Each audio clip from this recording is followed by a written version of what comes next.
feel to it, doesn't it? These teams love to run things down low. Yeah, it's going to be a heck of a matchup, Kevin. A little bit of bully ball, you could say. Having a center you can run your offense through makes the rest of your offense that much better. And now the opening lineup for Boston. Holiday in the backcourt. To his side is White. The post pair, Tatum and Porzingis. And it's Brown in at the 3, the small forward. Now here's Brown. Tatum kicks to Brown. Back to Tatum. And rebounded by McDaniels. And not allowing the shooter even an inch of breathing room on that one. I'm sure they'll think twice about shooting against him next time. Another shot. The shot by Holiday, no good. See, that miss right there, it's why teams try to avoid the mid-range jumper these days. And out of bounds as the Celtics gain possession. A moment now to hear from our sideline reporter, Hall of Famer David Aldridge. David. Thanks. I caught up with Chris Finch. He noted how much extra film they're watching heading into this, and one guy that jumped out at them was Kristaps Porzingis. He said scoring over that guy is a challenge. It's not just the size, it's how well he positions himself. And he's a patient shot blocker. He waits for you to make your move. We'll see how they approach it. Kevin? Thank you, David.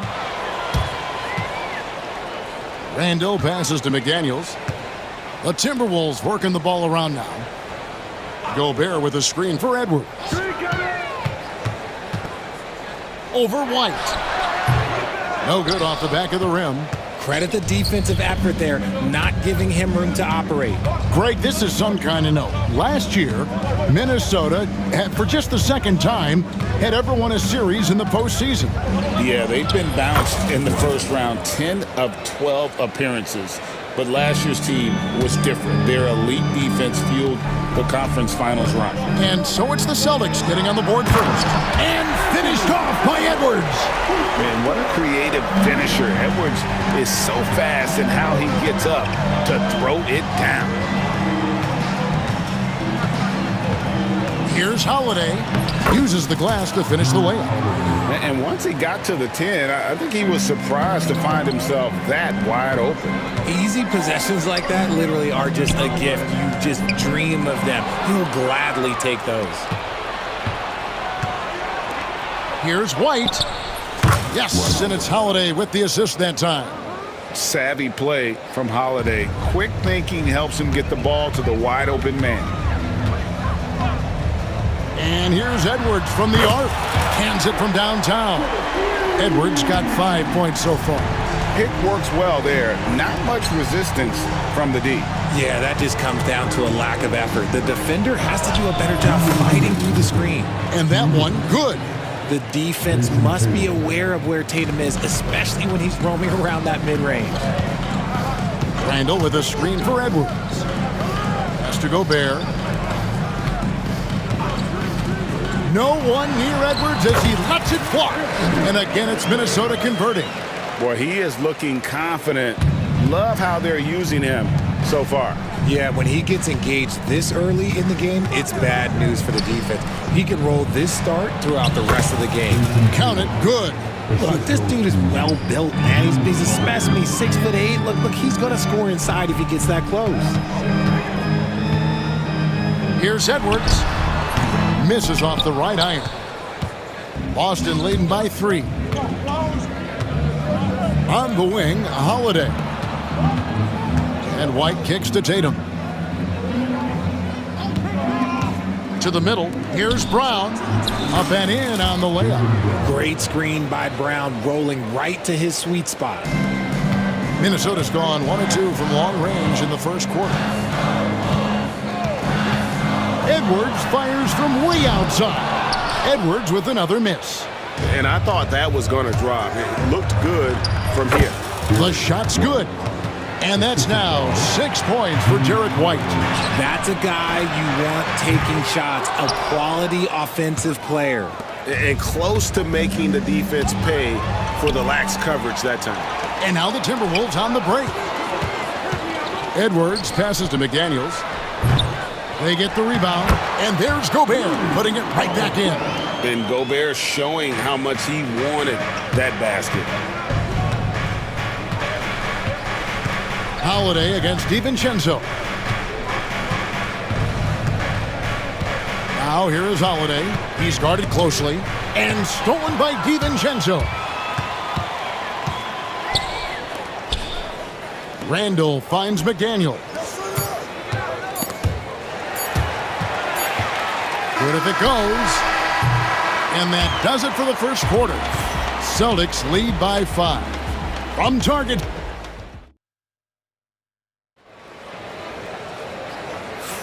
And thanks again for tuning in. If you're just joining us, we've played through one quarter of action so far. And a moment to look at the scoring approach in terms of where the points are coming from for the Celtics. Well, they're off to a good start getting it inside and scoring at close range. Solid fundamentals so far in this one. And also, guys, they're playing for one another right now. All those extra passes are leading to easy buckets. On the court right now for the Celtics, we've got Holiday, Brown out there with Porzingis, and it's Pritchard in at the shooting guard. Inside. Fast break, here they come. Yes, and it's Holiday with the assist that time. Pritchard's got the lead up to 8 now for Boston. And while we've got a moment, let's send it over to our terrific reporter, David Aldridge. David? Kevin, thank you very much. The Timberwolves have become a rough and rugged team. Swingman Jaden McDaniel said, "We don't let nobody push us around. We're always being physical defensively. I feel like we're a tough team, super tough." And Kevin, they certainly have the size to hold their own. Always being physical. But David, that's their identity. And we thank you for the report. There's Brown with the 3. Rebounded by the Timberwolves. RJ, we've seen multiple all-star games for Jaylen Brown. Can he become a superstar? Well, to me, if you've got a finals MVP in your back pocket on your resume, you are now a superstar, and Jaylen Brown is that. Taken away by Holiday. Brown the pass to Pritchard. They set the screen. Pass to Holiday. Tries again. A shot by Pritchard, no good. Timberwolves trail by 8. Here's Alexander Walker. Wasted no time on that one. Really crisp, intelligent passing to make that basket possible. Here's Pritchard, defended by Alexander Walker. Here's Porzingis, shoots over Reed, and it's Porzingis scoring on a gorgeous play. And because he can score from all over the floor, Porzingis can find space inside. That's not the case for most 7-footers. Strong move to the 10, trying to get his guys going. Hard not to get motivated, GA, right when your teammate makes that kind of play. And that could be the spark they needed to make a little run as they try to even this thing up. And Cornette gets it to go. Yeah, and there it is again. On a lot of their possessions this first half, they've established great inside position. Reed misses. Timeout. And I think that one could have easily have fallen for him. And so Joe Mazzulla calls for the timeout. And coach has decided they need a moment to talk things over.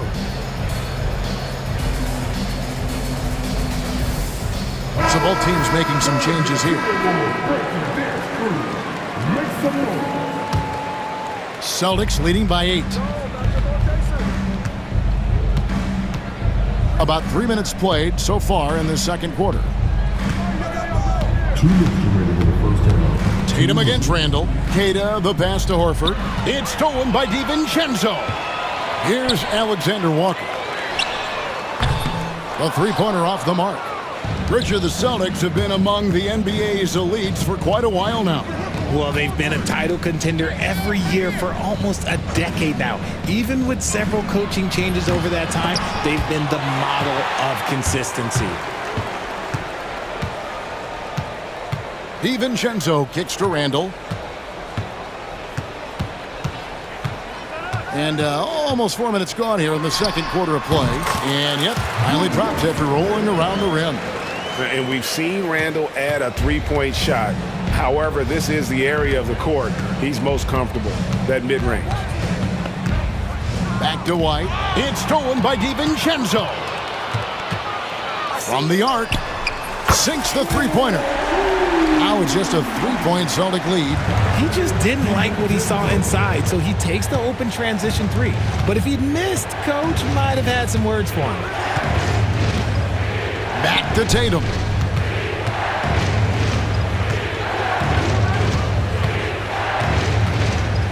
Here's the three. Miller grabs the miss. Oh, he really wanted that triple. Even though he missed, I really like the competitiveness I'm seeing. It's good. You know, they like Randall to be an offensive presence in the paint. They want him to be an option on every possession. To the paint, here's Horford. And now they decide to foul intentionally. Yeah, not sure what that was about. I mean, talk about a brain cramp. Here's Tatum, and Tatum hammers it home. Tatum just has too much bounce right there. Better be careful, you're trying to stop that. No one near Randall as he lets it go. And they're unable to get the tying basket there. DiVincenzo against White. Pass to Tatum. And here's Tatum for three. Oh, and he just knocked down the buzzer beater. And that, my friends, is a dagger on the way to the locker room. That three-pointer stings when it comes right at the end of the half. And the first half is now in the books. Boston on top. They lead by 6. We've got more in store for you right after this.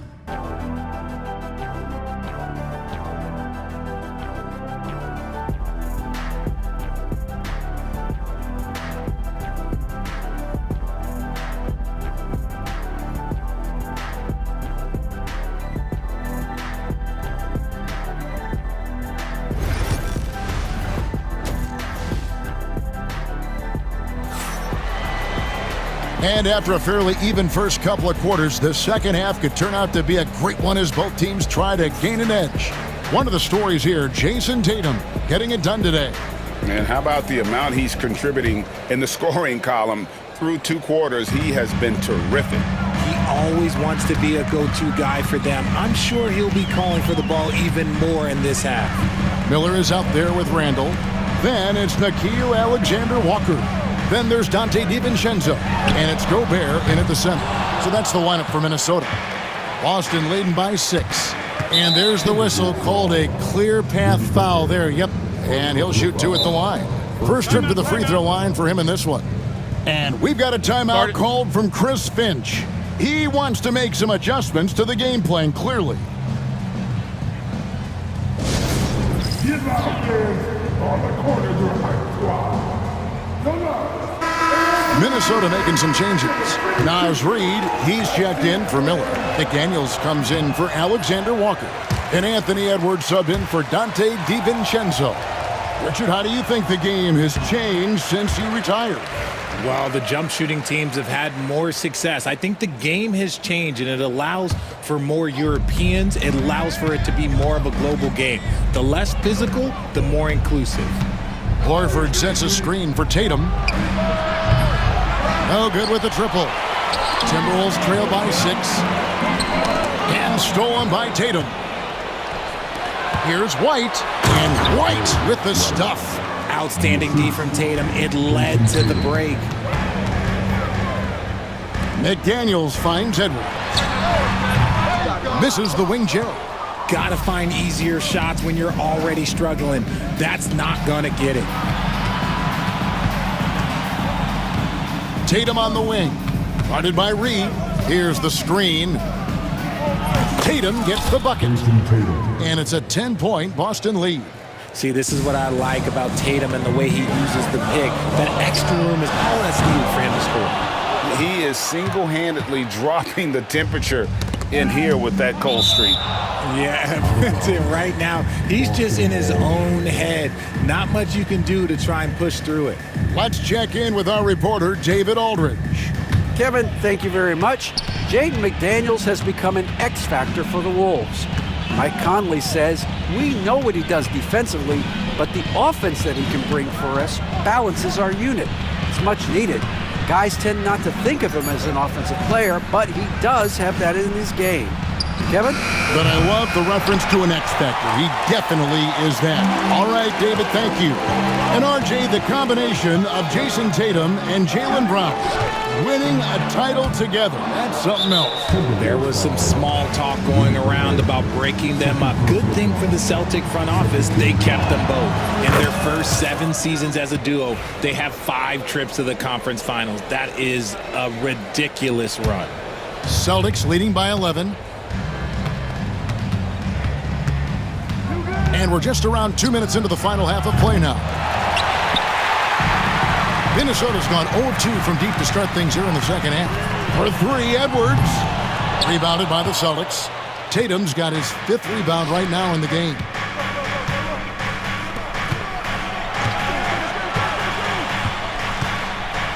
Pass to Horford. Back to Tatum. Clock at 6.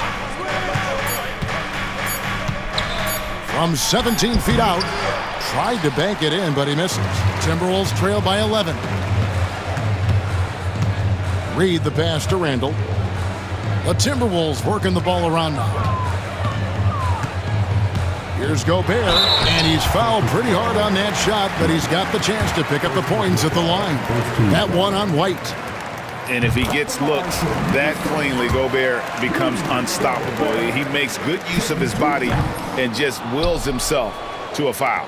You know, when Rudy Gobert is down low, it strikes fear into the opponent. This is a guy who has led the league in blocks and rebounds at different times. Inside the paint, he is just a nightmare to battle against. White the pass to Keita. Here we go, one-on-one. For 3, Edwards. Edwards with confidence. And this is big for Edwards' confidence, wanting to keep hitting from downtown and stretching that defense. Outside Tatum. White, wide open. He fires. Again, the miss by the Celtics. The defense just giving him the easy look there. He's not going to miss that. And here's White. He'll bring it up for the Celtics. They've led by as many as 11 points. To the inside, to the left wing. It's stolen by Gobert. And now the Timberwolves on the break. The open shot, Edwards. Edwards with another miss. Celtics leading by 7. Keita, the pass to Tatum. 50 seconds left in the third. Out to White. Tatum against McDaniel. Horford, no luck. Gotta applaud the defensive effort. It's not easy to stop him getting in the lane like that. Pass to Reed. Randall with the ball. And stolen by White. And up the court come the Celtics on the break. Hauser the pass to Tatum. Outside, Horford. 4 seconds separating the shot and game clocks.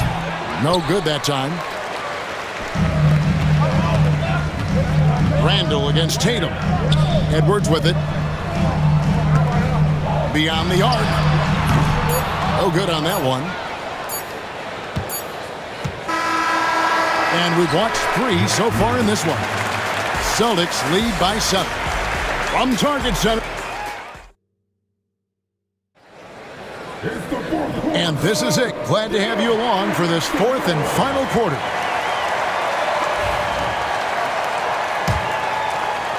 Celtics leading by 7. On the court for the Celtics, we've got Brown. He's out there with Porzingis, and it's Pritchard in at the 2-guard position. And it's in there.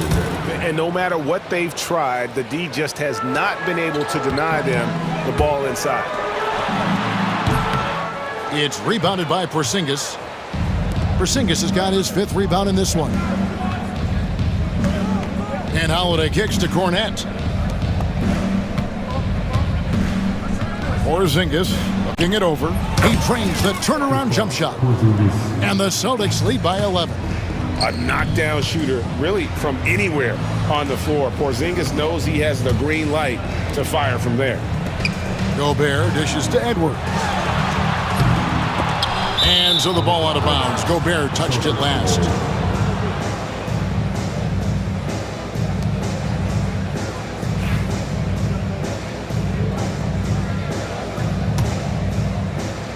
The Celtics shooting 48% from the field. Not bad at all. Outside Holiday. Rebounded by the Timberwolves. And Edwards with a clear path to the basket. Goes back up. Edwards going all the way. Oh, great work by Edwards to get up court in a hurry and get himself a bucket. Can't let those fast break opportunities get away.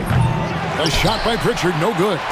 And the great shooters know when they've got enough opening to go for the three. I didn't think it was a bad choice on that possession. You know what? He's got to look to get other guys involved. The three-point stroke is off. Holiday gets the bucket. You want to be an NBA point? Take notes on Holiday running that pick and roll. Sometimes taking it yourself is the best option. Celtics leading by 12. Here's Pritchard. Cornette passes to Pritchard. Here's Cornette. Outside Holiday. Down to 5 on the shot clock. Brown with the screen on McDaniel. Plenty of daylight on that shot. The man has no heart, and that's poor defense for a team that has a long way to catch up. Effort like this makes you wonder if they've already packed it in for the game, ready to go on to the next. Gotta at least show a little heart out here. Here's Cornette.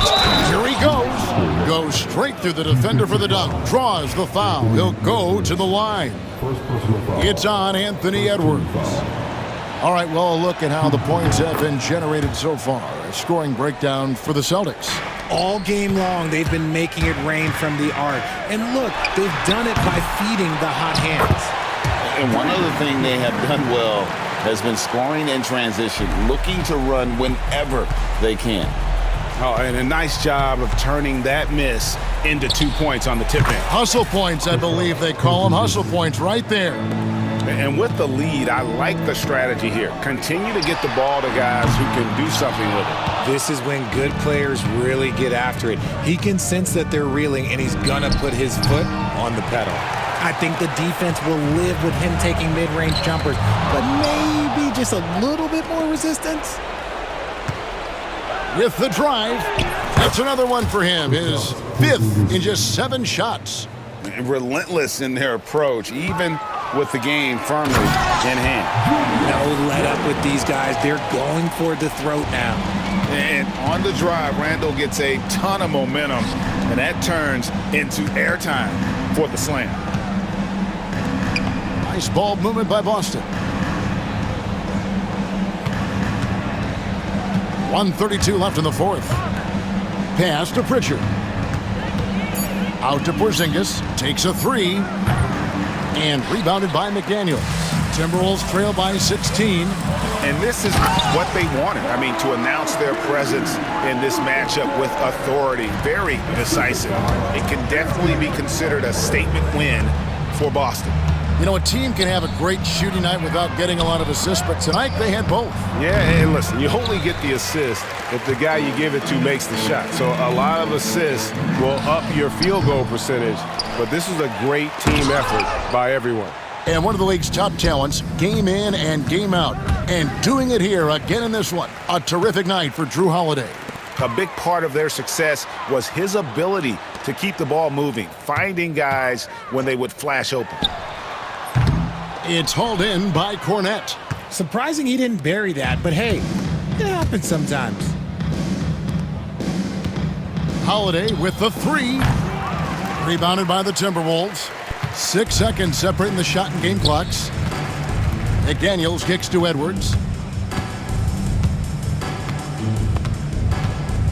Fires for 3. Porzingis with the rebound.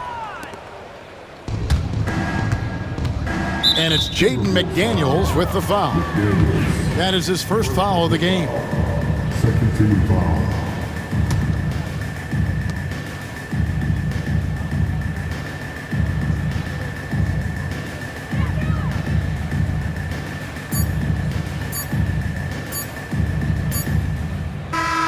And so it's Boston easily grabbing this one. And in the win, a comfortable win in what was, I think, gee, a pretty hostile environment. It really was. You know, it's never going to be easy on the road, but they didn't have too many problems with that tonight. And that's going to do it tonight, folks, for our broadcast. Richard Jefferson, Greg Anthony, and David Aldridge. This is Kevin Harlan thanking you for watching tonight's game.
Both these teams feature an impressive backcourt. No question, BA. And I get the sense that bragging rights are on the line here. Everything you can do, I can do better. Expect some exciting back-and-forth action in this one. So here's Dallas's starting group. Irving and Thompson fill out the wings. Daniel Gafford is out there with Derek Lively. And it's Doncic in at the point. Brown passes to Tatum. Three-pointer. Brown can't hit. Now Doncic. The rebound by Jason Tatum. Here's Porzingis. And the layup is good after a nice lead pass. And that gets us rolling. Whew, what a tremendous atmosphere in here tonight. You get the sense there is a level of intensity right out of the gates. High percentage look right off the bat. Doris, it seems like every year Tatum's name is right atop the MVP ballot. To me, Brian, it speaks not only to his talent, but also his consistency and the work ethic. The game is important to him. He's versatile. He's clutch. He's everything you want in a star player. Got it. Well, we know that Kristaps Porzingis can shoot the rock. He's a sweet shooting big, but you'd love to see him use his size in the paint. From deep, here's Doncic. He buries it from three. Doncic has got 5. I love this approach. Getting him involved early, and it's already paying off. They know that if this guy goes off, their chances of winning rise exponentially. Now let's send it over to Allie LaForce, who was able to talk with Joe Mazzulla. I asked him how they plan to deal with Luka Doncic, and he said, look, we all know what Luka can do. He'll get his points, but we can't let him take over. We have to maintain our focus on defense for every minute of all 4 quarters. Thank you for that, Allie. Well, do not let Jason Tatum get space in transition. He will make you pay. He shoots. Here's Doncic. And good, as it takes a nice bounce off the right iron and down. He's got 7. And defensively, you have to make him work harder than this, or it's going to be a long night. Outside, Brown. Down low. Here's Tatum. Good. And Brown gets the assist. They're always looking for ways to put Jason Tatum in positions to attack. No better way than in pick-and-roll action. Doncic with it. Guarded now by Holiday. Irving against White. Lets it go from deep. Porzingis grabs the board. He didn't make them pay for that weak defense, but they just can't rely on him to miss those kind of shots.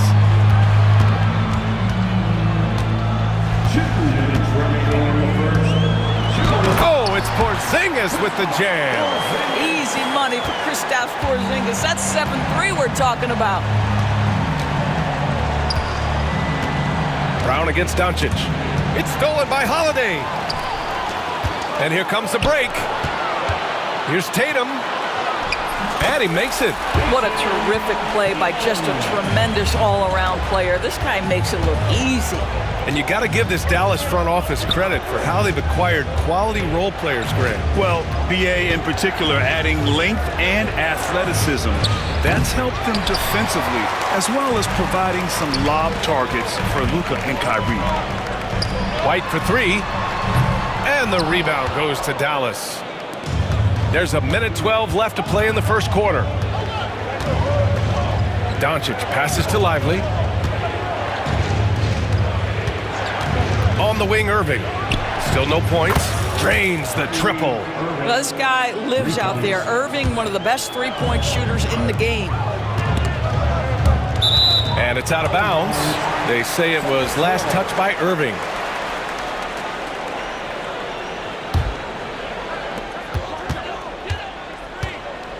Tatum finds Brown. You have to admire the activity of Klay Thompson on the defensive end. It seems like he makes it his mission to make life difficult for whoever he's checking. Holiday with the ball. Now Doncic defending. And finished off by Tatum. Wow, how about the long arms and the timing of Jason Tatum on the alley-oop? Nice. Doncic against Porzingis. Lively with a screen on Porzingis. And he lobs it up top. Brown with the steal. And here again, the Celtics in transition. Up the court they go. The ability for Jason Tatum to be ready on the catch. Those opportunities make the game a little bit easier. Gafford with a screen on Holiday. Doncic passes to Gafford. Back to Doncic.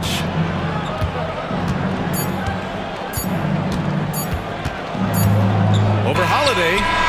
And that's not gonna go. And that does it for the first quarter. Boston out in front.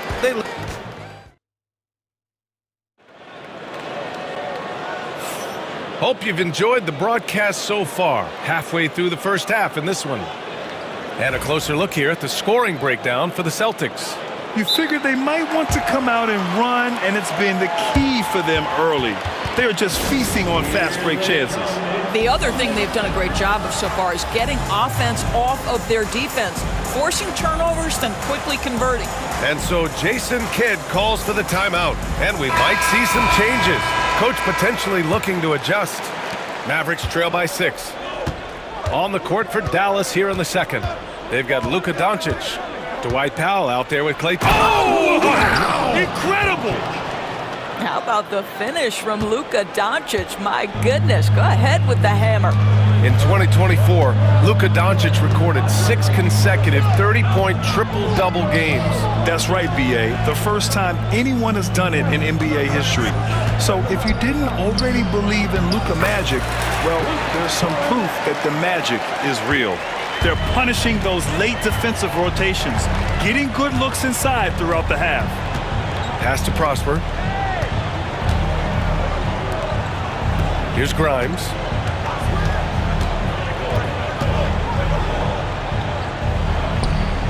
Out to Thompson. Just 4 to shoot. The 3 is up. Rebound Boston. Porzingis surveying the floor. Porzingis punishing inside. Good job attacking. Those restricted area shots are what every NBA team is looking for. Holiday against Doncic. Going inside. And Doncic with the jam. Well, that's about decision-making and being comfortable in the pick and roll. For Luka, he's been there and done that. Cornette sets a screen. It's tipped. Outside, Brown. Oh, JB rattling the rim. Attacking the rim with power. Tremendous finish. Mavericks trail by 8. Doncic outside. Knocks down the long J. Doncic has got 14 points. Well, Luka Doncic relishes the opportunity to control the action, and right now he is cooking the defense. The drive by Holiday. And Holiday powers it home. Nice one-handed jam. Simple and effective, B.A. Hey, with the lead, I'm surprised he didn't come up with something a little more creative. Luka on the attack. All right, Doris, you look at the criteria for traveling in the NBA. You think it's called often enough? You know, B.A., I'm not sure the answer to that. It's amazing to me the speed with which these officials have to make the calls. Sometimes you go back and watch it, what looks like a travel is not, or what's not called a travel is. This is actually a harder issue than people think. Cornette. That one falls. Nice feed that time from Holiday. Cornette's got 4 points this quarter. That's about reading the floor. Hits his man right where he wanted it. I mean, I'm just not sure what he was thinking right there. I mean, he needs to get his head in the game. Got a line change here for Boston. And we've got a timeout from Jason Kidd. A moment to rest and confer on the game plan. Doris, even as he gets up there in age, Drew Holiday is still an elite defender. Brian, it's really remarkable how valuable a piece he is. They call him the Swiss Army knife because he is one of those rare individuals that can guard all 5 positions. He understands schemes. He's willing to mix things up. Drew Holiday is elite, period. Irving's checked in for Dallas. Dinwiddie comes in for Doncic. Irving, that's good. Such an effective shooter. If you lose track of him defensively, he's gonna make you pay. Here's White. White coming through. Well, so great when your offense produces a shot that close to the rim. The rest of the work becomes easier. Dinwiddie against White. Dinwiddie outside. Oh, and he got fouled on his way up. He'll head to the line to shoot two. You know, when Spencer Dinwiddie is attacking, he gets these kinds of calls. Simple as that. And both free throws good for Dinwiddie. And the expression, not enough touches to go around. Do the Celtics risk falling into that trap, Doris? Well, first and foremost, BA, if that's a problem for you, it's a good one to have. I think the key here is with all the weapons available, you have to have some personal sacrifice. And to this point, this team has been willing to do that. Well, Jason Tatum forces that defender with the up fake to get off his feet, and he does a tremendous job drawing contact. You know, it's easy to focus on Jason Tatum scoring. But Doris, he's excellent in a number of areas. Brian, he's a high-level rebounder. He now knows how to keep his teammates involved. He's competitive on the defensive end and willing to absorb a big-time assignment. He has got a complete game. And Irving gets it to go. Well, the key there is Kyrie Irving did a great job setting up his defender on the pick and roll, and it led to the score. Yep, that one goes. Well, the touch and the focus, what a pretty move in the lane.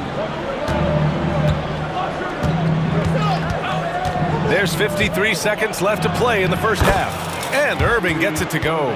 Gets in the paint and drains it. Kyrie Irving, show off that touch. Celtics lead by 4. Here's Tatum. And count the basket. He was fouled, and he's going to the line for one more. Boston shooting their third free throw shot of the game. And that one falls for Tatum. Doris, it's hard to pick one, but Derek White is in the running for best defensive guard. It's so true, and what Derek White does perhaps better than any other guard is block shots. When we talk about top on-ball defenders, he's also on that list. You want to talk about somebody who can get in the passing lane and be disruptive. He's on that list. Truly can do it all. And the officials whistle a foul on the shot. The bucket is good, and he'll go to the line. 3 trips to the line so far for him in this one. And, of course, Boston winning 8 consecutive titles from 1959 to 1966. Doris, you think we'll ever see a streak like that again? PA, I think that's almost impossible in this day and age. With free agency, with more salary cap restrictions, it's just hard to win 2 in a row these days, let alone 8. My goodness. That almost looked like bad communication. You hate to see that kind of mistake. Tatum on the drive, just outstanding. He hits again, and he's still a perfect 9 for 9. But Jason Tatum worked hard, being comfortable in tight windows off the dribble drive. That was a nice-looking move. 9 seconds left in the first half of this one.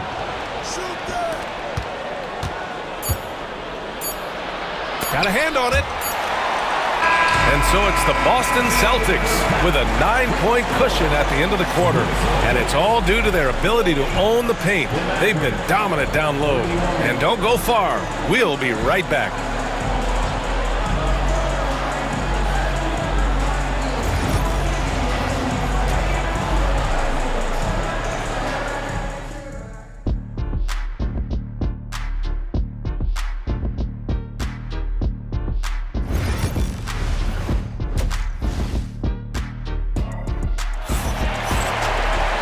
Well, for those just tuning in, thanks for being with us. Second half of this game still to play. And you know, Jason Tatum, he's been really making it happen, guys. And in the first half, he dominated in the post. He got the looks he wanted and was able to execute. It felt like his work on the interior really gave this offense a boost. Let's see if he can dominate the rest of the way. They've got Peyton Pritchard, Kristaps Porzingis out there with Jaylen Brown. Then there's Luke Cornett, and it's Holiday in at the point guard. That's the Boston 5. Coaches loathe empty possessions. You got to be able to hit the easy ones. Irving, the pass to Gafford. That one falls.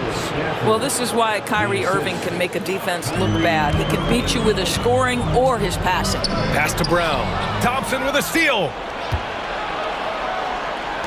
And here's Doncic outside. Hauled in by Brown. Well, the defense clearly was not interested in guarding him from downtown. They're very fortunate he missed.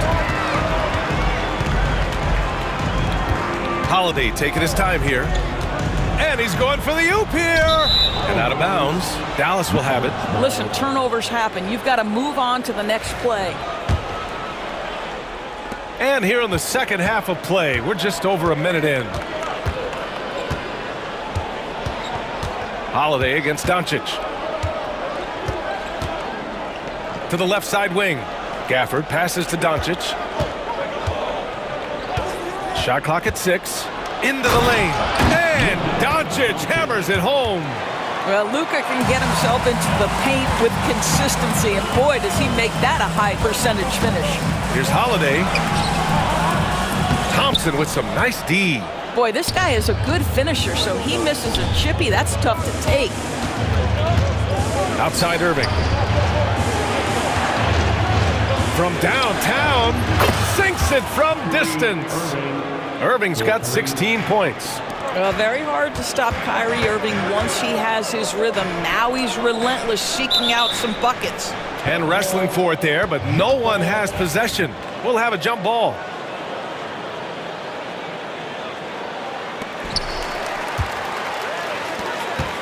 Here's Pritchard. He's guarded by Irving. Here's Porzingis.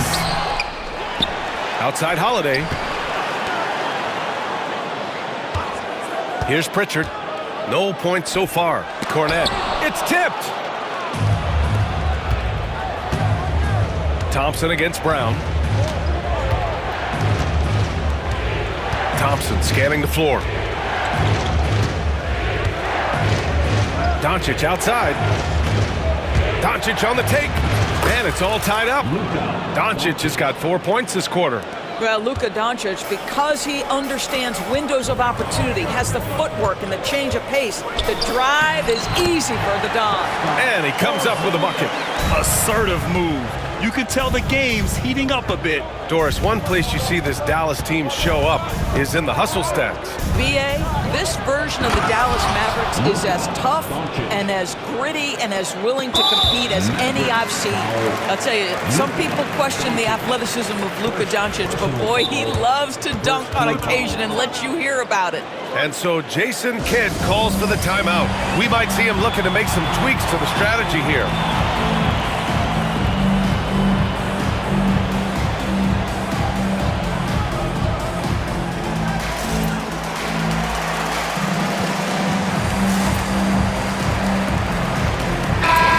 Change here for Boston. A big group substitution here for Dallas. Powell, he's checked in for Lively. Washington comes in for Gafford. Grimes, he's checked in for Klay Thompson. And Spencer Dinwiddie is subbed in for Doncic. Well, nice job crashing the glass. You love to see that kind of effort. Powell outside. A little under 3.5 minutes off the clock now in the third quarter. The Celtics have gone only 1 for 6 here in the second half. Tatum passes to Horford. Al Horford, a force inside right now, willing himself to the line, getting physical near the basket. First trip to the free throw line for him in this one. That's good from Horford. So after making the first, he goes 1 for 2.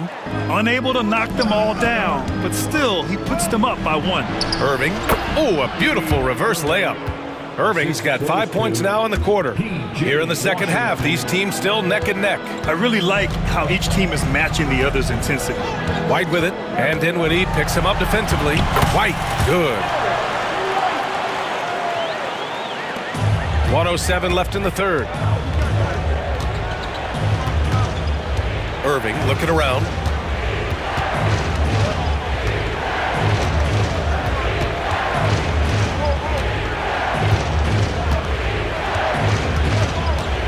Down to 5 on the shot clock. Driving inside.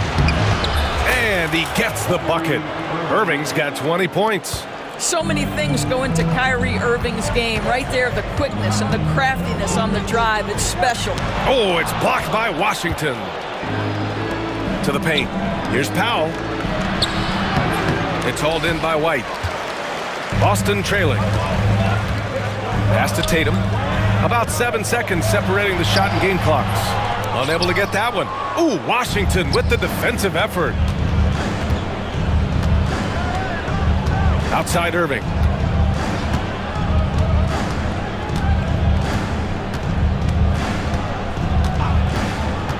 And there's the drive.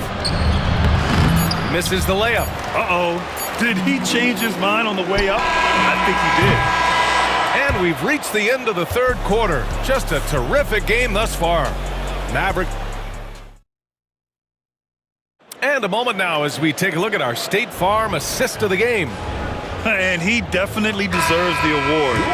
Reading the defense like a point guard. He's got the size to survey over the top of the defense and find the open man. That was beautiful. Man, I know I speak for all of us when I say I can't wait to see what kind of finish awaits us here in the fourth quarter. On the court right now for the Mavericks. Kyrie Irving out there with Spencer Dinwiddie. Then there's Dwight Powell.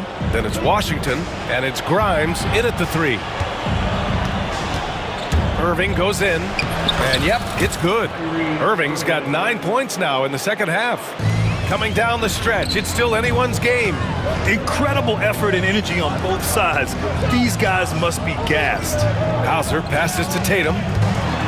Oh, Tatum taking flight. Jason Tatum is capable of explosive nights offensively. If you're the defense, you better lock in right now. Irving for three. Can't get it to go. 9 for 13 shooting in this one. Oh, Tatum slams it home. Making sure of it with the two-hand slam, B.A. Yeah, I don't blame him. With the score this tight, you cannot take a chance here. Washington a screen. And Irving gets it to go. Irving's got 4 points in the quarter. Can't ask for a better look with the game in the balance. And Joe Mazzulla has called timeout. He's decided it's time to clarify the situation, leaving little room for error. And Boston with some changes. Porzingis has checked in for Queta. Jaylen Brown comes in for Horford. And Holiday subbed in for Hauser. And a new group getting ready for the Mavericks. Lively, he's checked in for Powell. Gafford comes in for Washington. Klay Thompson, he's checked in for Grimes. And Luka Doncic subbed in for Dinwiddie. Let's check in with our reporter, Allie LaForce. Over the break, I listened in on Joe Mazzulla's huddle. He pleaded with his guys to keep their emotions in check, saying, "You're battling right now. Continue to play smart. Don't try to be a hero out there. Play for one another." Guys, let's see what happens. And Allie, thanks. Doncic against Holiday. It's Doncic with a drive. And Doncic with the jam. Woo-wee! What a big finish out of the backcourt. That might be exactly what they needed at this point of the game. Boy, as tight as this one is, that's a statement play saying, hey, listen, we're not here to back down from you guys. To the wing on the left.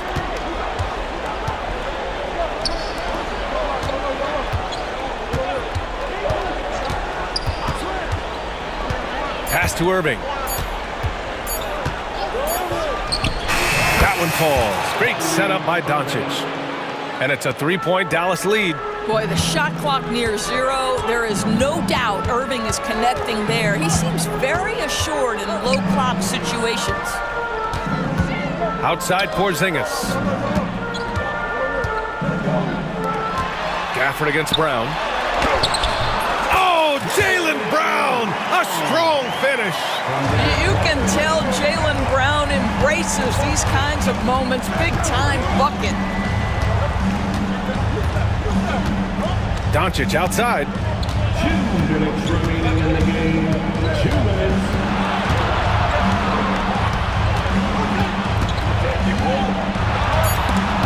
And stolen by Porzingis. And here we go, the Celtics on the run. Back to Tatum. Driving to the basket. And then Tatum slams it in. Well, Jason Tatum in a big moment. He is unafraid. Doncic against Holiday. Doncic passes to Lively. Back to Doncic. Gafford with a screen on Holiday. Here's Doncic. Hey, hangs in midair and converts the double clutch layup. Doncic has got 10 points in just the second half.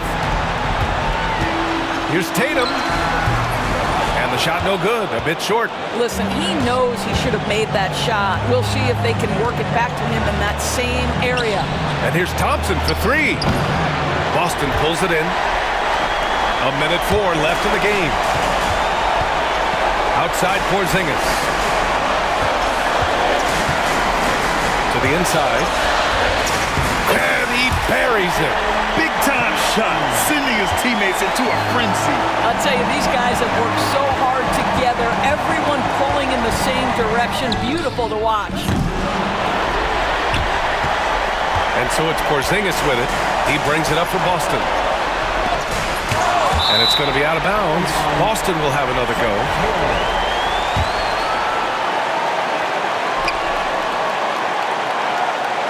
Tatum against Gafford.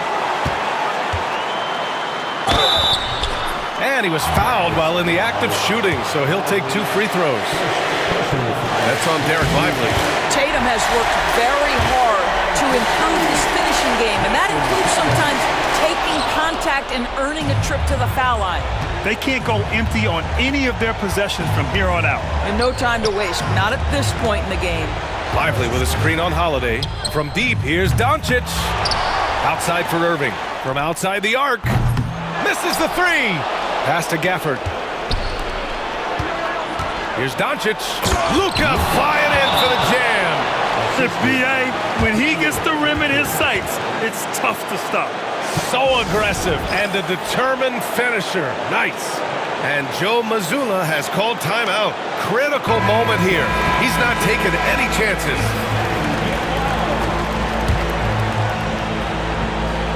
And the ball goes out of bounds. Last touch by Lively. He clipped the ball there, but not enough to nab the steal. But a really good read on his part, being disruptive at the defensive end right now. To the middle. Here's Porzingis. Oh, it falls! Sometimes a player is born with a passer's mindset. He deals it with conviction. And we've got a timeout from Jason Kidd.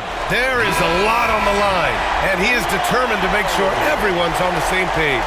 And looking at the options here, what do you think is being discussed? They're in a tough spot. Barely enough time to run the catch and shoot. And so it's Boston who scraped by with the win. That was an incredible night of hoops. A tremendous finish. They waited until the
impact of the backcourt.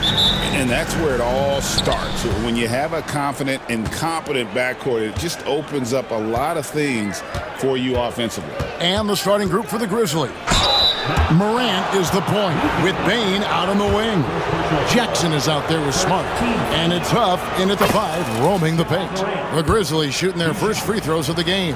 Well, you look at these role players the Mavs have, Clark. They've done a great job.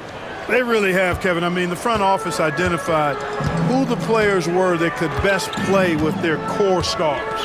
Needed defenders and guys that could catch and shoot the three. They went out and loaded up the roster with those perfectly fitting role players. Memphis with the ball. No good with the finger roll. And so Powell will bring it up for Dallas. Here's Doncic in the dunk by Doncic.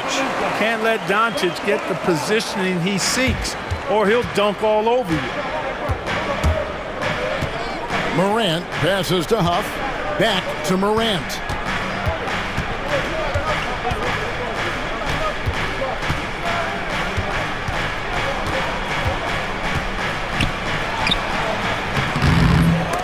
That shot off the mark.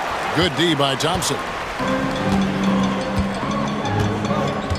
Jackson against Lively. Thompson for 3. Knocks down the 3 ball. Such a silky, smooth stroke from deep. Thompson, excellent accuracy. Morant against Doncic. There's the lob to Jackson. Stolen by Thompson. Doncic outside.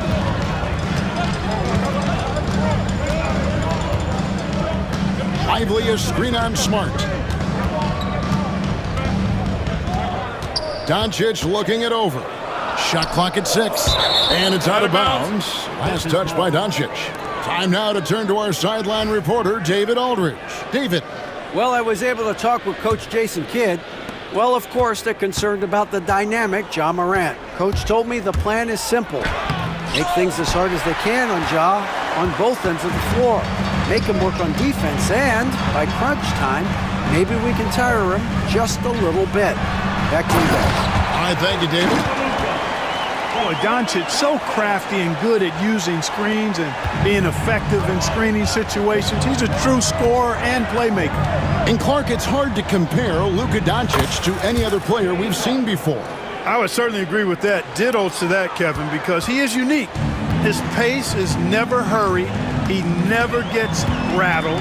He complains to officials a little bit more than I'd like to see, but he's strong. He's got great touch and feel, and he scores at all 3 levels, and he's a brilliant passer. And it's Desmond Bain with the foul. That is his first foul of the game. Here's Doncic. Lively sets a screen for Doncic. And he uses the glass on the layup. Doncic has got 6.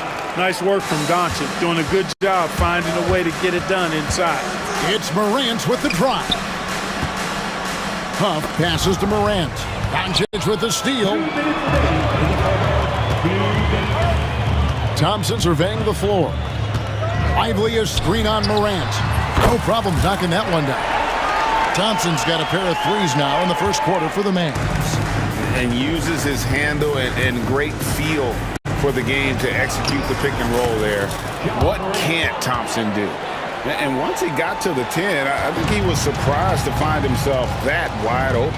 Well, this early, they should be showing a lot more energy on defense. It's not there. Now here's Thompson. He's got 6. Powell sets a screen for Doncic. Back to Powell. 5 to shoot. Morant with the steal. Smart with the ball. He's picked up by Doncic. High-level passer. Even for a point guard, Morant shows the imagination. There's 57 seconds left to play in the first. The 3 for Doncic. It's hauled in by Huff. The Grizzlies trail by 4.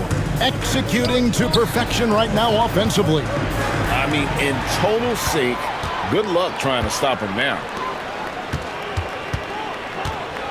Powell sets a screen for Irving. Pass to Lively. Back to Irving. 5 on the clock. Fires from 14. That one wide left. Not sure what the D was doing there. Clearly a breakdown. You can ill afford to give a guy like him that good a look. And he lays it straight in. Morant's got 6 points.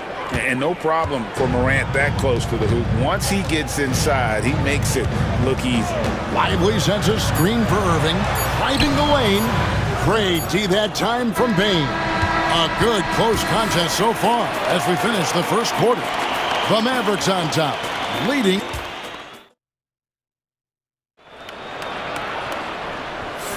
And this has been a fairly close game through the first quarter, and we'll see what happens here in the second. And what do you think, guys, about Dallas here in this one? Well, you can see these guys are unafraid to take chances defensively. Well, you know, the defense, guys, is just disruptive, active, and energetic, and you can't afford to be loose with the ball against these guys. And so it's Doncic with it. He brings it up for the Mavericks. So with Irving on the bench, here's the 5 for Jason Kidd right now. Luka Doncic out there with Dante Exum. Then it's Thompson. Then there's Daniel Gafford. And it's Prosper in at the power forward position. Morant passes to Aldama. Thompson against Morant. And he's going up for the alley-oop. Whoops, anticipated the pass. Turnover. And with an update from the sidelines, let's check in with David Aldridge. Kevin, thanks. Ja Morant was the first NBA guard in a quarter century to lead the league in points in the paint. He says, I can't just rely on dunking every single play, so I need different types of finishes to get my shot off, whether it's high off the glass, the reverse, or hanging in the air forever. And Kevin, he just says it so casually. Back to you. I know it. But look, David, he doesn't do it casually, right? He is a one-man circus. Brandon Clark, he's checked in for Memphis. Jackson comes in for Morant. And really, Clark, Luka Doncic is a one-man wrecking crew on the offensive end of the floor. Yeah, he really is. I mean, he's special. His IQ, his size, the way he can make shots against tough defense. He's got the lean back. He's got the crafty moves. And I think he's a lot stronger and a little more athletic than people give him credit for being. I mean, without a doubt, he's one of the most unique and best players that we've seen in the game. And he just dangles from the bucket after sending that one through. And you can see which team has the swagger right now. Well, you know what? You don't want to do too much to get an opponent riled up. You got to be mindful of that. Aldama finds Smart. Memphis moving that ball around. There's a screen by Aldama. Jackson passes to Aldama. Here's Clark. Off to a good start as he hits his first shot attempt. Yeah, he recognized the overcommitment by the defense there and then made a smart pass to get that ball back outside. Doncic outside.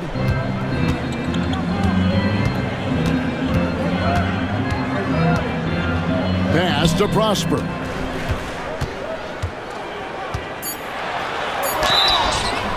Two free throws coming up, and they call the shooting foul. And you know, Greg, we're seeing so many teams utilizing the dribble handoff. And it really forces the defense into a bad spot, can create situations where the offense has an advantage, and then it allows you to kind of seek out the matchup. Jackson against Doncic. And the basket by Jackson. Just a late reaction there from the defense, and he is always going to finish that one. Doncic against Smart. There's the pick. Pass to Exum.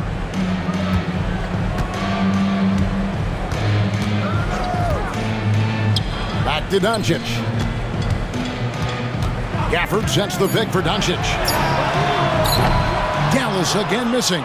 Boy, he's got a great stroke. That one almost dropped. Jackson against Thompson. Now here's Jackson. He's guarded closely. He takes it in, and Jackson throws it down hard.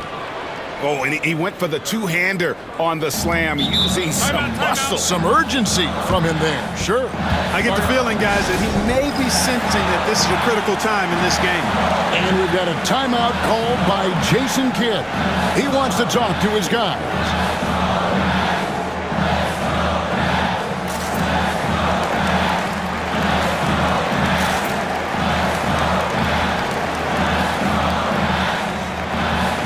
Some changes here for the Grizzlies.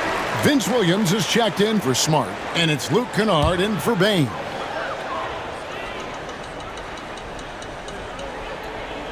Unable to get the ball in bounds, they get called for the 5-second violation.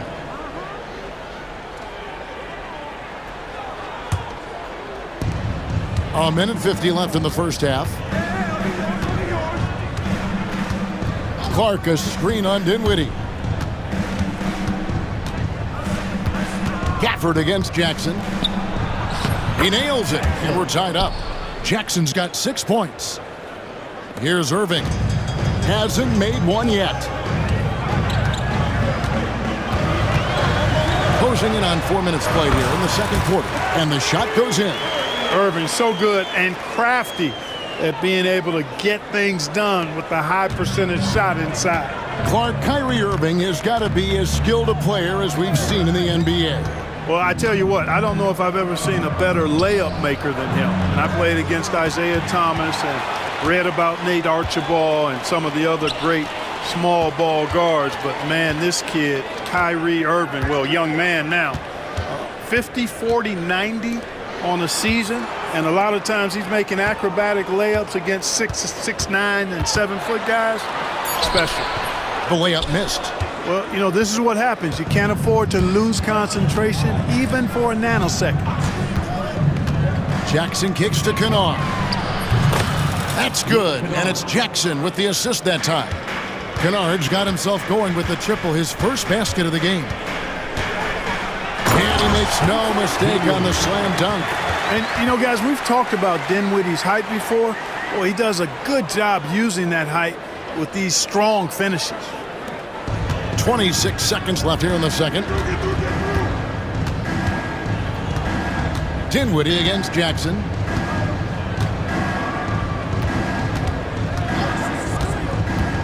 At the top of the key, Aldama. 6 to shoot. Pass to Kennard. Memphis needs to get off a shot here. And they turn over the 24-second buzzer, signaling the shot clock violation.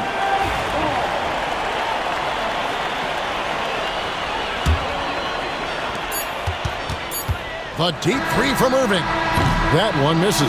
And a close game so far through the first 2 quarters as we reach halftime. Mavericks lead by 1. All right, Dave, thank you. And time now for the halftime break with the third quarter soon to follow. Right here on 2K Sports.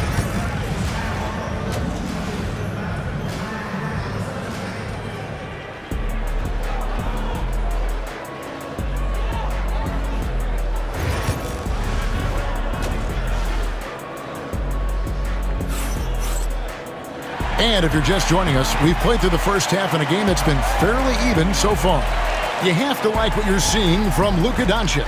He's done a fantastic job of finding open space to operate within the first few quarters. And you know what? It helped that they had a few guys with very hot hands on the perimeter, too.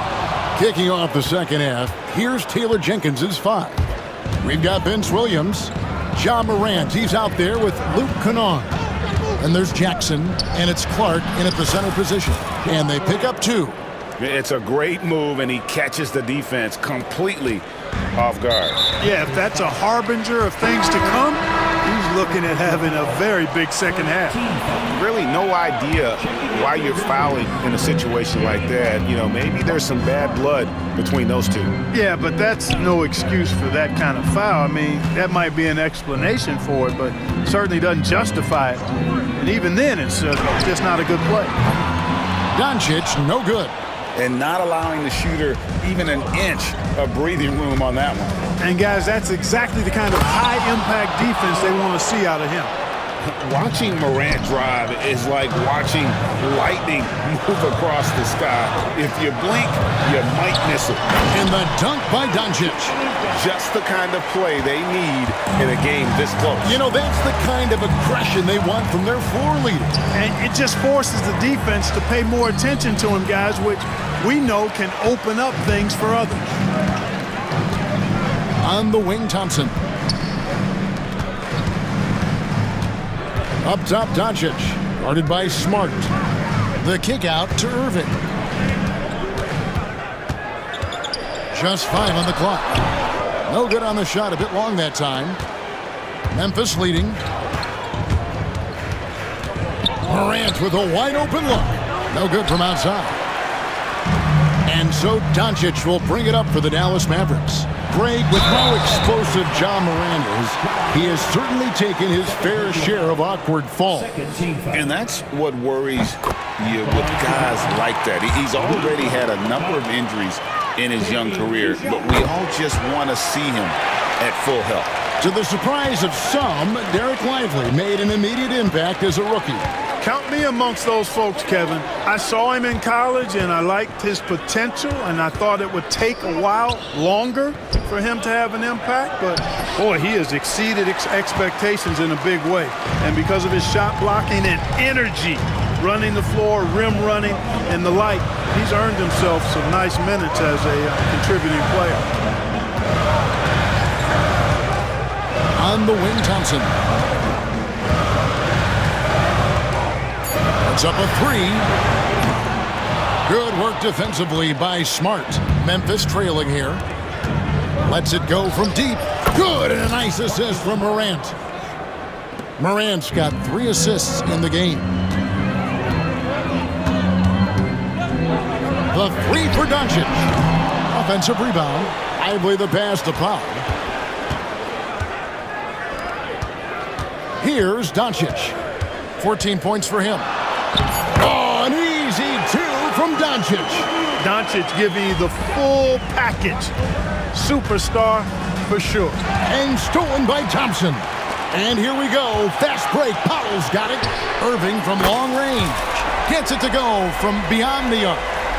And now it's a 3-point Dallas lead.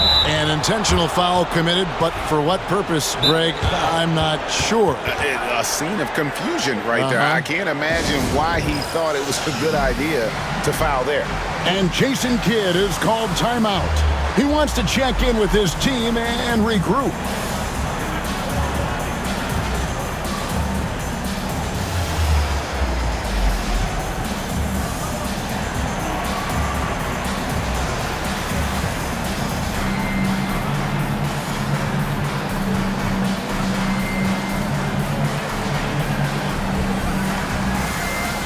So Memphis ends up going with the new group.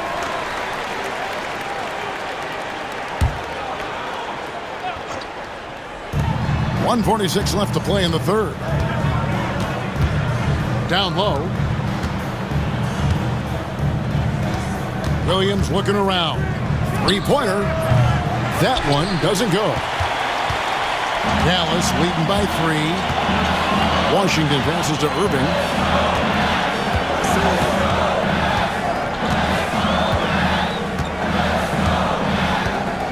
1:19 left in the third. 6 on the shot clock.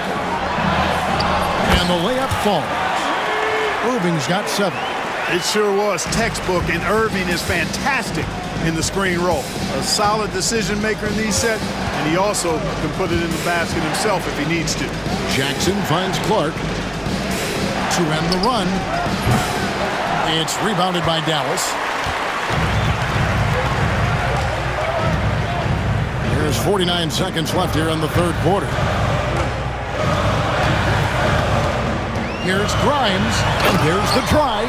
And one step ahead of the defense with that solid screen. And then, Greg, the monster dunk to finish it off. Boy, picture-perfect teamwork that time, guys. One guy sacrificing for the other. That's how you succeed in this league. Inside, here's Aldama. Second chance shot. Let's go. And again, Memphis no good. Mavericks leading by 7. Here's Grimes from past the arc. Outside Irving. Drops in the tray. Irving's got a pair of threes now here in the third for the Mavs. Unwilling to let up even for a moment. That's his killer instinct, just fanning the flame. Yeah, I love the fact he doesn't play the score. He just keeps coming, attack mode. He doesn't know. And so it's Dallas with a 10-point lead. Some breathing room heading into the break. And they've done a phenomenal job down low. So many of their points coming right at the rim. We'll get right back to the action when we return.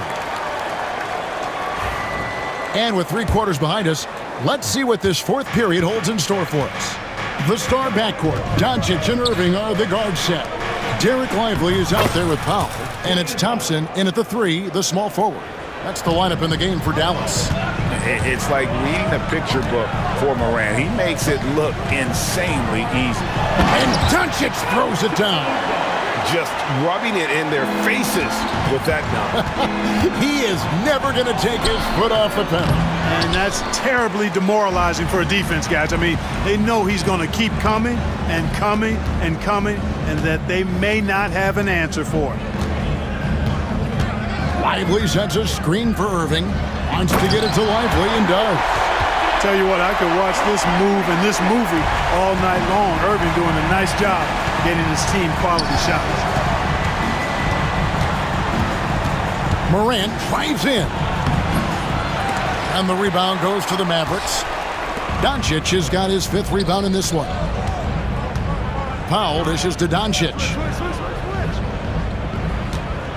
And the foul is called. He intentionally grabbed him there for some reason. I don't know. Kevin, all I can think of is that he's trying to slow the game down a little bit. Right. That's a stretch, though. Definitely a strange move on his part.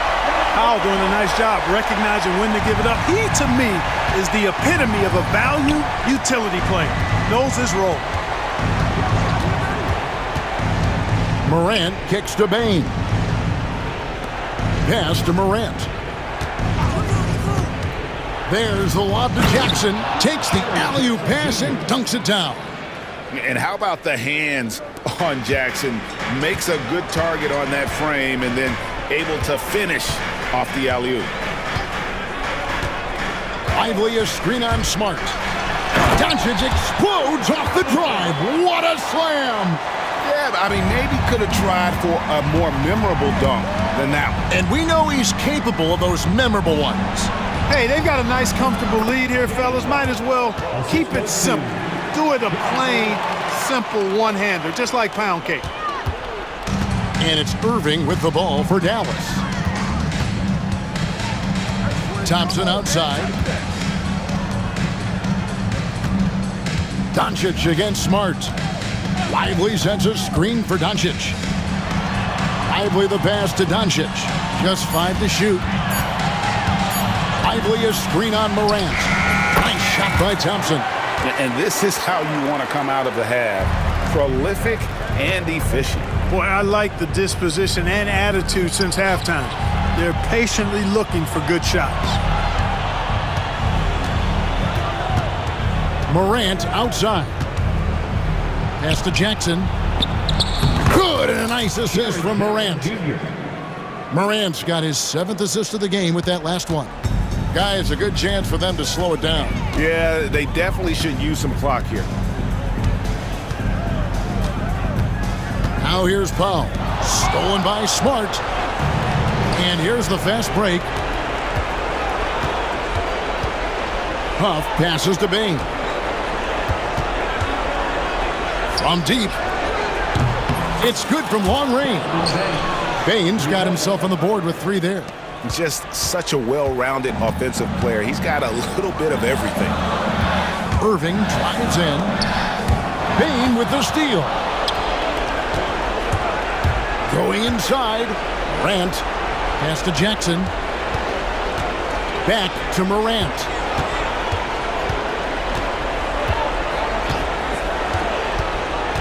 Here's Huff from downtown, and Lively pulls it down. And on an open look like that, he's very gifted at making the weak coverage pay.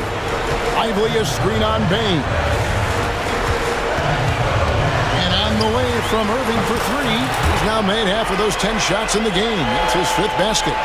And so only one team answered the bell tonight, guys. Not a monster blowout by any means, but still a double-digit victory for the Mavericks.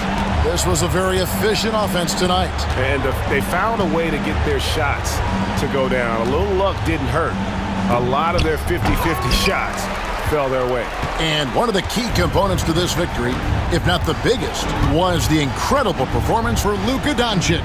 Boy, he was absolutely relentless at the offensive end, guys. Smelled blood and went for it. Lively sets a screen for Doncic. The three-pointer, no good. And here are the Grizzlies now, down by 12.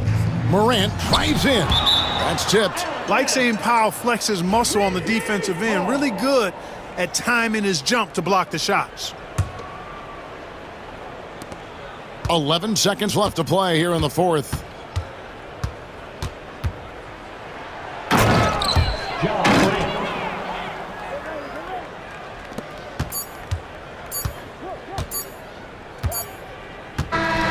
So we see the Mavericks taking the win here.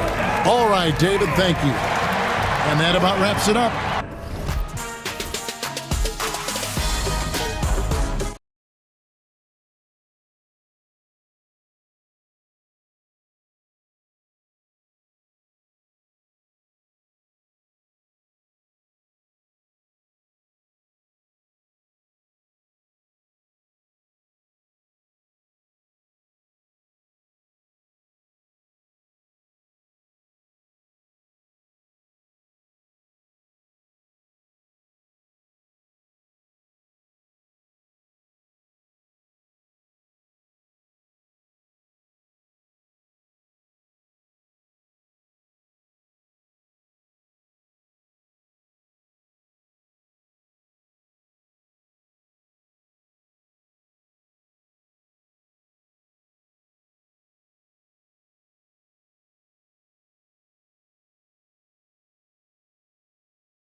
Well, a lot of people would say that this is a guard-oriented league. I think it's a league of all the positions, but tonight, certainly, whoever can win that guard battle will probably go home with the W. Certainly the headliner tonight. So let's take a look at the starters for the Philadelphia 76ers. We've got George. Joel Embiid is out there with Tyrese Maxey. And it's McCain in at the shooting guard position. Boy, that foul looked intentional. Not exactly what you'd expect here. Yeah, I know. It just doesn't make sense given the situation. Here's McCain, guarded by Bane. Shot, left block. And it's Bane with the rebound. And here's Jackson. He'll bring it up for Memphis. Here's Morant. Joel Embiid with the board. It's one thing to prevent the layup. It's another to do it without fouling. Just terrific defense. A nice shot by McCain. The first good move in a long chess match between these coaching staffs. Yeah, now we get to see the counterplay. How you respond is half the battle out there. Now here's Morant. Jackson with a screen on George. And there's a 3-second violation.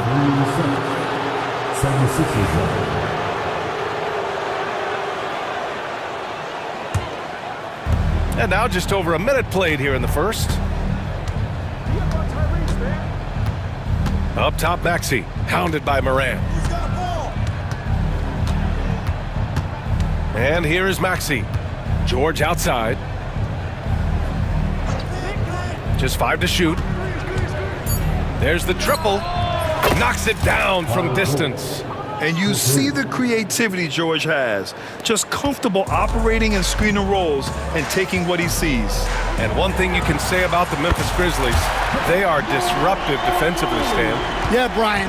They've been in the top 5 in the league in steals, blocks, turnovers forced over the last few years. And let's face it, they're aggressive offensively as well. This team attacks at both ends of the court. Maxey. Oh, and that one, no question, powered it down. Such a flashy player. The ball control Maxey has is really impressive. And it's Ja Morant with the foul. That's his first foul. I love great defense. Just quick to establish his feet, and he takes the hit. For Philadelphia, they've gone 3 of 4. Off to a nice start. Here's Maxey. Here's Yabusele. And it's going to be a goaltending call here, so they will count the bucket. And setting the tempo with an assertive move. Like, where was the defense on that play? Well, when you are the aggressor this early, it is intimidating. Morant against George. Oh, there's Morant with the slam. And that's Morant for you. Not settling. When he sees the opening, he goes for it. Here's Maxey. Rips it home off a terrific move. When you're trying to stop a guy like this, you have to match his intensity level. Embiid against Morant. And here in the first, about 3 minutes in. Pass to Jackson. Ooh, a clear foul there on the missed shot. So he'll get a pair at the line. That's on Joel Embiid. Just a load to deal with inside. When Jackson Jr. goes up strong, he puts the defense in difficult situations. Rim protection and shooting, so important. Jaren Jackson Jr. has both of those skills, Stan. Yeah, and look, Brian, it's rare to find guys who can do both of those things. Shot blocker at the rim and stretch the defense at the other end. Guys like that are hard to come by. He's been a defensive player of the year. Maybe we'll see him in the three-point contest one day. All right, let's get a report from Allie. When asked about Desmond Bane, Coach Taylor Jenkins said he's grown into a leadership role. Guys look to him because he sets an example. Bane said experience is the best teacher. Being in this league for several years, you start to find your voice and your confidence in things you know and say. All right, Allie, thanks. And then Embiid with the dunk. The Embiid can throw it down from anywhere. So much power for the big fella. Here's Morant. And then Morant with the dunk. What? Wait. Hey, dunks are always for the big boys. Emphatic move by the point guard. Well, in this league, you can see powerful plays from anyone and anywhere. Your position no longer dictates your scoring options. Now here's Morant. He's got 9.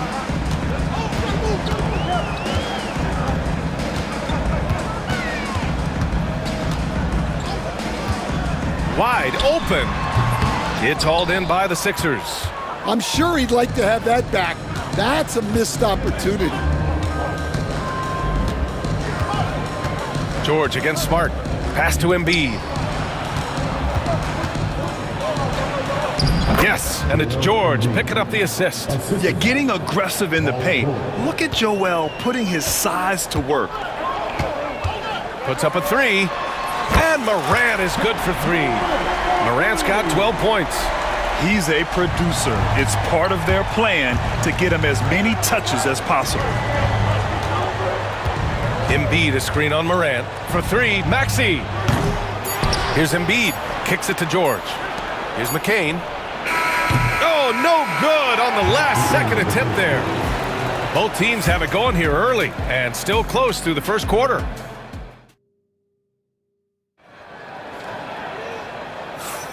And it's been a pretty even game here after 1 quarter of play. All right, well, a look at how the points have been generated so far. A scoring breakdown for the 76ers. Well, a lot of times you'll hear coaches yell, get the ball inside, and you can see why. Good things happen when you get the ball into the paint. Another thing they're doing well early on is passing the ball, spreading it around the floor and feeding guys who are well set up to score. The Sixers leading. So on the floor for Philadelphia to kick off the second quarter. We've got Caleb Martin. He's out there with Kelly Oubre. Andre Drummond is out there with Tyrese Maxey. And it's McCain in at the 2. Now here's Clark.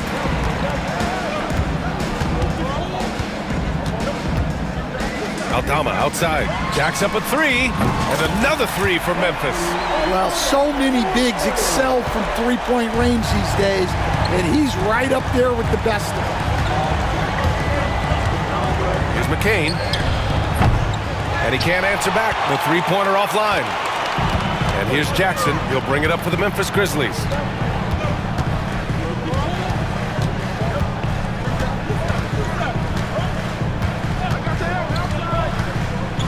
And there's the slam dunk to finish it off.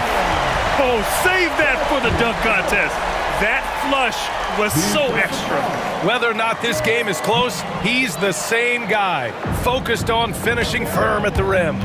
And Grant, we know the importance of the veteran leaders on a team, but not every vet wants to accept a mentorship role. Very true, B.A. In your later years, that role becomes a blend of playing and kind of coaching. Not everyone is cut out for that. For 3, Maxey hits the 3-pointer. Maxey's got 7 points in the game. Ooh, the range of Maxey is pretty impressive. He is consistent from beyond the arc. Jackson, the pass to Aldama. The steal. Here's McCain, guarded by Bain. McCain's shot is off. Memphis has gone 3 of 4 from distance in this game. Here's Jackson, and the dunk by Jackson. Making sure of it with the 2-hand slam, B.A. Yeah, I don't blame him. With the score this tight, you cannot take a chance here. Drummond with the screen. The putback, controls the rebound and the putback. I always love the hard work on the glass. Just great activity. Jackson surveying the D, puts up a deep 3.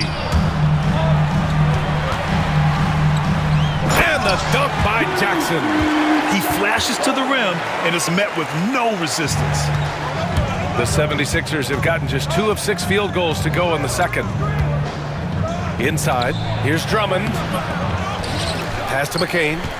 Outside Maxey. Launches it. Memphis with a rebound. And the defense got away with one there. I mean, that's a shot he typically makes. Jackson on the wing. And now about 3 minutes gone in the second quarter here. Back to Aldama. Now here's Jackson. And here's Aldama. Drummond defending. And now the Sixers on the break. Martin, the pass to Oubre.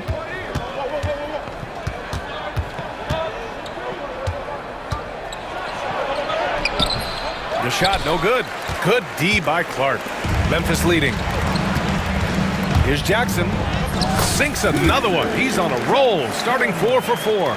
And once more this half, they find a way to get great position inside.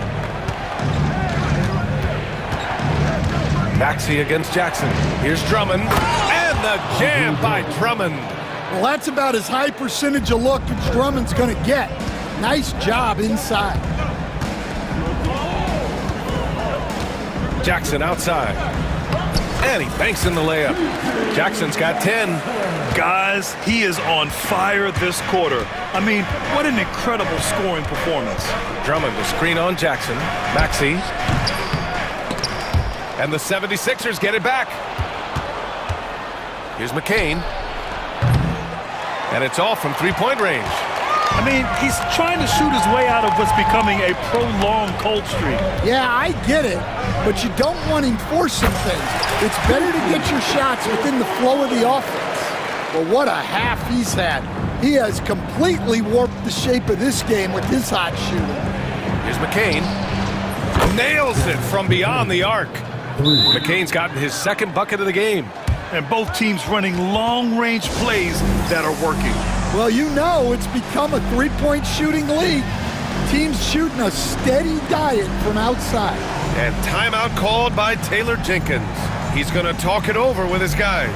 So Memphis going with an almost entire new group here. Edey's checked in for Clark. Jaren Jackson comes in for Aldama. Williams is checked in for Smart. And it's Morant in for Jackson. And Philadelphia also making a switch. Jackson is checked in. You won't see him miss that one too many times. Yeah, it was a great look. Sometimes they don't fall. You've just got to keep taking great shots. And he lays it up and in. And now it's just a 2-point Memphis lead. And challenging the defense inside, Jackson with no fear. Here's Morant. Morant with the close range bucket. The coach loves seeing chances from that range. Work that inside area. Here's McCain. No good on the quick three. And the first half comes to an end. We've got a close game going here. It's the Grizzlies up by 4. And we'll be right back after halftime for the start of the third quarter. See you in just a bit.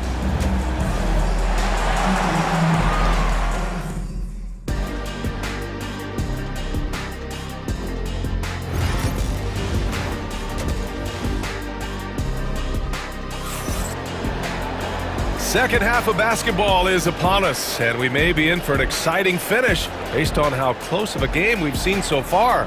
Oh, a fantastic game from Ja Morant in this one. What makes him an exciting player is the ultra-aggressive mindset that we saw over and over in the first half. Yeah, he hasn't been settling. He's getting to the rim, and that's him at his best. Luke Kennard out there with Ja Morant. Then it's Jackson, then it's Edey, and it's Smart in at the 3, the small forward. That's the 5 to begin the second half for Taylor Jenkins. Now here's Morant. And Joel Embiid pulls it down. Embiid's got 5 rebounds tonight. Lowry drives in. Here's Yabusele. George outside. Over Smart. George, no good. Well, he's more than comfortable in the mid-range, but you can't make them all. Oh, Ja Morant, my goodness. Oh, putting on a show for the fans. Morant's skills making it look like a circus in here. Oh, and there's the whistle on the shot. So 2 free throws for him coming up.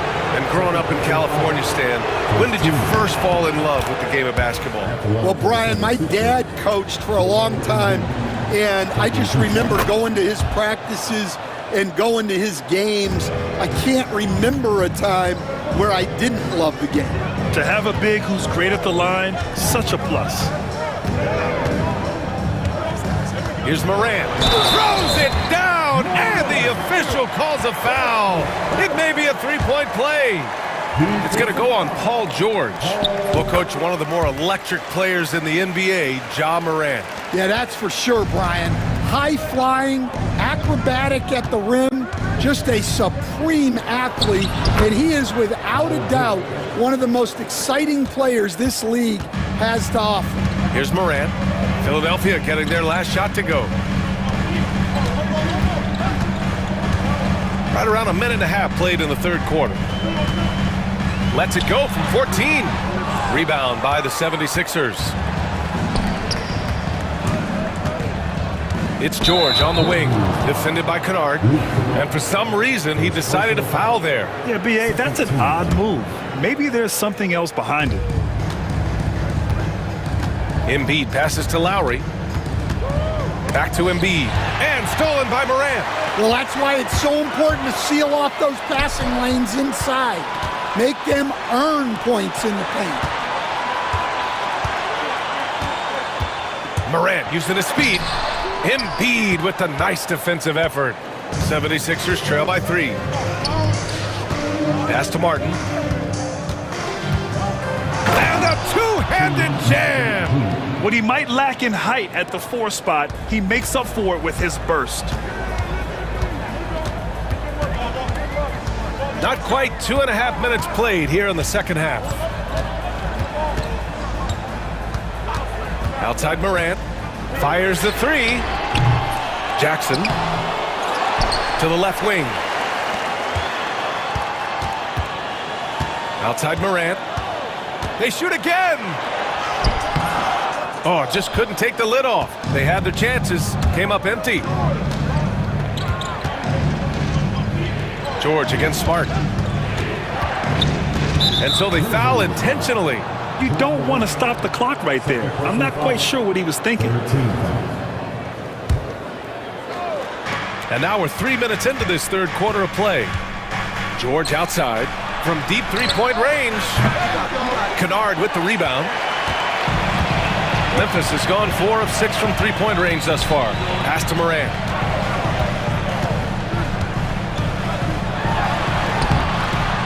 No luck on that one.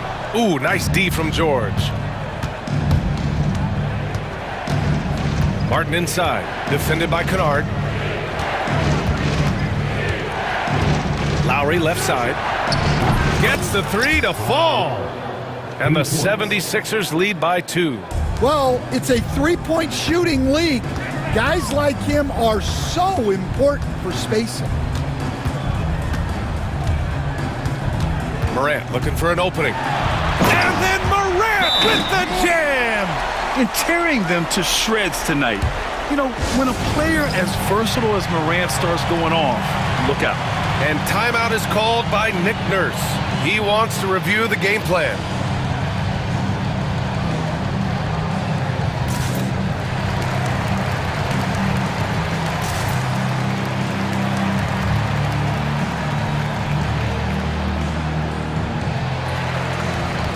So both teams making some changes here.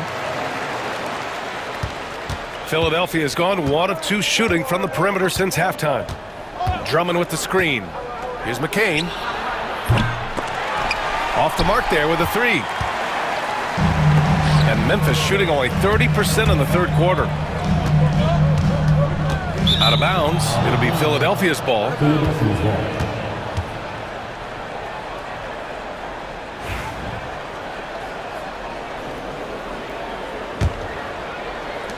.56 seconds left in the third quarter of the game.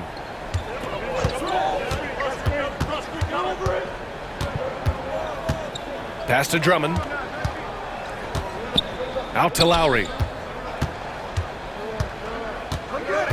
6 to shoot. Huff pulls it in. Well, the Grizzlies shooting 59% on this one. A good average. Up top, Jackson. He's guarded by Lowry. From behind the arc. Drummond grabs the miss. Drummond's got his 5th rebound in this one. Pass to McCain.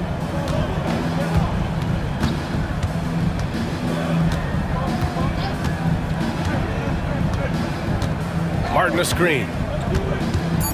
Takes a three. Got a piece of it, and they get it back. It's a tie game in Memphis. And when we return, we'll get the fourth quarter rolling.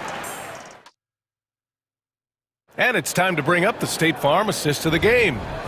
This is the definition of team chemistry. I love to see this kind of communication and connection between teammates leading to the perfect pass. Well, it's one of the core parts of the game. Reading the defense and creating an easy bucket for your teammate. That is pretty. We've reached the fourth quarter in what has been a very competitive game. Should be an exciting finish. On the court for Philadelphia to start the fourth. Kenyon Martin is out there with Andre Drummond. Then it's Kyle Lowry. Then there's Kelly Oubre. And it's McCain in at the 2. 76ers trail by 3.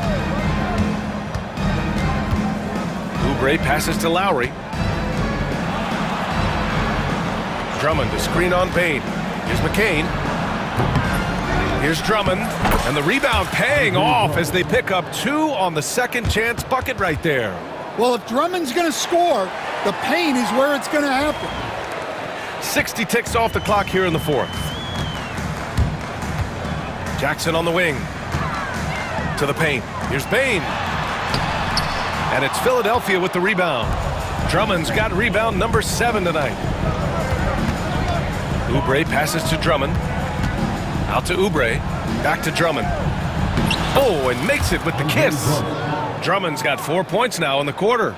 With a tough road ahead, they worked hard to get a good shot. First minute and a half of basketball played here in the fourth. The drive by Jackson. Man, he made sure to get his money's worth on that foul. And let's quickly check out the scoring breakdown here for Philadelphia.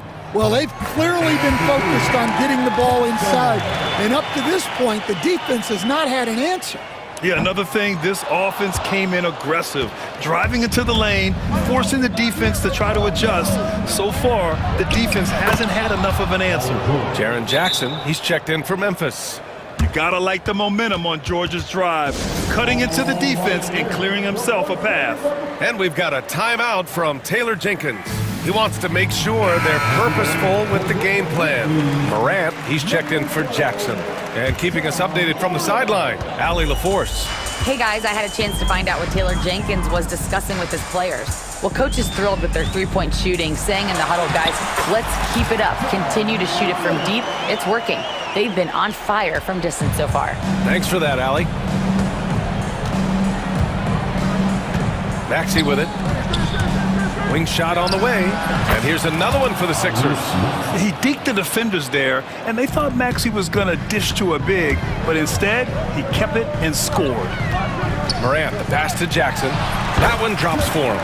And that was the right decision. When you're in need of a bucket, you go to your most trusted guys. Yeah, he got a good look, and he calmly delivered for them.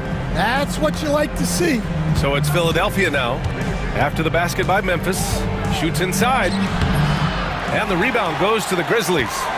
Jackson's got his 4th rebound in this one.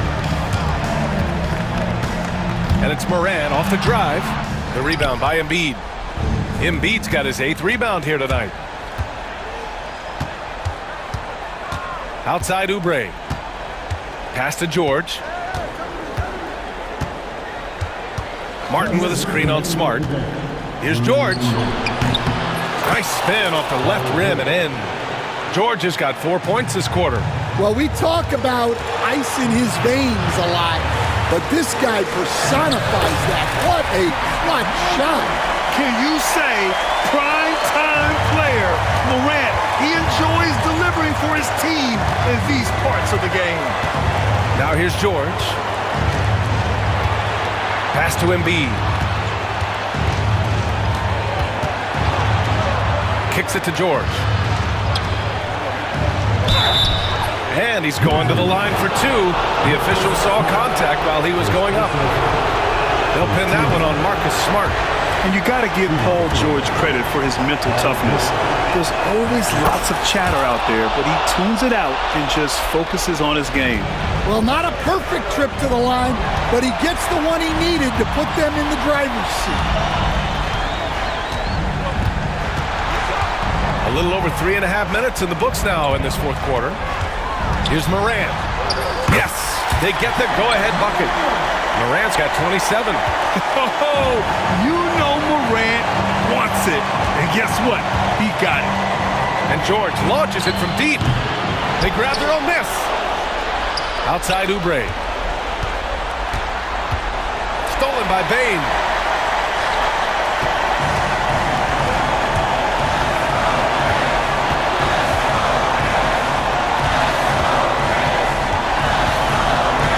There's 47 seconds left in the fourth quarter here.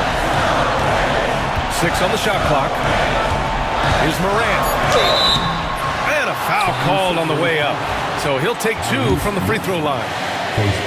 Come on, this kid is electric. Morant draws a lot of fouls with the way he plays. So he gets them both. And it's a 3-point game. There's 39 seconds left in the fourth quarter. Now George.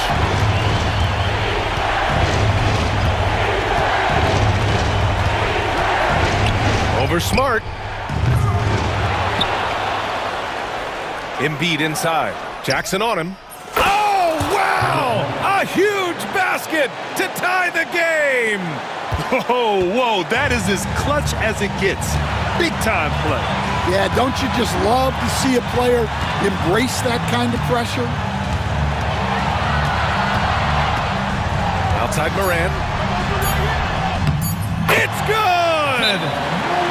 And despite the size mismatch, getting a little aggressive down there in the paint. Yeah, he didn't let the defense affect him there. He just kept his focus. And timeout is called by Nick Nurse. The pressure is on, and he's got a plan to share with his guys. What's the best strategy for him? And this comes down to whether they want to go for a 3 to win or send it to overtime with a 2. Either way, it's got to happen off this inbound pass. Substitution on the court. For 3, Maxey. And so the big win by Memphis in a tight game. That was an incredible night.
There was once a point in history where we were talking about, is the five-man phased out of the game? And all of a sudden now you have several MVPs who occupy the position. It is unequivocally going to be a special matchup tonight. Let's check out Minnesota's starting lineup. Nickeil Alexander-Walker out there with Julius Randle. Then there's Edwards. Then there's McDaniels. And it's Gobert in at the 5, down low.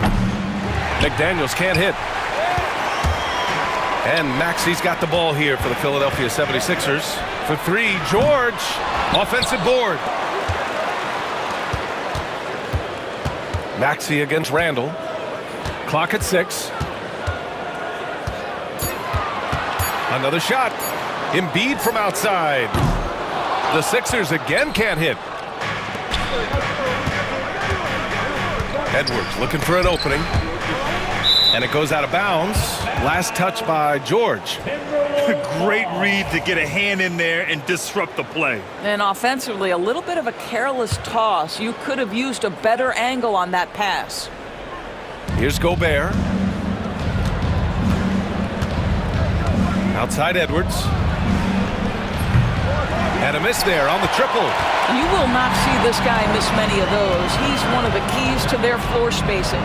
Well, Doris, we've heard Anthony Edwards declare himself as the best player in the league. Well, B.A., when you got the game to back it up, you don't mind putting yourself out there. And Anthony Edwards has charisma, highly skilled, and he's fearless when it matters most. Look out for the Ant-Man. Here's McCain. McDaniels covering. 4 on the clock. Kept alive. Maxi on the wing. Here's Embiid. And finally, that one's good. And that's the hunger that Embiid plays with. He just gobbles up the miss and goes back up for the score. Now we'll go to Allie LaForce, who had a chance to talk with head coach Nick Nurse. He knows it'll be tough to score in the paint tonight. Gobert locks down the lane as well as anyone. He blocks shots, and then when you count up the numbers of shots he alters, you get a full picture of his dominance at the defensive end. Guys? Good job there, Allie. Thanks. Here's McCain, following the score by Minnesota. George feels it out a bit. Here's the 3. Oh, my. Came close to a 4-point play. He'll head to the line for 3 free throws. Well, Paul George is a difficult defensive assignment precisely for this reason. He's going to force you into contact. He hits the second from the line. Doris, we've heard Paul George get a lot of praise from the next generation of NBA talent. We sure have, and it's easy to see why, Brian. This guy is fundamentally sound. He does a little bit of everything, can shoot with range, can get off the bounce. His game is so polished and smooth, worthy of emulation. Now here's Edwards. Edwards can't get that one to fall. I'm sure he's kicking himself. He hates to blow that kind of opportunity. Maxi passes to George. Oubre, a screen on Randle. Here's George. Pass to McCain. Over McDaniels. A nice shot by McCain. And you got to defend better than that. I mean, that's a good look for him. That's not coming with the right mentality. The defender neither closes the space nor challenges the shot. That's frustrating as a coach, boy. Everything right except the finish. Have to keep focused all the way through the play. The kick out to Maxi. Back to George. Pass to Maxi. Wide open look. Oh, he clanks that one off the back iron and it falls. And just so good at playing at high speed. Maxi gets the ball and takes the fast shot. Can they get it? And Edwards slams it in. Oh, give me a little sauce, Anthony Edwards. Rise high and finish over the defender. Here's McCain. McDaniels covering. Out to Oubre.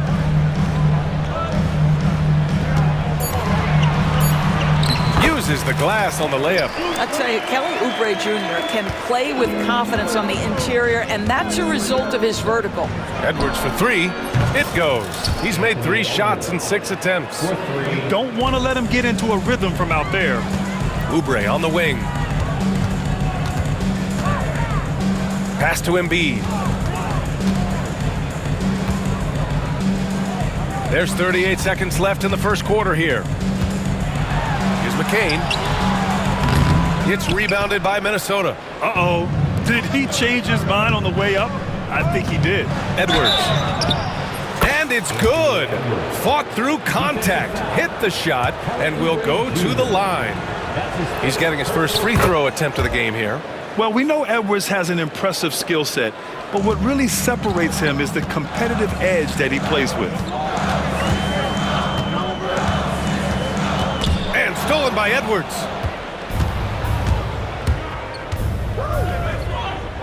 He shoots it. And he misses the go-ahead basket. Left side, Maxey. Here's Embiid. What if it goes? There will be a 2-minute review to the play. And it looks like they are going to review the play. The question, did he get the basket off in time or not? While this call may not decide the game, you always... And still a close game as the first quarter comes to a close. Philadelphia on top, up by 1. Don't go away. We'll be back with the second quarter in just a moment. And we hope you're enjoying the game. Both teams tonight keeping things pretty even on the scoreboard so far. And looking at what we've seen from the Sixers, what do you guys think? Well, they came out with a physical presence and made rebounding a priority. I think it's why they hold the lead here early, because they're controlling the flow of the game with those second chance opportunities. We've got Caleb Martin, Maxey out there with Andre Drummond, and it's Yabusele in at the 4. That's the group in the game for the 76ers. Let's go now to the sideline and catch up with Allie LaForce. Well, the Timberwolves, no doubt, a team to be reckoned with. Coach Chris Finch said, we come in every single night and compete. No matter what the circumstances are, we expect to win. We root for each other, so I feel like we have all the makings of a tough team. And they have reason to be confident, Allie. Thank you. McDaniels is checked in for the Timberwolves. The putback. The shot off that time. Timberwolves trail by 3. And the layup is good. McDaniels got his first basket. Getting the ball inside, usually a pretty good recipe. And it really feels like the chemistry of this Timberwolves team has taken a step forward. And B.A., you know this. Winning always enhances that energy and chemistry. But beyond that, this is a roster full of players that have had individual success, and now they're hungry and thirsty for team success, because that's the true measure. Here's McCain. McDaniels covering. Pass to Maxey. Here's McCain. Back to Maxey. Shot clock at 5. Shot from 16. McCain's shot is off. Timberwolves trail by 3. They're searching for a way to score. Yeah, buckets have been very tough to come by. Here is DiVincenzo. With nobody on him, he buries that jumper. Gotta fight harder to get over those screens. You know, we see this all the time. You're basically, as a defender, hoping the man misses rather than putting in the work to get over screens. DiVincenzo with the steal. And that one is hammered home. Gotta give him credit for jumping on the ball and making the most at the other end. Boy, inexcusable at this point of the game. They gotta be more composed in these moments. Boy, in a tight game like this, that can change the whole tone. It helps your opponent get into a little bit of a rhythm. They set a pick. Shot clock at 6. Yabusele. And he takes it in for the layup off a very nice feed. And the 76ers lead by 1. DiVincenzo, the pass to McDaniels. DiVincenzo with it. Back to Daniels. From deep. And he can't connect. He's 1 for 3 in this game. The 76ers have got 3 of 6 shots to go here in the second quarter. And it's Maxey missing. And he probably thought he was going to bury that one. Maxey against DiVincenzo. That one's good for 2. DiVincenzo's got 6 points in the quarter. Looking at lineups around the league, Grant, seems like they're becoming more positionless than ever before. Yeah, you're spot on, BA. To the point where some people feel all-star voting shouldn't be by position anymore. It should be by merit. Here's Garza. Drummond defending.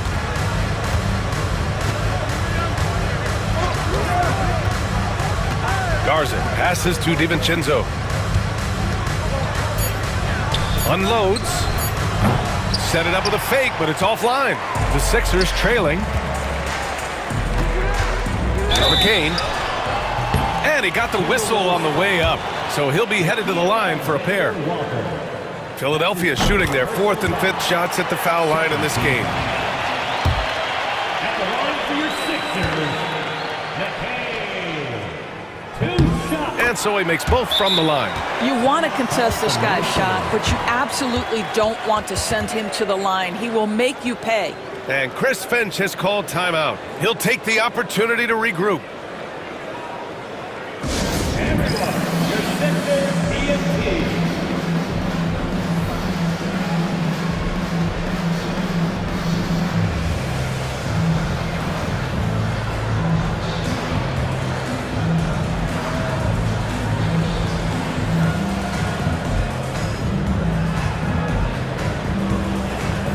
Gordon, he's checked in for Philadelphia. Jackson comes in for Maxey. Gobert's checked in for the Timberwolves. Randall comes in for McDaniels. Here is DiVincenzo. 6 points for him. Pass to Garza. Back to DiVincenzo. 50 seconds left to play in the first half of basketball. And there's the screen. Beyond the arc. Sends it home from three-point land. DiVincenzo's got 9. These teams have really gone back and forth. Yeah, 5 lead changes already. This one's going to be a battle for sure. Jackson on the wing. DiVincenzo covering. Here's Yabusele. Back to Jackson. Martin, the pass to Drummond. Jackson for 3. Gets rebounded by Minnesota. I know he wants to answer the 3 that was just made on the other end, but he can't let that affect his judgment. He's got to find the best shot possible. That's been the story of their offense so far, getting a number of looks from point-blank range. Gordon outside. And the first half comes to a conclusion in a game that's been very close so far. Timberwolves ahead, up 4. And we'll be back for the second half following the break. Keep it right here on 2K Sports.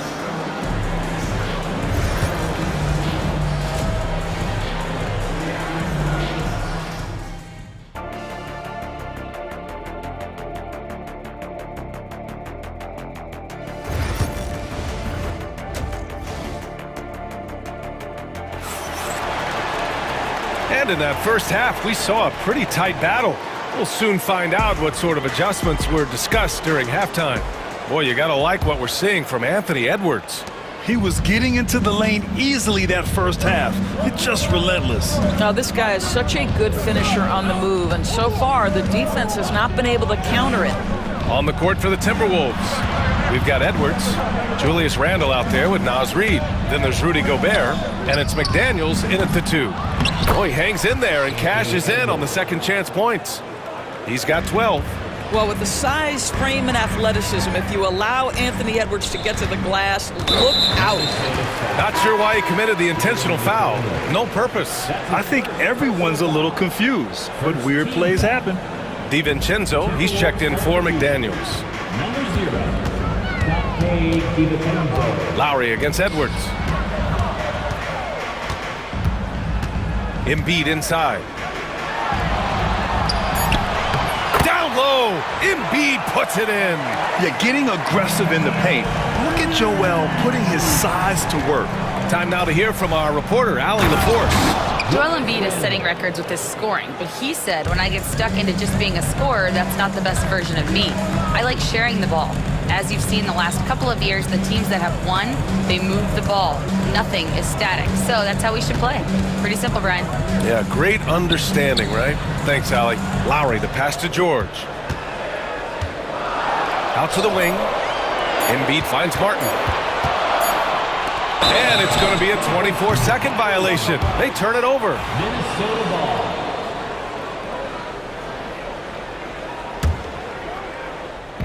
And we're about a minute and a half in the second half. Outside Edwards.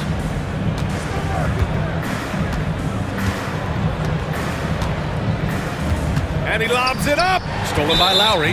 He got it. No doubt that's a foul.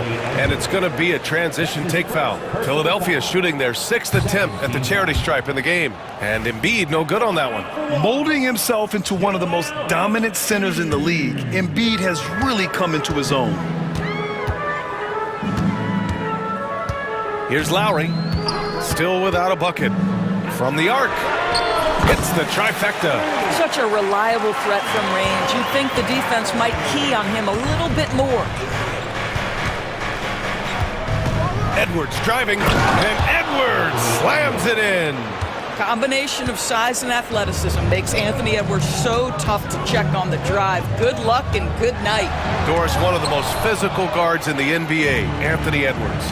If you want to talk about a prototypical NBA body, it's Anthony Edwards. He's got size, strength, athleticism, but beyond that, he's so skilled. 3-level scorer, versatile on the defensive end, fearless when it matters. Anthony Edwards may be the next face of the league.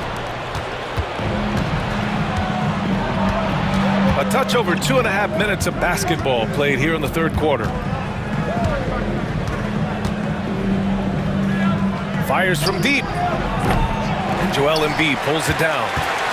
Embiid's got his 5th rebound in this one. George drives in. And the jam by George. Well, you love how Paul George finishes on the drive. That is a powerful dunker right there. Edwards. Outside for Randall. Pass to Edwards. Reed to screen on Lowry. Just 5 on the clock. Here's Edwards. Edwards can't get that one to fall. 76ers trail by 3. Oubre finds Lowry. George outside. For the tie. Gets the 3 ball to go. George has got 8 points. Paul George's shooting form is just so pretty. This guy has the ability to make shots so easy. The 3, DiVincenzo. And it's Martin with the rebound. And timeout is called by Nick Nurse. He wants a few moments to regroup with his players.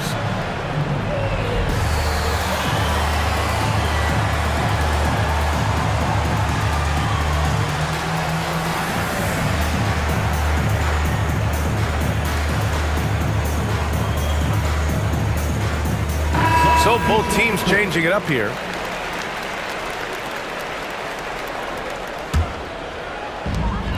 We've gone about 3.5 minutes here into the third. Here's Lowry. Soft touch off the glass. Lowry's got 5 points in the quarter. Put the ball in Kyle Lowry's hand in a pick and roll, and he will pull all the right strings. Oh, what ferocity on the throwdown. I just love when he goes up with purpose.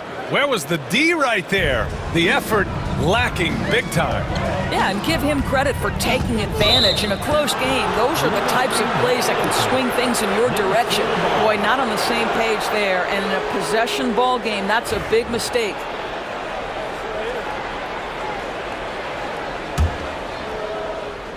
Minnesota's got nothing to fall from outside in this third quarter. Ooh, poked away. There's 42 seconds left to play in the third quarter. Shot is up. And again, it's Philadelphia. Well, if you're that size and you're Andre Drummond, be aggressive and assertive in the paint. I'm going to dictate the action inside, he says. Here's Dillingham. Chalk up 2 there. Dillingham's got his first points in this one. And it's Lowry with the ball for Philadelphia. 1 second separating the shot clock and the game clock. Here's McCain.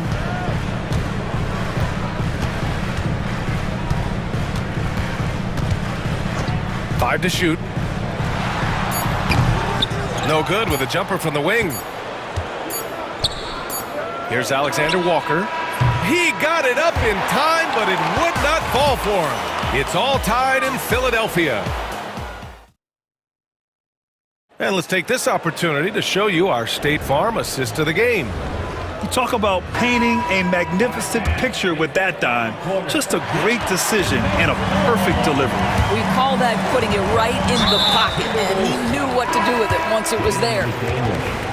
That's his second. And it's been a very competitive game so far as we get rolling here in quarter number 4. They've got Andre Drummond. Kenyon Martin is out there with Kyle Lowry. And it's McCain in at the 2. That's the group in the game for the 76ers. Martin right side. Reed against George. Late clock, the Sixers need to put one up here. Martin misses. And I'm surprised that didn't go down. I mean, I'm sure he is too. McDaniels passes to Gobert.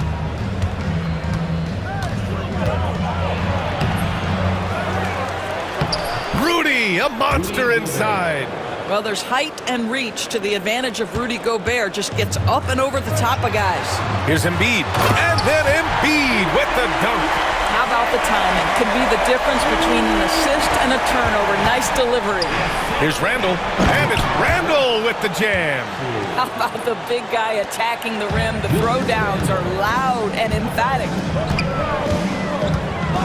George passes to Embiid. Back to George.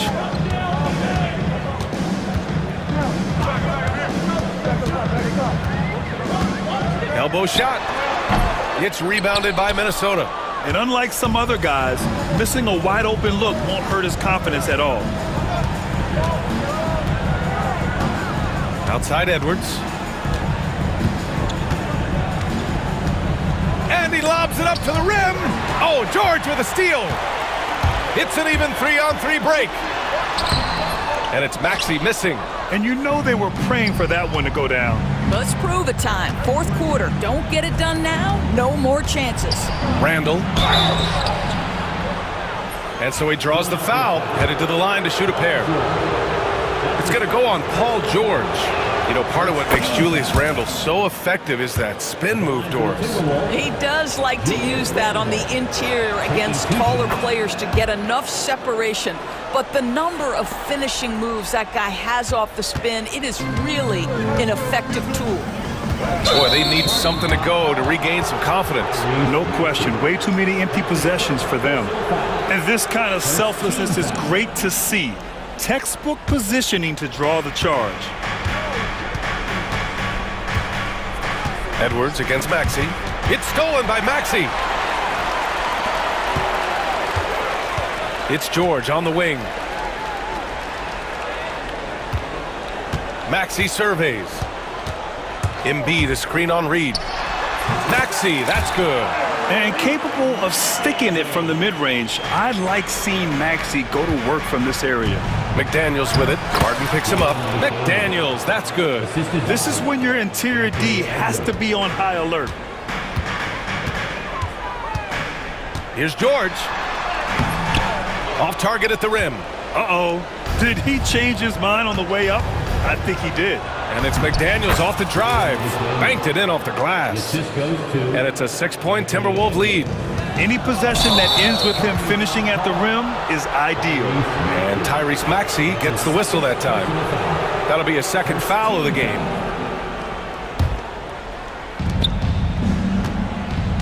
And they're dialed in offensively. Sure are. Staying in attack mode and at the same time playing under control. Here's Edwards, plenty of space with the putback. Great positioning on the putback. Gobert's got 4 points this quarter. Listen, at just over 7 feet, we know Gobert's going to be terrific on the glass. Back to George. Pass to Embiid. Sinks the 15-footer. And he can get that shot anytime. He really can shoot over almost anyone.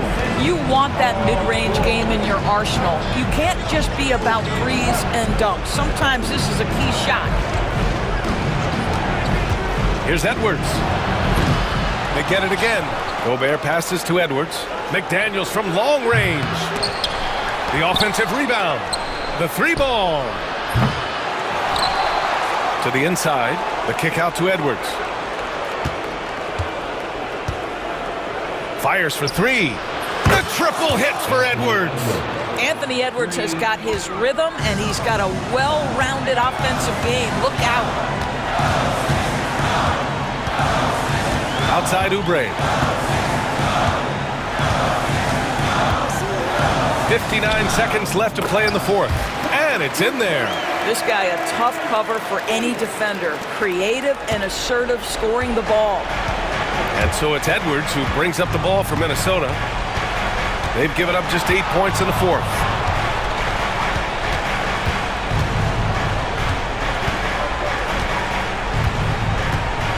Six on the shot clock.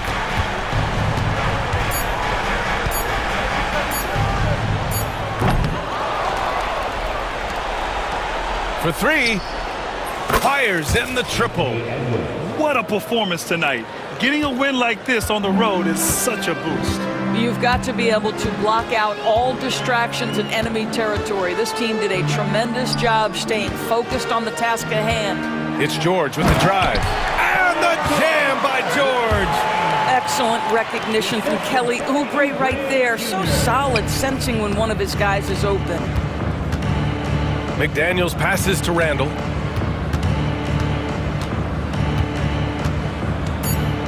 From deep. He can't get it to go. So it's Minnesota picking up the win. Boy, a nice win on the road. By the time this one was winding down, this building was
of their depth. And Kevin, you've got to give both front offices a ton of credit. I mean, you've got to find guys and try to be economical about it, and they need to be able to play important minutes for you. It's a little more art than science, and kudos to both of these front offices. And checking out Minnesota's opening lineup. Conley and Edwards are the guards. Rudy Gobert is out there with Randall, and it's McDaniels in at the small forward position. Now here is Holiday, and the dunk by Porzingis. And guys, they know he's going to finish off the lob in style. Porzingis and his teammates connecting on target. Here is Edwards. Pass to McDaniels. Back to Edwards. Porzingis with the steal. White with it. Conley picks him up.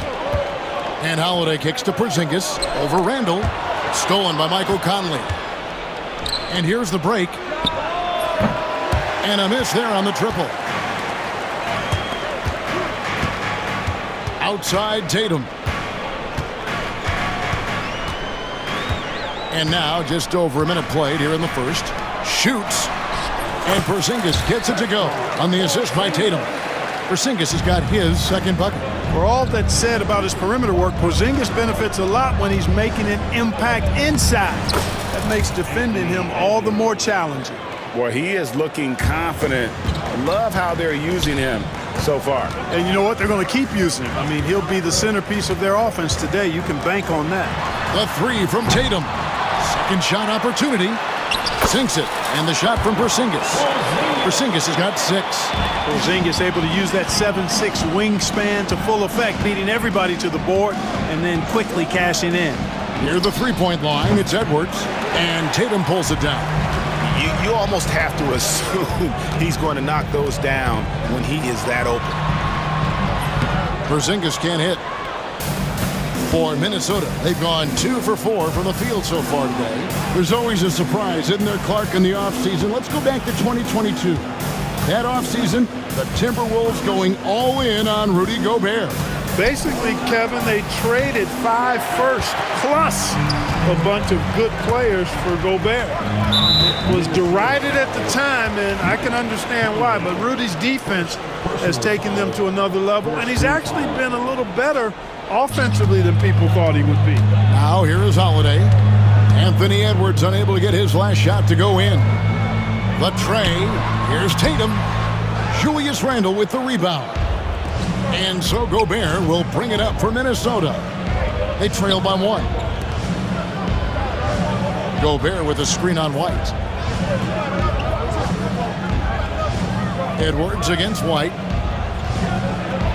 Shot clock at 5, and that one clearly a foul. Gets the whistle, and 2 shots coming up. It's on Porzingis. Anthony Edwards is a classic 2-guard. Clark, a spectacular player.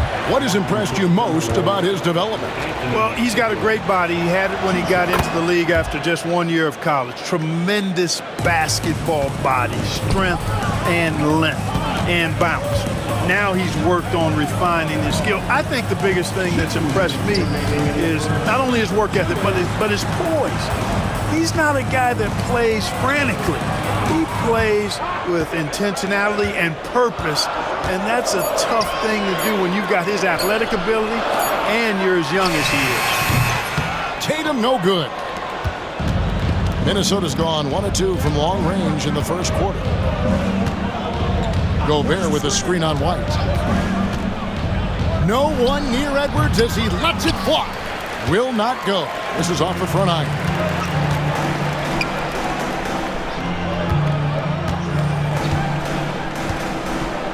Randall against Tatum. Brown with a screen on Randall. Here's Tatum. Boston again missing. We've got 1:13 left in the first quarter of the game. And let's head over to the sideline and catch up with David Aldridge. Kevin, thanks. Jaylen Brown has put it all together. He said, I'm figuring out my spots to be aggressive. That's in my DNA. But also showing how I've grown. Being a great screener, delivering passes on time and on target. That's important to being a great teammate. I'm focused on being a better basketball player. Kevin? Yeah, and he's a smart one too, right, David? He is something else. Outstanding stuff, DA, as always. Holiday, the pass to Tatum.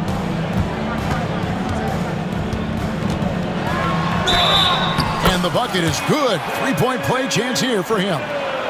And Tatum is really good at bouncing off the defense. Again, playing through contact and knocking down shots despite getting bumped and thumped on his way to the hoop. And here's Edwards from the arc. Rebound, Boston. Rare you'll see him miss such an open look. Holiday, the pass to Tatum. And a little luck that time, but it drops. That's 7 points for Jason Tatum. Well, I like how Tatum had his hands up and ready to go on that catch and shoot. Well done. And he's good on the three ball. He's somebody that's really comfortable carrying the offensive load. It's stolen by Randall. It's Edwards on the wing.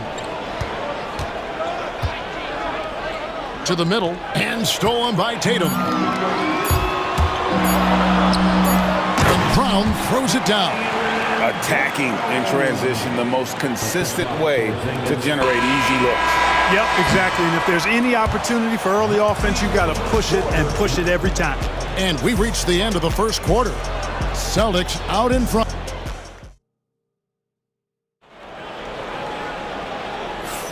And for those of you just tuning in, the second quarter of action is where we're at right now.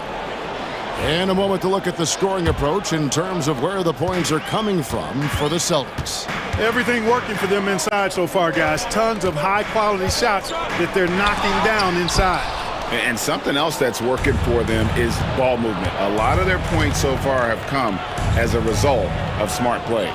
We've got Holiday. Porzingis is out there with Brown. And it's Pritchard in at the shooting guard. That's the 5 to begin the second quarter for the Celtics.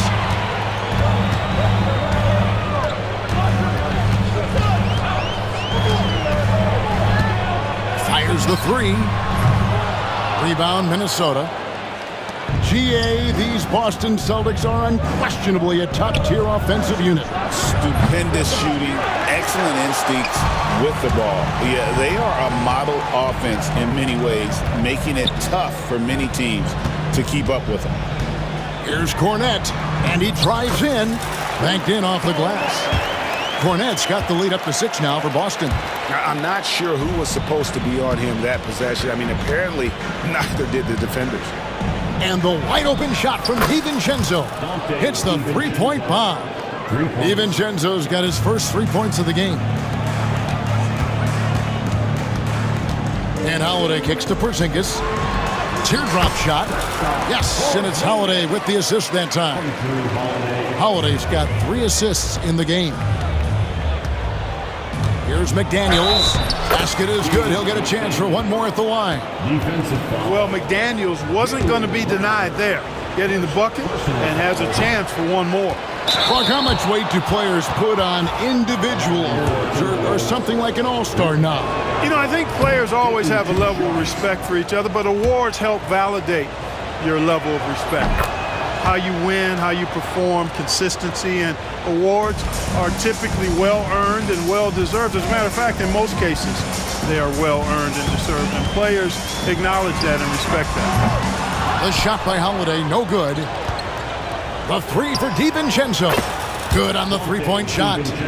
DiVincenzo's got 6 points. And there's DiVincenzo with the quick trigger. Cannot give him any room defensively. You've got to eliminate his airspace. Porzingis can't hit. That's a surprise. I mean, really out of character for him to miss when the defense is not right up on it. Here's McDaniels. Off target from outside. And it's Porzingis with the ball. He'll bring it up for the Boston Celtics. To the paint. Got a piece of it. Launches it. Pushing it up. Alexander Walker passes to Garza. 20 feet out. A shot by Alexander Walker, no good. Oh, he really broke up that transition opportunity. Looks like it'll be a transition take foul. And let's quickly check out the scoring breakdown here for the Timberwolves. They've looked to fire as much as possible from outside the arc, and so far they are hitting at a high clip. They've also displayed a real unselfishness as a team, moving the basketball well, sharing the rock, and giving everybody a chance to participate in the offense. And a whole new group out on the floor for the Celtics. Gobert, he's checked in for Minnesota. Julius Randle comes in for McDaniels. Boston's gone 0-2 from deep here in the second. Here's White. Gobert with the block. Love the way Gobert goes after shots. He blocks quite a few and alters many more. Good on the shot. And the Timberwolves lead by 3. Celtics have gone 2 of 6 from the field in the second quarter so far. To halt the run, Gobert with the block.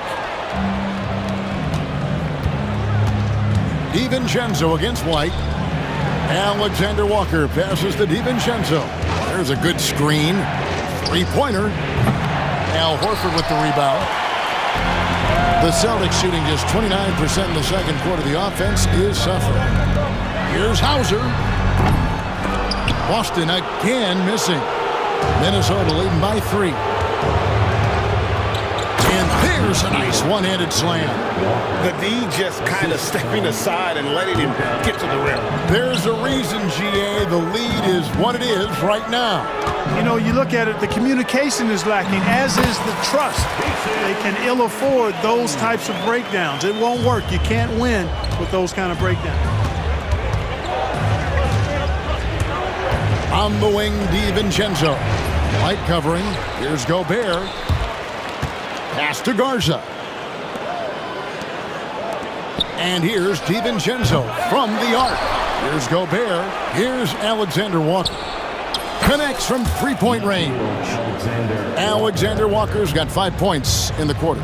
Gobert can look over the top of just about any defense right there. Delivers a nice pass. Outside White. From outside the arc, a three-pointer is right on target. White's got himself going there. His first points of the game on the deep ball. 6 seconds separating the shot and game clocks. Count the basket. And the defense cannot underestimate Randle's strength. Pushes right through the contact and gets the shot. Randle against Tatum.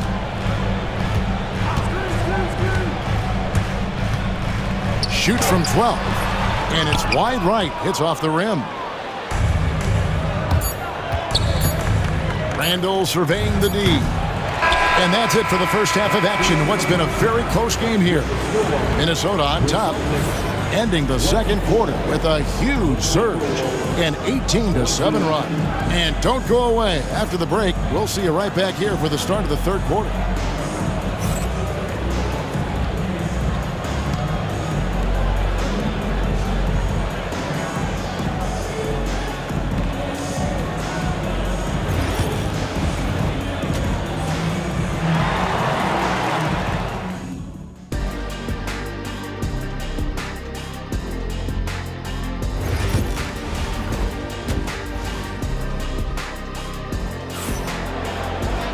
And in that first half, we saw a pretty tight battle. We'll soon find out what sort of adjustments were discussed during the half.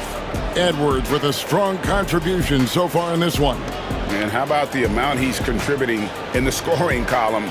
Through 2 quarters, he has been terrific. And you know what? They've come at him a few different ways defensively, and nothing has slowed him down. You know, Greg, when you look at the Timberwolves' history, the first round had been a problem for them. But not last year, as they swept the Phoenix Suns. And you gotta look at it as being a tremendous success, right? Because going into the season, I don't know that anyone thought they would have made it to the conference finals. But boy, that young group gelled well together, and the sky's the limit for the future. And so in the game for the Timberwolves, Reed is out there with Gobert. Then there's McDaniels. Then it's Julius Randle. And it's Edwards in at the 1 spot. Porzingis with a screen on Edwards. Porzingis inside. Guarded by Reed. Nice fake, but the layup off the mark. McDaniels. A chance there to push it to double digits, but it's off the mark. Celtics trail by 8. Porzingis kicks to Holiday. Back to Porzingis. Jacks up a 3. Rudy Gobert with the rebound. Gobert's got his 7th rebound of the game with that last one. And here's Edwards from the arc. They get it again. And finished off by Gobert. The endless reach of Gobert. Those long arms sometimes seems like he's everywhere. An overwhelming presence on the offensive glass. Pass to Pritchard.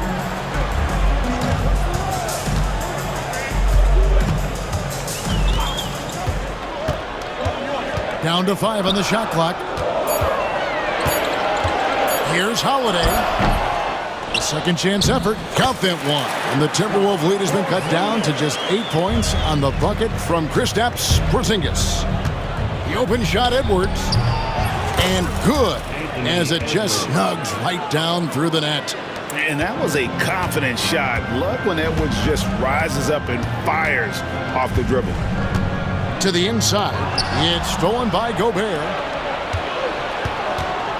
Unloads. Edwards with another miss. The Celtics have gotten just one of their first 4 shots to fall since coming out of the locker room with the break. Right now, let's send it over to the sidelines and get a report from David Aldridge. Kevin, the league recalibrated its emphasis on fouling during last season.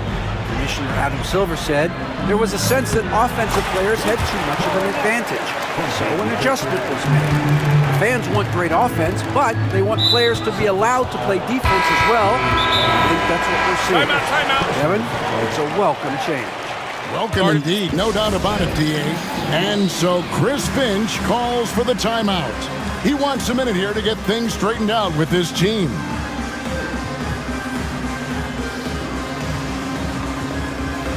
Some changes for Minnesota.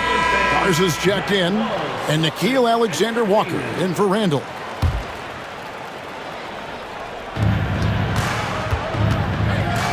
Outside, Edwards takes the 3.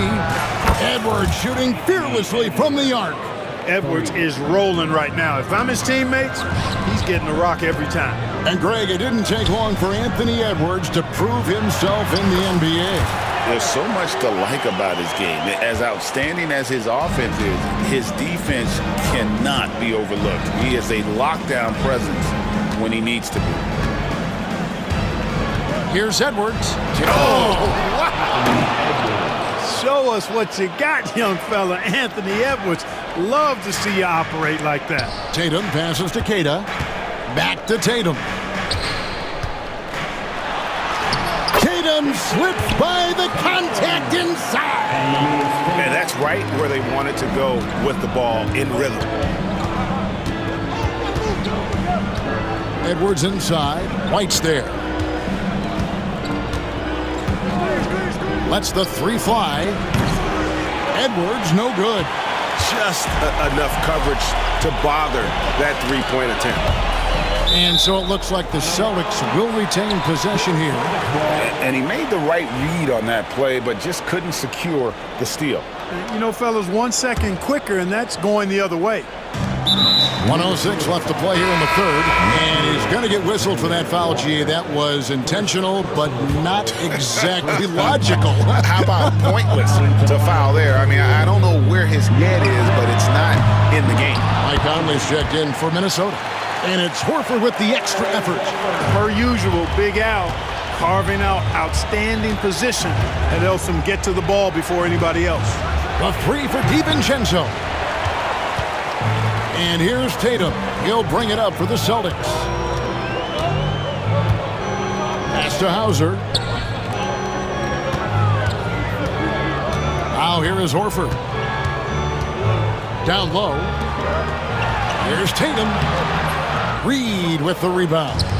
Minnesota leading by 7. Near the 3-point line, it's DiVincenzo. And it's good off the back of the rim and in.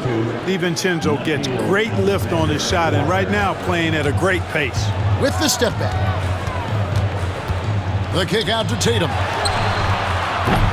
Tatum with another miss.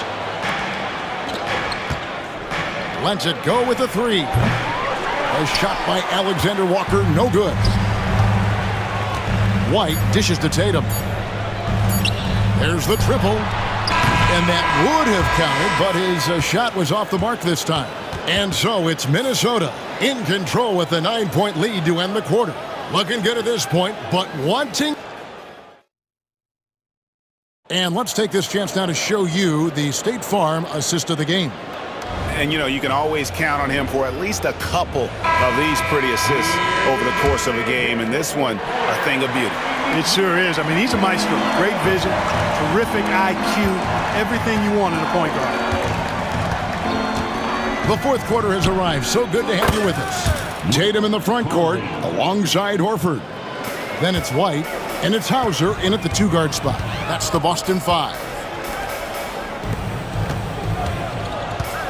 Here's Keita. Horford kicks to Tatum.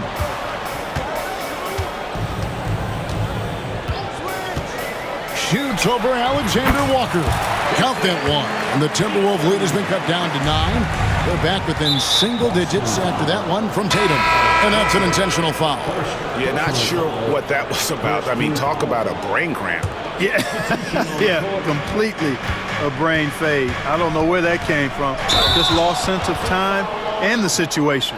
And the foul called on Edwards. That's his first foul. And really just a great play to sacrifice his body and take the charge. Heads up action there. Reading the play and then beating him to the spot. Well done. And a lot of contact on that one, so he'll shoot 2 here. Really like your chances with Tatum at the line. He locks in and focuses on these two. And an important part of every team's game, a look at the hustle stats for Minnesota. Really a great job in this one, forcing the issue defensively. Great quickness and discipline combined, making ball handlers very uncomfortable. And let's not forget how dominant they've been defensively. Great job of forcing some tough shots, often leading to blocks. Tatum clearly putting on a show in this one, doing it all. Edwards looking it over for the 3. Rebound by the Celtics. Tatum's got his 6th rebound on the night. Knocked loose, stolen by McDaniels. Randall outside. Just about 1.5 minutes gone by here in the fourth. Picked by Reed. And he lobs it up toward the rim and stolen by Tatum. And up the court come the Celtics on the break. Holiday finds Tatum.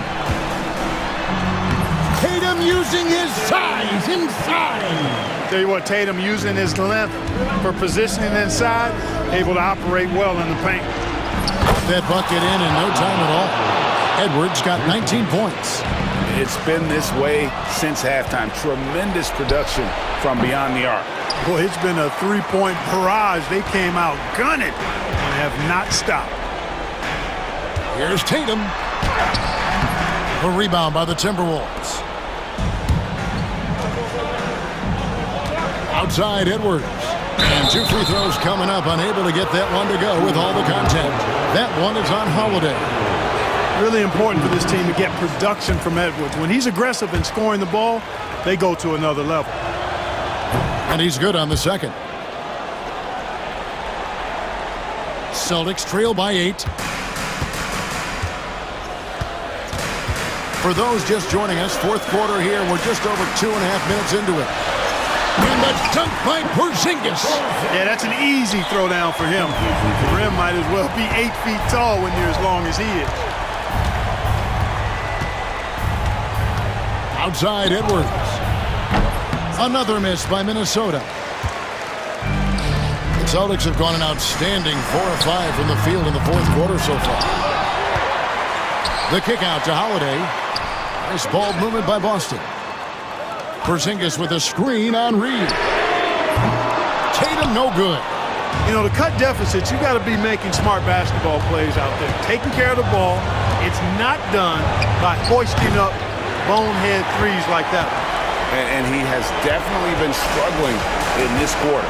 You know, guys, it seems to me as though he's over anxious. He seems to be pressing, trying too hard, moving too fast. Just needs to calm himself down and wait for good shots. Lock at 6. Brown the pass to Tatum. Reed with the rebound. Reeves got 6 rebounds here tonight. Edwards against Porzingis. For 3. Edwards, no good. Wow, what a rough second half for him shooting the basketball. Maybe you adopt a pass-first mentality at this point. I mean, that can happen to anyone, but it's ugly every time it does. Yeah, it is unfortunate, embarrassing. He just lost his concentration for a split second. That's all it took. Reed with a screen for Edwards. Second shot opportunity, and Gobert kicks to Randall. Pass to McDaniels. Goes back up. And once again off the mark by Minnesota. And here's Tatum. He'll bring it up for Boston. So far in the fourth quarter, they've allowed just 6 points. It's good! What a beautiful shot to bring him to within 3. And Tatum continues to evolve before our eyes, showing excellent leadership by knocking down these clutch shots.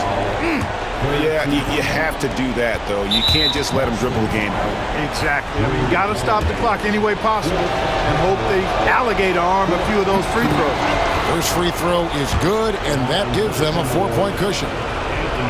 And so both free throws are good, and it's a 5-point game. And you can wrap this one up. Great job to stay cool at the line and finish it off. Time called here. The Celtics decide to talk it over. There's 10 seconds left in the fourth quarter. What do you think we're going to see coming out of this timeout? Yeah, trying to get back in this thing, they need a score. Yeah, and they need it hiccup fast. I mean, they'll be drawing up a quick hitter in the huddle here, no doubt.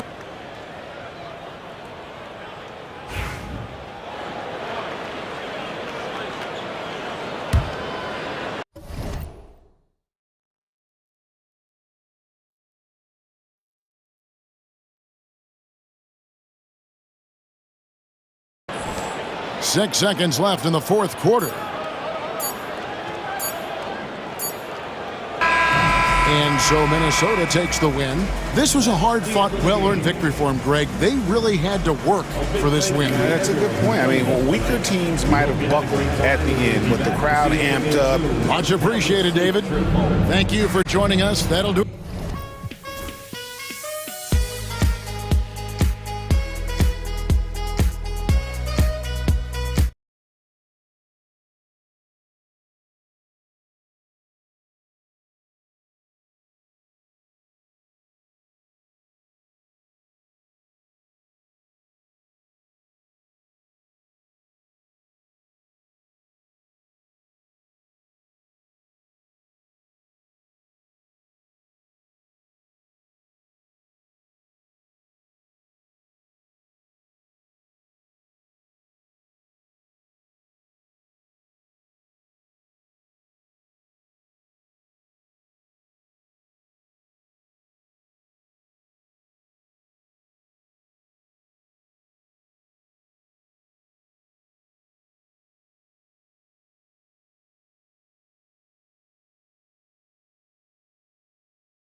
offenses, and they're not just talented, they're relentless.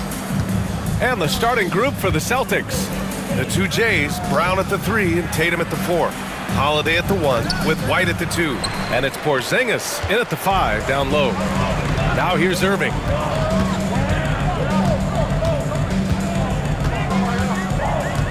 The 3. Boston pulls it in. And this is exactly who you want taking that shot. He just missed it. And he gets that one. And setting the tempo with an assertive move. Like, where was the defense on that play? Well, when you are the aggressor this early, it is intimidating. They get it back. Second shot opportunity. Here's Irving. Gafford passes to Irving. Doncic on the wing. 6 to shoot. Lively with a screen on Tatum. Here's Doncic. Oh, he cocks it back and throws it down. Right on Porzingis. Whoa! Not known for showing off, Doncic with the highlight reel jam. Did I say that? Wow. In the NBA, you just can't let guys get to the rim. The Mavericks have gone 1 of 4 to begin this one. Holiday against Doncic. Outside for Irving. And he was camped in the lane there. He gets a 3-second call.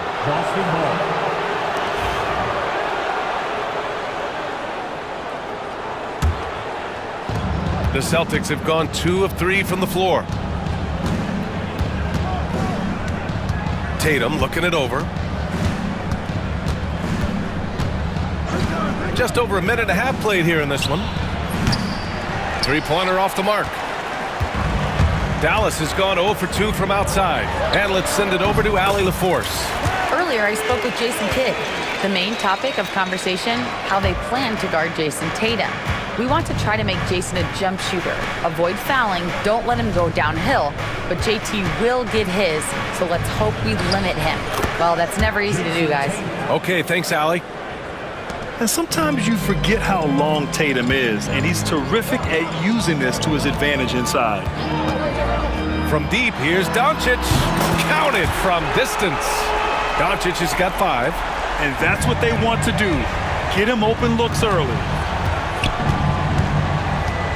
To the middle. Here's Porzingis.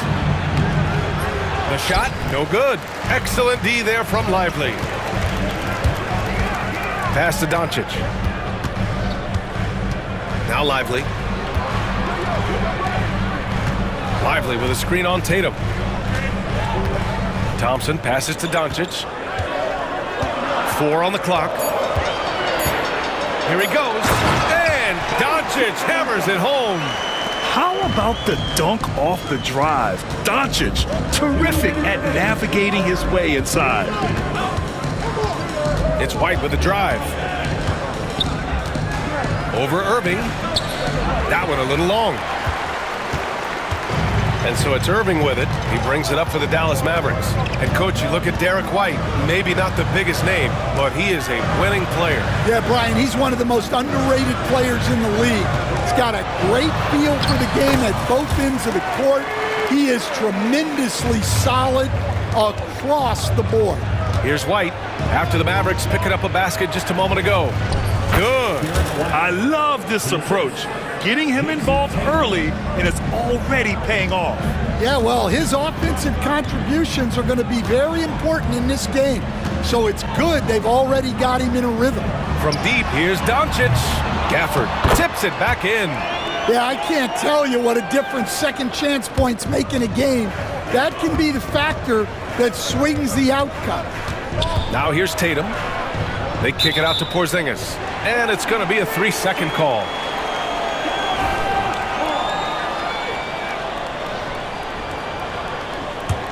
Dallas leading by 5.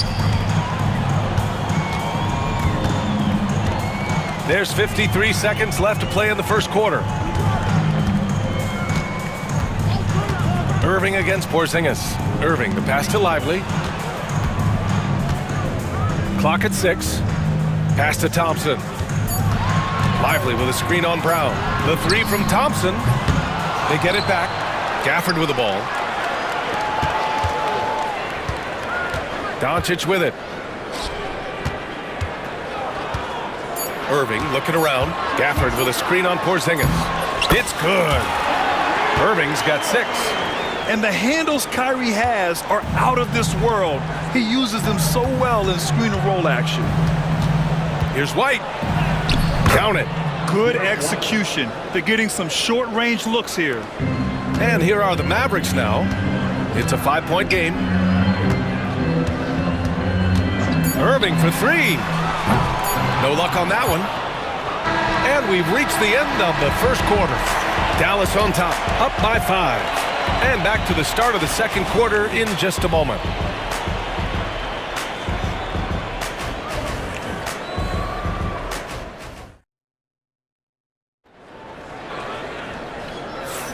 And for those of you just tuning in, second quarter action is where we are. And when you consider how Dallas is doing, guys, your thoughts? Well, a big differentiator was their ability to generate offense by pounding the glass. Yeah, look, and whether it's a point-blank putback or a kick out for an open 3, offensive rebounds usually generate quality shots. On the court for the Celtics, second quarter underway. They've got Jaylen Brown, Luke Cornett out there with Kristaps Porzingis. Then there's Peyton Pritchard, and it's Holiday in at the point. Now here's Holiday. I mean, Holiday is a master of the fundamentals, using the tried and true pick and roll to create for his guys. Doncic feeling it out a bit. Luka! Lethal! Well, when you have a scorer as skilled as he is, you do everything you can to get him the looks he needs. Doncic against Holiday. Pass to Brown. Lets a floater go. Washington grabs the miss. Oh, you gotta finish at the rim right there. You hate seeing those opportunities go to waste. Here's Doncic, and Doncic with the jam. And their offense tonight is Luka, and more Luka. When he's on, it's an opponent's worst nightmare. A chance here to catch up with Allie from the sideline. Brian, the NBA draft is now split over 2 days. Commissioner Adam Silver said second-round picks have become increasingly important, and this allows teams more time between those picks, as well as a chance to reassess after the first round. Also, given the level of interest, it merited primetime coverage and exposure. All right, Allie, thank you. It's been a hit. Luka, proving he can score from anywhere. Oh, Luka is so skilled at using his body to create good looks inside. Here's Brown to drive, and Brown with the stuff. He put a little flair on that one. Yes, he did. Man, he's a strong finisher, huh? Doncic against Holiday. Doncic outside. Exum outside. 6 on the shot clock. Dallas needs to get off a shot. Thompson. So it'll be 2 free throws. He was fouled in the act of shooting. And, Coach, it seems there's a move to cut out some of the cheap fouls in the game. This notion of, if you wouldn't call it on the playground, why do you call it in a game? You like to see where it's going? Yeah, look, there's some times where I think we'd get a better game if the players do what they did in pickup games, Brian, and just called their own fouls. A lot of these cheap fouls would cease to exist. I think there's just got to be a better recognition from referees on what really impacts a play and what doesn't. Pass to Holiday. Now here's Porzingis. He's guarded by Washington. Porzingis in the post. Washington's there, and that one's good. Porzingis. One of the tallest guys in the league. Give Porzingis the ball there and just let him work. The 3 from Thompson, and it's Cornett with a rebound. And he probably thought he was going to bury that one. Brown inside, guarded by Doncic. Cornett with the bucket. The defense getting out-hustled on the putback. Can't let that happen. And I can tell you from experience, these are the types of things that drive coaches crazy. And so Jason Kidd calls for the timeout. Coach wants to speak to his guys, maybe alter some of the game plan.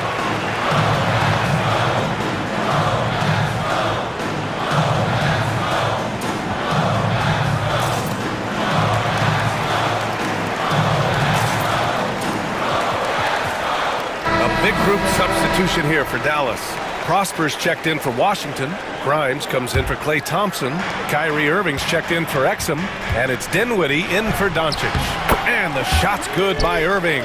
Yeah, when we talk about guards, Kyrie is one of the best at scoring inside. Here's Tatum, and it's rejected. Here we go, one-on-one. And here in the second quarter of action, as we approach 4 minutes played, here's Grimes. And he didn't get quite enough under that one. Clean look from mid-range. Coach will probably want to run that play again. Blocked! And here is Irving. Give him 8.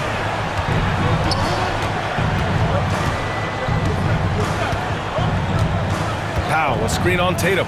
Here's Irving. Boston pulls it in. Well, if you give him that shot again, I'm willing to bet he nails it, especially with that lack of defensive effort. And it's Tatum missing. The Mavericks lead by 6. Now Irving goes back up. 35 seconds left in the first half of this game. Connects from downtown. Irving's got 11 points. A huge part of Kyrie's game. He's so good at capitalizing from outside. White coming through. That's been the story of their offense so far, getting a number of looks from point-blank range. There's 18 seconds left in the second period. Outside Irving. Nice move. And that one good. Irving's got 7 now in this quarter. Rock solid screen right there. The defender got completely lost. Yeah, you've got to lock and trail hard. You can't allow him a clean look. Oh, what a performance by Luka Doncic. He has been the story for the Mavericks. Hunting for opportunities, leading to 9 points in the quarter. Back to the game after this break.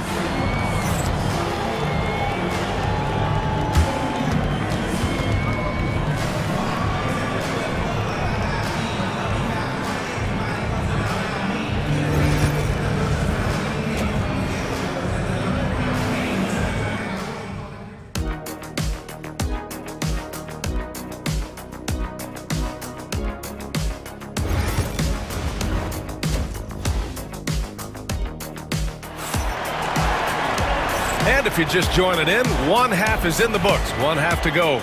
Boy, really an incredible game here from Luka Doncic. His whole first half looked like a highlight reel, rising up and just owning the rim.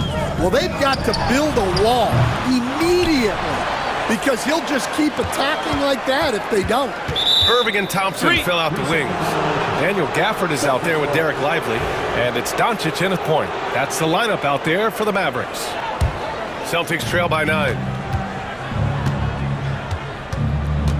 Horford outside. Pass to Tatum.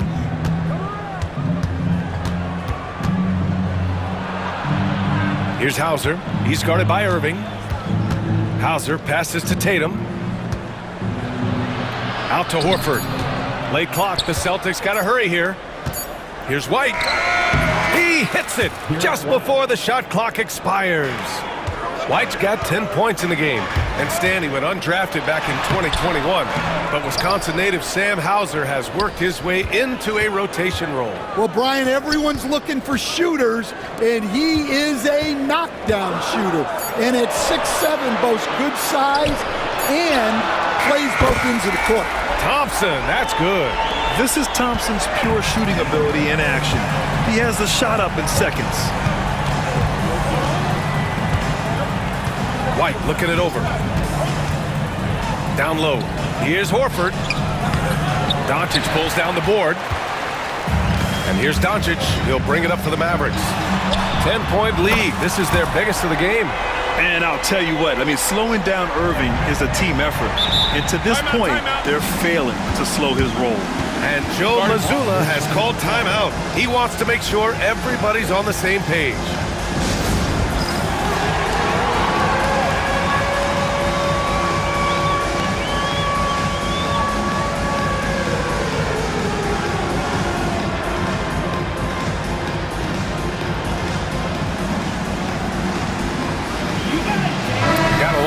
change here for Boston. Hey, let's hear it for all of our dancers. Substitution on the court. Third quarter here, over a minute and a half into it. And let's swing it over to the sideline and hear from Allie. Well, guys, drawing charges is an art. The Warriors' Brandon Podziemski led the league last season, and he said, I'm not going to jump with anybody at the rim and block them. This is another form of rim protection. And Brian, while some have labeled them dangerous and called for the lob! Porzingis with the flush. You see the reach of Porzingis. His length is what makes him a prime-time alley-oop threat. Doncic with it, working on Cornet, and a slam dunk by Lively. Woo! I just love that alley-oop slam, B.A. Defense disorganized, defense pays. Outside Holiday, up and over Doncic. Lively grabs the miss. Lively's got a rebound number 5 here tonight. The drive by Irving. Crafty move, and that's 2 points on the layup. Irving's got 5 points in the quarter. And they're refusing to take a break, even with a nice lead. They just continue to attack. You have to love it. Yeah, to put together this kind of performance at both ends of the floor on the road, it's impressive. Cash, he's 9 for 14 in the game. All right, Coach, what are some qualities you're looking for in a lead guard? Well, look, you want a guy that can make plays, that can control the game. When I first got into the league, people thought about point guards as traditional pass-first guys, but now it means more than that. You want a guy who can make plays, whether it's for himself or for his teammates. And we've got a timeout from Jason Kidd. He wants to give him a breather and talk things over.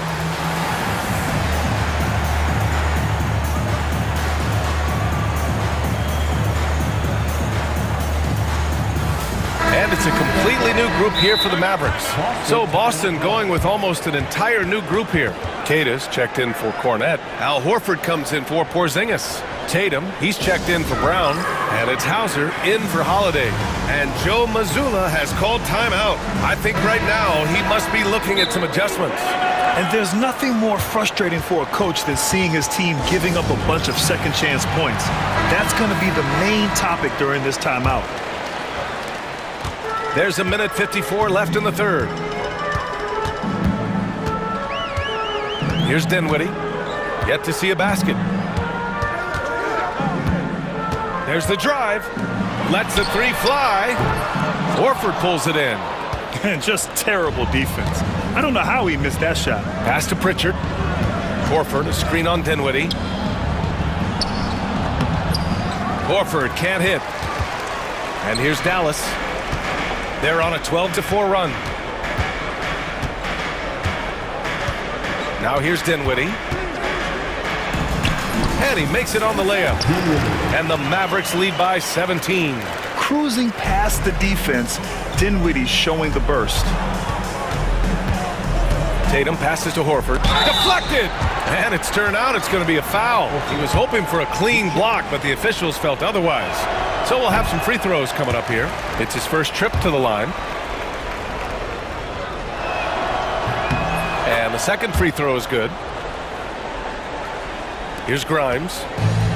1:02 left in the third quarter here.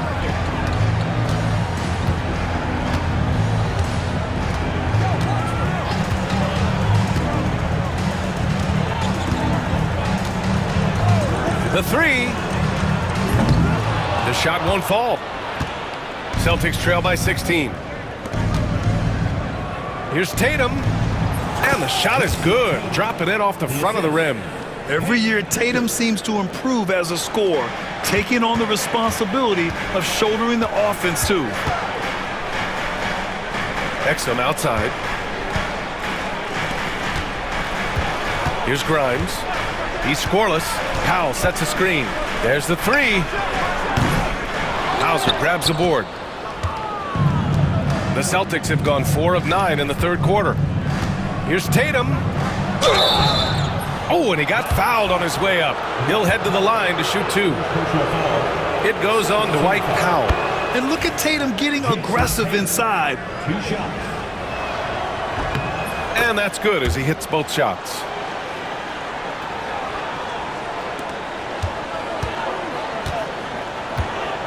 Dinwiddie goes in.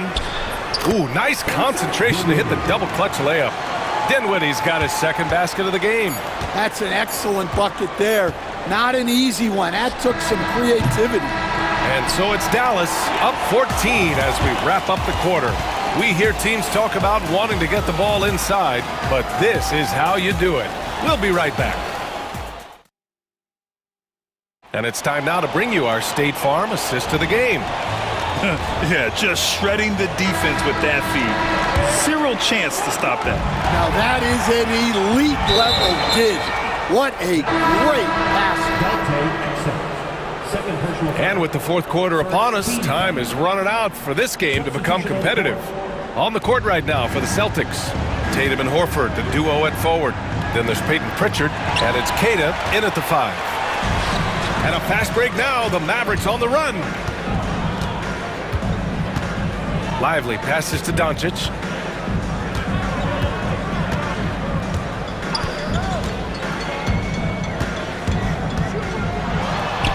Thompson outside. 3 on the clock. Let's go with a 3. Offensive rebound. Outside for Irving.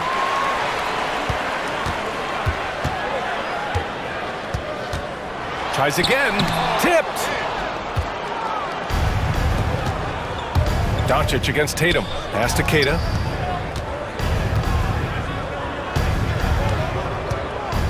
Horford in the high post. Misses off the right iron.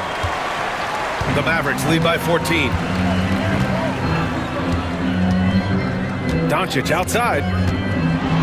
Oh, and the jam by Doncic. And going right through the contact, Luka has tremendous strength, especially for a guy who handles the ball so much. A big group substitution here for Boston. Kristaps Porzingis, he's checked in for Queta. Brown comes in for Horford. Derek White's checked in for Hauser. And Holiday subbed in for Pritchard. And Joe Mazzulla calls timeout here, looking to get everyone dialed in and engaged.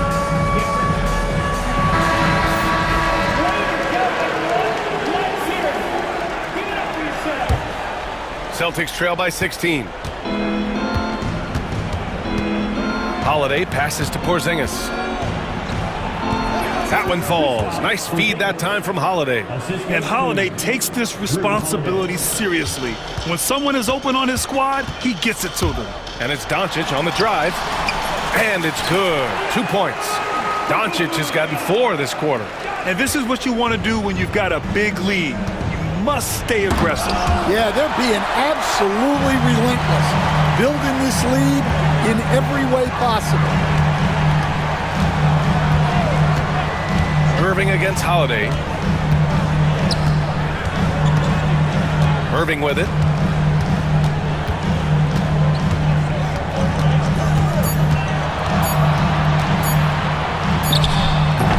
Boston pulls it in. Here's White. And Gafford with the block. And they'll keep possession. And that one's good. Porzingis.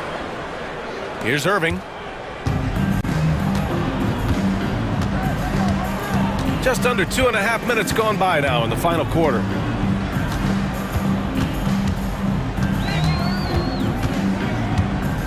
This one for 3. And the three-pointer goes. Irving's got 10 points here in the second half. They are unconscious from outside. And so far, the defense has had no answer. Look, when the 3 is falling like this, there's not a whole lot you can do defensively. White for 3. Here's Tatum. Look at Tatum using his length. Oh, the long arms of Tatum. Man, do they come in handy on the glass. 2 minutes remaining in the game. 2 minutes. And here's Irving. Gafford with a screen on White. Here's Irving. Up again. Porzingis grabs the board. Celtics trail by 15. Pass to White. Stan, you're the son of a coach. Your dad was a great coach at the collegiate level. What was the best advice you ever received from him? Well, Brian, the one that has always stuck with me is he told me in my first season, If you think you've got all the answers, it's only because you don't know all the questions. And I think that's true in everything, not just basketball. Irving, no good. Ooh, old school right there. No easy buckets. Here's Brown. Mavericks with a rebound. Lively's got 9 rebounds in the game. Boy, he's getting it done. Doncic with it. Picked up by Tatum. Screen by Lively. And here's Doncic outside. No good that time. And White has got the ball here for the Celtics. They've allowed just 7 points here in the fourth. Well, with a comeback out of range, we can put a bow on this one. Good performance for the Mavericks. All their efforts on the boards ended up paying off. And just 2 tough rebounding teams, but they gave the extra effort and were rewarded for it. And even the opposing fans can't deny this was a sensational game for Luka Doncic. He didn't miss out on much of the action tonight. He was magnetized to the ball and did everything he could to contribute for his team on both ends of the floor.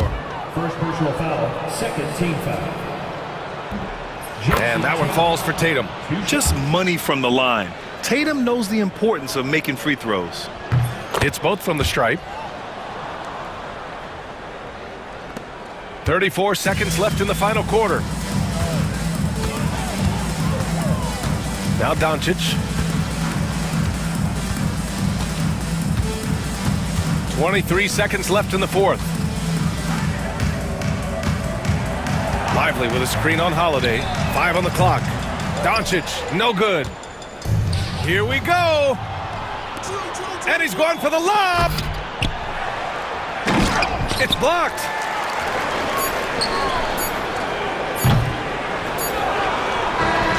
And so it's the Mavericks taking care of business in this one.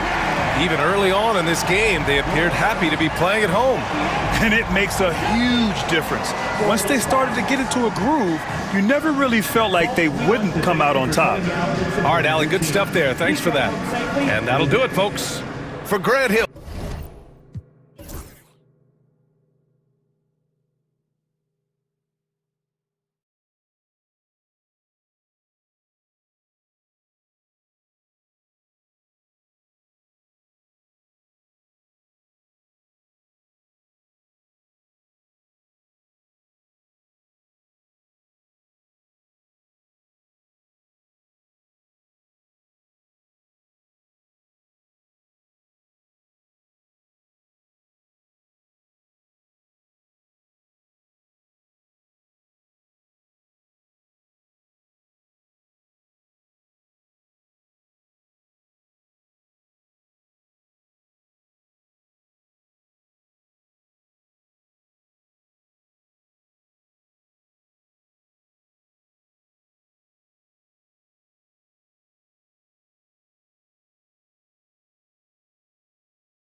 Is out there with Derek Lively. And it's Thompson in at the small forward. And for Memphis, Morant is the point with Bain out on the wing. Marcus Smart is out there with Jaren Jackson. And it's Edey in at the 5, roaming the paint. And on paper, Greg, this might seem like a potential blow, but anything can happen in this NBA. Kevin, we see upsets happen all the time. It's what makes the sport great. You can't take any team or game for granted. And Thompson kicks to Doncic. Driving to the basket. And great court awareness there helps Luka find an opening, then he just explodes on the drive. Here's Morant. And then Morant slams it in. Oh, wow. Okay, Ja turning it loose. Someone throw that man some water. Lively a screen on Smart. Doncic against Smart. Here's Irving. Fouled on the shot and picks up 2 points. So 1 free throw coming up.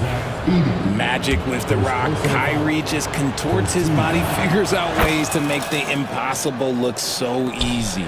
Greg, you love this topic more than anyone. When you think about the best ball handlers of all time, where does Kyrie Irving rank on your list? Well, you know, I think, Kevin, he's at the very top. I've never seen anyone else pull off some of the things he does. Certainly makes a strong case for the best ever.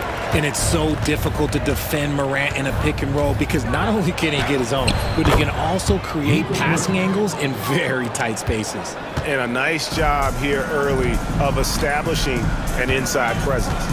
The 3 from Morant. Out of bounds, Dallas will take possession.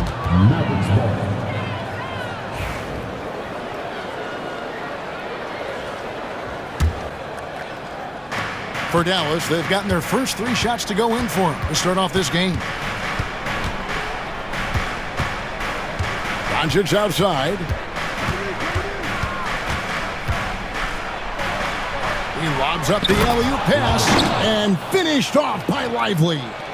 Oh, such a beautiful pass to set that one up. Yeah, the pass might have been pretty, but the finish was angry. And that one drops. And you see the unselfishness from Morant, wanting to share that ball with any open teammate. Pass to Powell. Here in the first, just under 2.5 minutes played so far. Here's Doncic. Lively with it. Just 5 on the clock. Lively sends a screen for Thompson. Second chance shot out to Doncic. The 3 ball. Offensive rebound. On the wing, Doncic.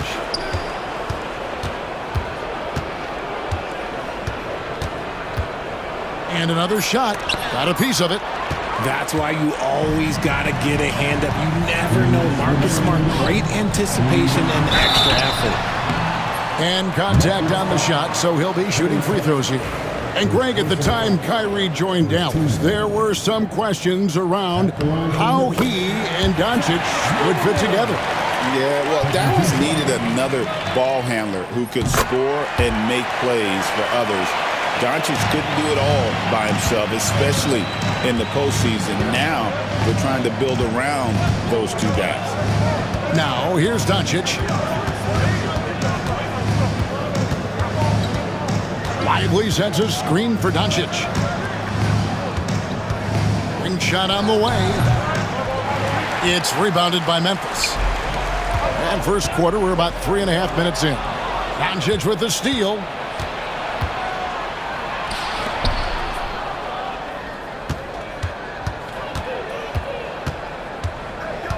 Pass to Thompson. There's the 3. Dallas, no good that time either.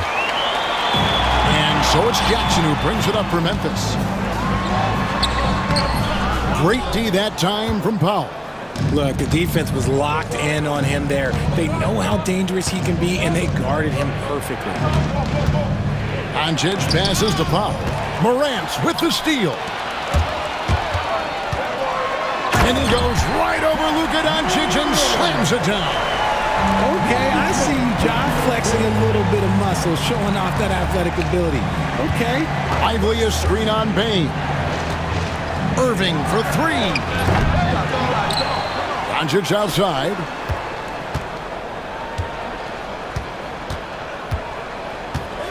Hangs in the air. He lays it in. Doncic has got 6 points. And once Doncic gets inside with the ball, he's halfway there. Then he just uses his strength to finish the job. 7-second difference, shot and game clock. Here's Morant. And Morant throws it down. The finish was nice, but the setup was better. Yeah, G8, the pick working to full effect before the stuff. Yeah, you like the pick to set up the open shot. But when it leads to a dunk, okay, even better. We'll take it. Thompson with the bucket. 7 seconds left to play in the first quarter. Morant looking around. John Morant has been leading the charge, guys, for Memphis. He notched 8 points.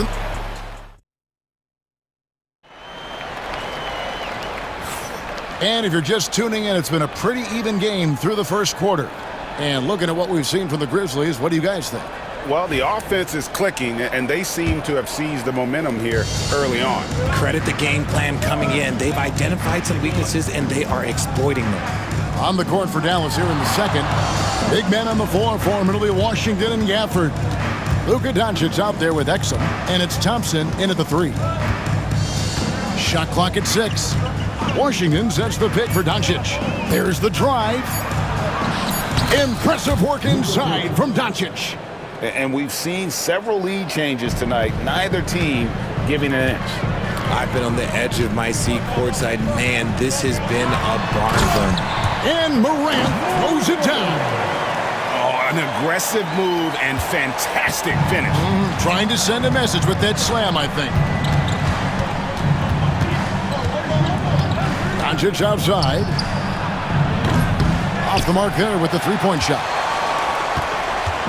And around a minute gone here in the second quarter. Now here's Morant. 10 points for him. Driving in, and then Morant slams it in. You gotta love how aggressive Morant is. He is fearless going towards that rim. Here's Doncic. It's good. Doncic has got 4 this quarter. I mean, the number of points they've scored in the paint already here is eye-opening. It's an odd stat, but what I'm going to throw out there anyway, the Memphis Grizzlies set an NBA record last season for players used in a season. Kevin, this isn't football, right? They had 33 different guys suited up last season. That tells you how difficult it was. Constant change, hard to build chemistry, and let's face it, hard to win games. Gets it to fall. The bucket from Bain. I know what they say, defense wins championships, but you need some bucket getters too now. For the screen on Morant. Doncic kicks to Gafford. Thompson in the corner.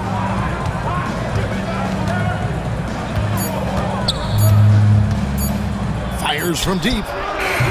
Kept alive. Out to Doncic. Some nice passing here by Dallas. Tries again with the clock winding down. Gafford passes to Doncic. Back to Gafford. And here's Thompson. And it's Vince Williams with the foul. That's his first foul.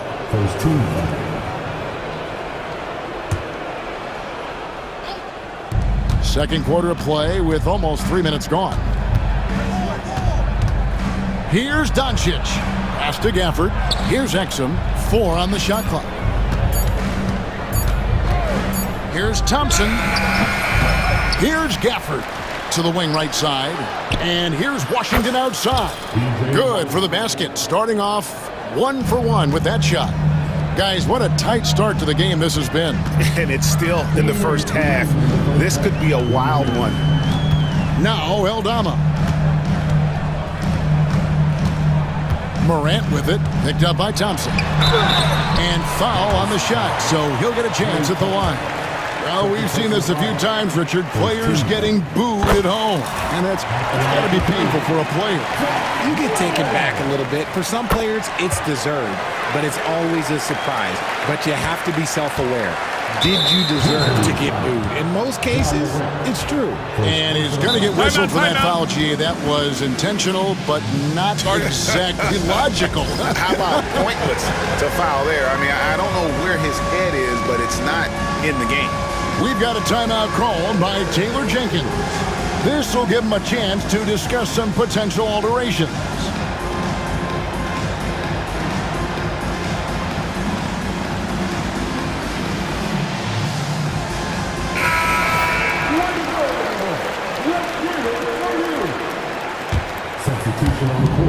We've got 1:48 left now here in the second.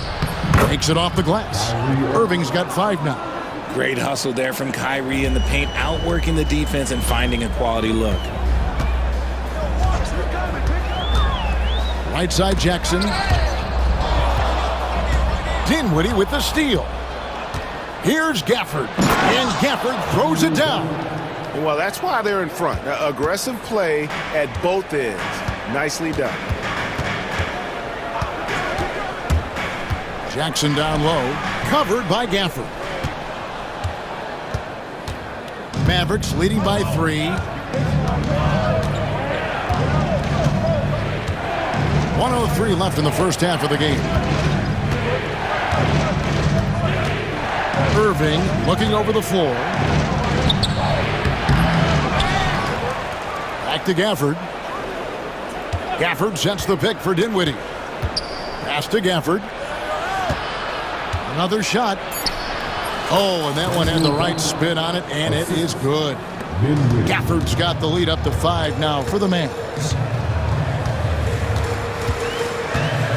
Left side Jackson. Clark dishes to Jackson. On the wing, Williams. Fires the 3. Gets the three-pointer to fall. Williams has got his first bucket of the game, and he's on the board for 3. Williams against Irving.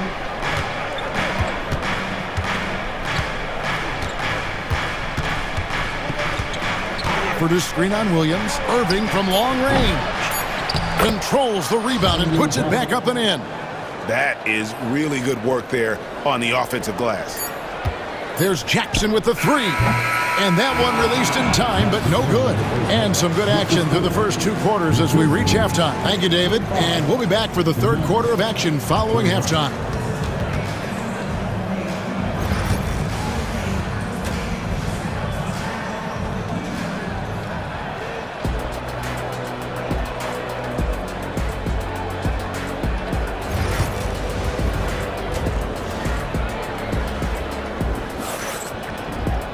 And we're halfway through this one. Plenty of basketball left in a game that's been fairly even so far. Guys, Ja Morant has been sensational. No problems fighting his way to the rim in this one. A lot of points and close. And you love that mindset he has going at the rim. He hasn't settled for anything, and he's been the aggressor all game long. Smart's checked in for the Grizzlies. Kennard is out there with G.G. Jackson. Then there's Jaren Jackson. Then it's Marcus Smart. And it's Huff in at the center, filling out the middle. That's the lineup in the game for Memphis. On the wing, Irving. Kennard covering.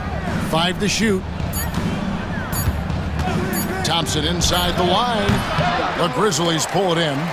I didn't see that miss coming. I mean, he's usually been money from that range. Well, we know, GA, the Mavs are so adept at hunting the matchups they want. They're patient and methodical. They never look like they're in a rush, right? Even when you send a double or trap the ball, the Mavs stay calm and know where to go. It's what makes slowing down their pick and roll so difficult. Doncic against Smart. Doncic passes to Pop. And the foul on Marcus Smart. That is his first foul of the game. The Grizzlies making a switch here. Morant's checked in. Powell sets a screen for Doncic. Doncic explodes off the drive. What a slam! And it doesn't take much for Doncic to get hot. And once that happens, boy, he is almost unguardable.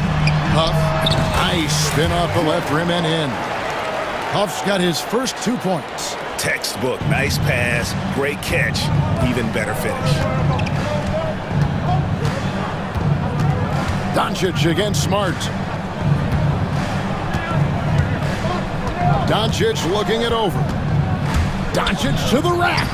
Off target at the rim. Just enough resistance to force the miss. Barely. That's one he'll generally make.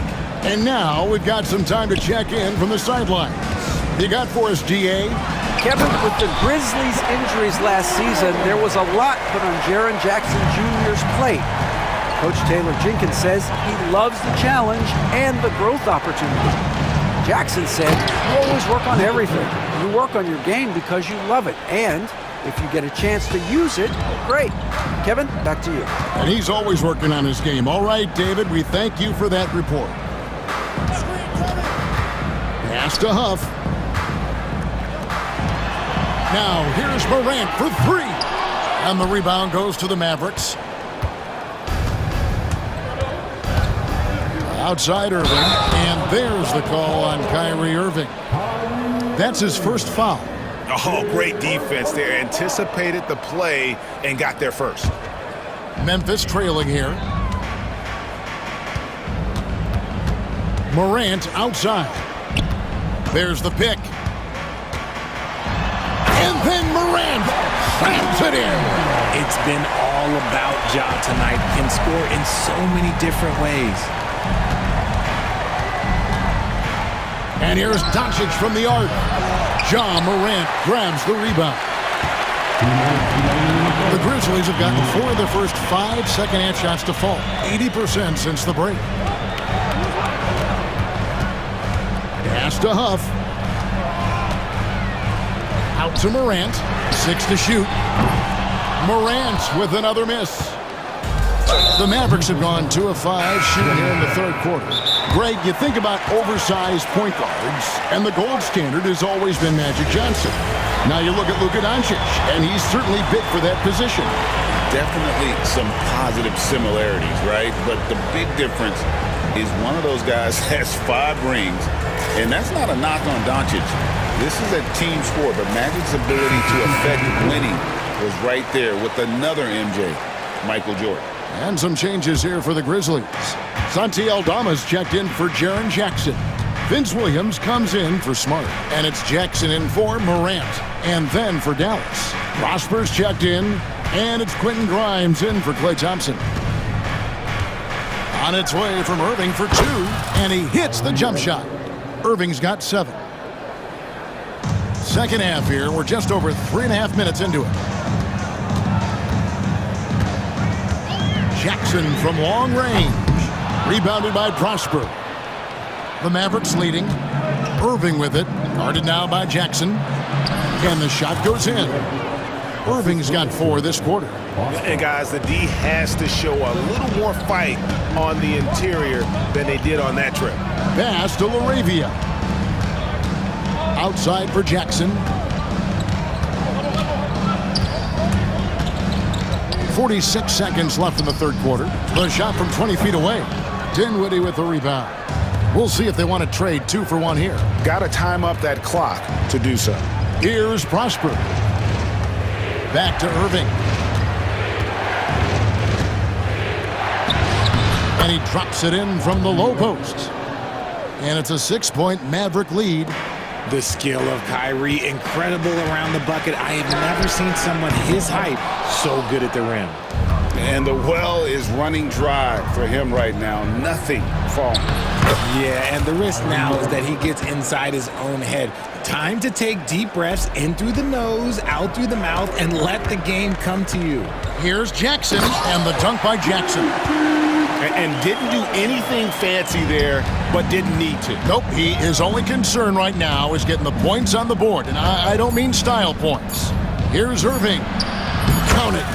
Irving's got the lead up to 8 now for Dallas. Ooh, he's earning his keep offensively, a key part of their winning effort at this point. And so it's Dallas, holding on to an 8-point lead heading into the break. How about a look at today's State Farm assist of the game? Yeah, an easy choice tonight. Look at the precision on this pass. Put it on a platter for him. You've got to admire the vision just as much as the accuracy. Not many players can even spot that pass. Fourth quarter of action is upon us. Thanks as always for joining us.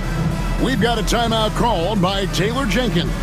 He's very aware of the timing here and the significance of getting things squared away with his team. And now the latest from our reporter, David Aldridge. Hey guys, I caught Taylor Jenkins' message to his team. Now he begged his guys to get after it on the break. He said, let's keep up the tempo, guys. You know how dangerous we are on the break. Be confident with the ball. Take risks. Move it, guys. Okay, David, much appreciated. On the court for the Mavericks. Irving on the wing along with Thompson. Daniel Gafford is out there with Powell. And it's Doncic in at the 1. Good for his 8th field goal. He's attempted a dozen shots. A point guard with length. Morant can do a little bit more than just handle himself inside. Doncic against Smart. And Doncic, here we go. Powell kicks to Irving. Shot clock at 6. Plenty of space. Rebounded by Jackson. Well, they'll be happy with that look, even though it didn't fall. Tough to watch those miss. I'm sure they'll convert the next chance. Here's Laravia. Guarded by Powell. Takes the 13-footer. Mavericks with the rebound. Not that time, but that's a shot that he's going to make more oftentimes than not. Irving passes to Doncic. To Powell. Smart against Doncic. Back to Powell with his first shot attempt. And off the front iron, and in it goes. And the Mavericks lead by 6. You love how each side has risen to the challenge throughout this one. Man, this has been a fun one, but look, who doesn't love a high-scoring game? And it's Laravia missing. Mavericks have gone 1 of 3 from the field to start the fourth quarter. Thompson passes to Powell. Morant against Irving. Morant drives in and finished off by Morant. I don't know, but it seems like Morant's got springs or something in his shoes. And so Doncic will bring it up for Dallas. They lead by 4. Pass to Powell. Now Irving, guarded by Smart. Powell with a screen on Smart. 5 on the clock. Lets it go from the wing. Out to Doncic. And there's the whistle. Illegal screen. Beyond the leaning, you could see his feet weren't set on that screen. Easy call. Timeout, timeout. Look, guys get away with this all the time, but on this occasion, he got caught. And it's Taylor Jenkins calling timeout here. And he wants to see some changes out there right away and right now.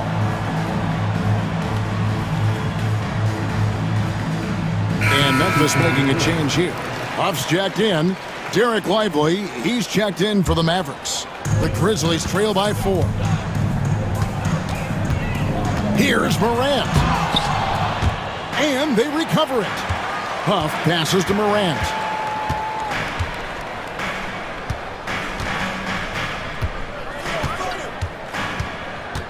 Goes back up. It's hauled in by Doncic. Mavericks leading by 4.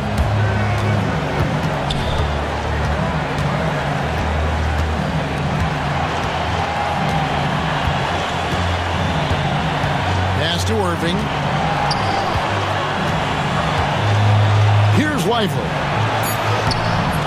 And the rebound goes to the Grizzlies. Jackson's got 4 rebounds now tonight. Here's Morant. Hangs in midair and converts on the double clutch layup. Morant's got 10 points here in the second half.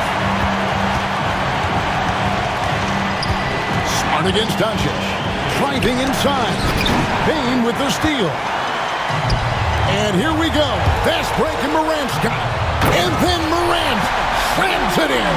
And this is where Morant really shines. The bigger the moment, the more he wants to capitalize. Gafford sets the pick for Doncic. From 7, Payne with the steal. One-on-one here.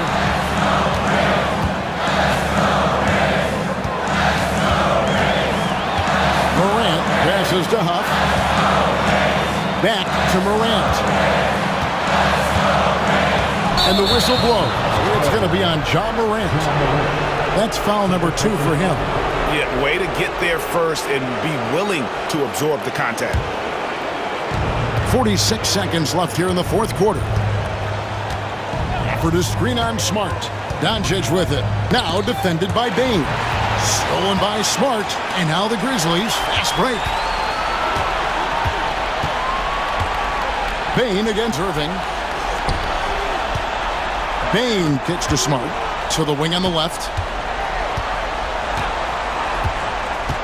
Doncic against Morant. Count! Oh, you just love seeing a player with absolutely no fear. He knew what they needed here and was determined to deliver. And here is Irving. Trying to end the drought. Bullseye!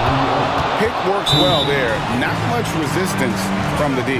Yeah, that just comes down to a lack of effort. The defender has to do a better job fighting through the screen. We've got a timeout called by Taylor Jenkins. Coach clearly feeling the necessity to regroup with so much at stake here. Guys, what are their best options now? And this is it, guys. Down 1. They've got just enough time to work it around for a good shot, and it better be a good shot because it's the only shot they have. Here's Huff. It's good! He did it! Thank you, David. And that'll wrap it up, folks.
on the floor.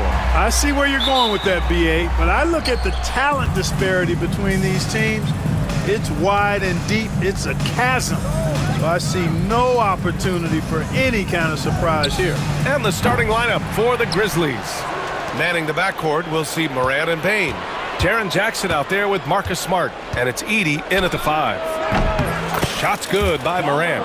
Yeah, stepping in from the arc, Morant comfortable from there. Now here's Maxey.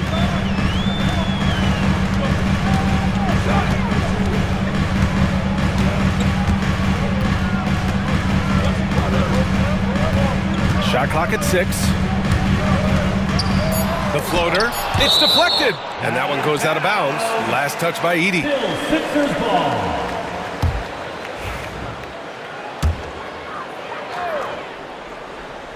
Plenty of space. And the play by George as he finishes it off for 2. Assisted. Gershon Yabusele. And we're about a minute into the first. And here's Morant outside. He drops it from range. 3 points. Morant's got 5 now. Yeah, Morant showing a bit of confidence knocking down that 3. Gives us a chance to catch up with Allie LaForce. Earlier, I spoke with the 76ers head coach.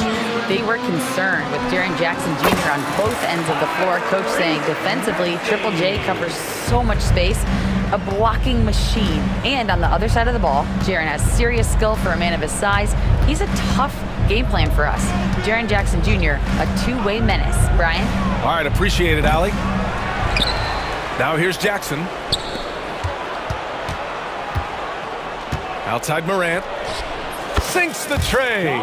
Give him 8 points now. Defensively, you have to stay connected to him on the perimeter. Now George. And about 2 minutes into the first quarter here. Oh, and Jackson with the block. I mean, if I was out there, I'd probably test anyone but Jackson Jr. Maxey against Morant. Oh, there's the alley. Oh, what a pass. Those two read each other really well. Looks like a play they've definitely run in practice. And as the receiver, he doesn't feel the need to go for the monster finish that time. I mean, laying it up for the 2 points worked out just fine. Back to Maxey.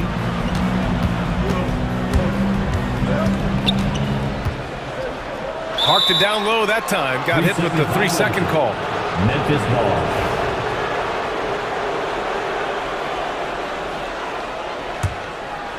Grizzlies lead by 6. After 3 straight playoff appearances, the Grizzlies sadly missed the postseason in 2024, Graham. You know, really, by no fault of their own, BA. Injuries ruined what fans were hoping would be a big year for them.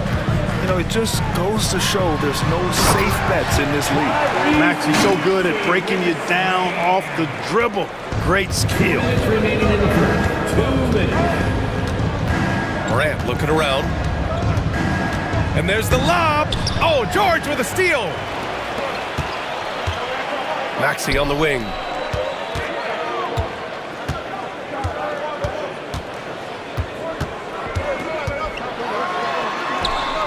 Oh, he nails that one. 3 for 4 now. That's where Maxey's at his best. He wants to get the ball inside. Outside Morant. Inside. Here's Jackson. Shoots over George.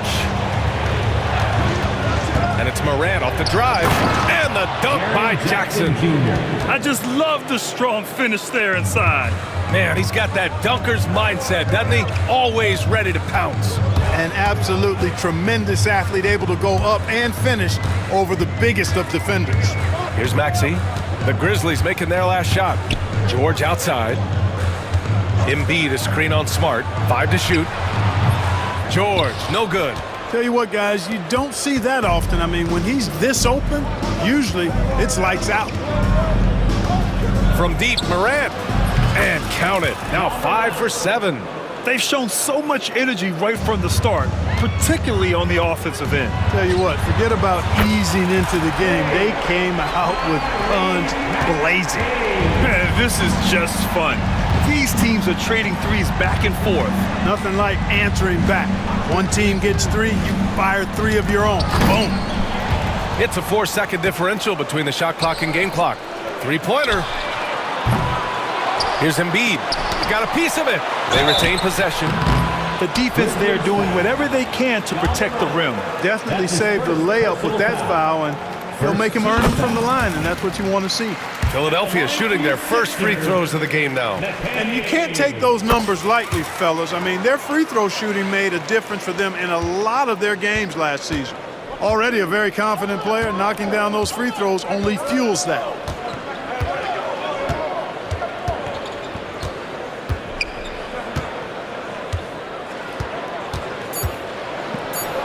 Oh, he just slams it over Paul George. And this kind of sick slam is just one of the reasons this team is in charge of this game right now, B.A. You know, there's an edge the way they play and a confidence they're not afraid to show. Boy, and I used to... Offense is coming free and easy as we wrap up the first. Grizzlies out in front, leading by 7. And we've got more action coming your way after this break. If you're just joining us, we played through 1 quarter in this one. And let's quickly break down the game we've seen from Memphis. Well, it seems like they went in looking to do damage from long range, and they faced little resistance. And you know what? That's what happens when you establish your 3-point game early. Puts the defense right up against it. On the court for Memphis. Manning the backcourt, we'll see Moran and Payne. Brandon Clark out there with Santi Aldama. And it's Williams in at small forward. To the inside. I would imagine it's nearly impossible to not get fired up after that play. Grant, check these guys out on the bench. Their reaction says it all. They are fired up. And that's what those alley-oops will do for a team. Ignition switch ignited. Oh, there's Morant with the slam. And tearing them to shreds tonight. You know, when a player as versatile as Morant starts going off, look out. And one thing that Morant has always been elite at, finding a seam in a defense and getting to the rim, Grant. Yeah, any crack allows him to get inside. And as good as anyone at splitting a double, which he sees a lot of. So once inside, he can finish with authority or kick it out to a shooter. And here's Morant outside. Drills it from deep. Morant's got 21 points in the game. And this is how he shines. He's a big part of their floor space. And you know what? It's all about the long distance game for him tonight. He's getting it done from out there. Here's Maxey. Driving in. And that one is stuffed right through. Boy, I like it. Quick, aggressive move by Maxey. And so it's Morant who brings up the ball for the Memphis Grizzlies. They've led by as much as 10. Clark with the screen. Morant with it, and Drummond picks him up defensively. Oh, Clark with the slam. Woo! I just love that alley-oop slam, B.A. Defense disorganized, defense pays. Boy, I tell you what, guys, this is really getting close to being real ugly. Here's McCain. Will not go, misses off the front iron. Grizzlies lead by 8. Outside, Williams.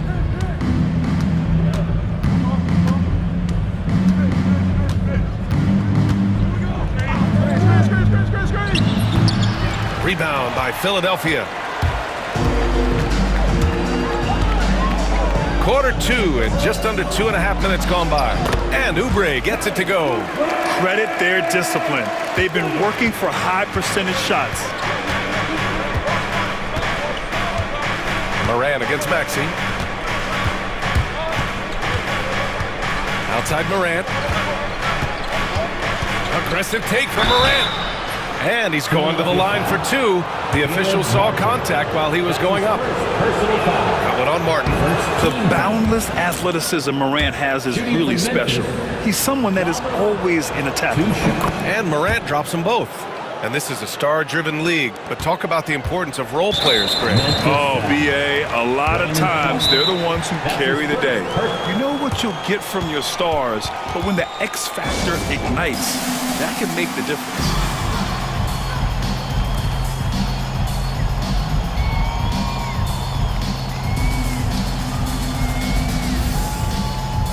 And the 76ers making a change here. Jackson is checked in. Kennard, he's checked in for Memphis. Jackson comes in for Ja Morant. All right, let's check in with Allie LaForce. When you have an MVP talent in his prime, the focus has to be on winning the title. The Sixers' Joel Embiid said, quote, "The only thing I care about is winning." That takes a lot, and everybody has to contribute. I'm always going to believe in myself. I love the guys that we have. We are going to go and fight every single night. Great perspective there. Thanks, Allie. Drummond with the ball, and Kennard picks him up defensively. And for some reason, he decided to foul there. Yeah, B.A., that's an odd move. Maybe there's something else behind it. I mean, I'm just not sure what he was thinking right there. I mean, he needs to get his head in the game. Yeah, completely a brain fade. I don't know where that came from. Just lost sense of time and the situation. Memphis leading by 6. There's a minute 34 left to play in the half. And it's Jackson on the take. Pass to Aldama. 4-3. Rebound by the 76ers.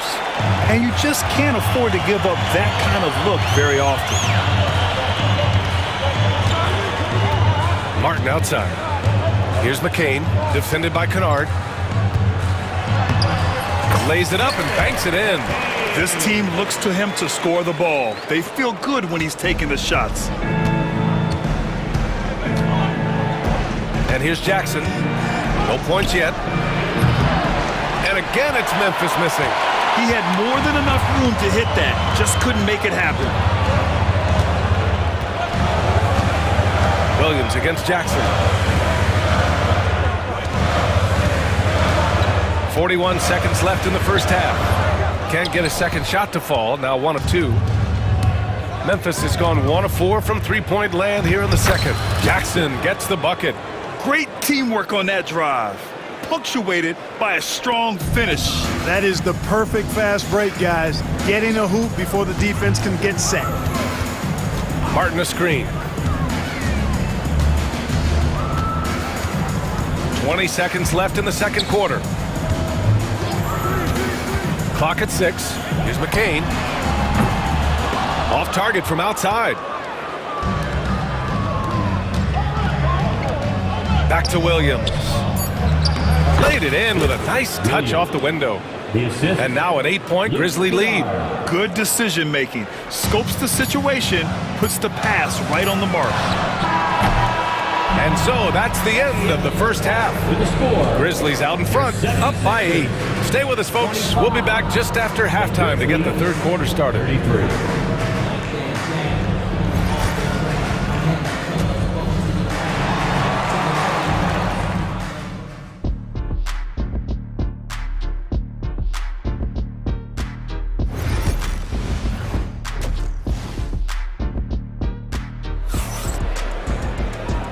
And we've got third quarter basketball here. 2 quarters in the books.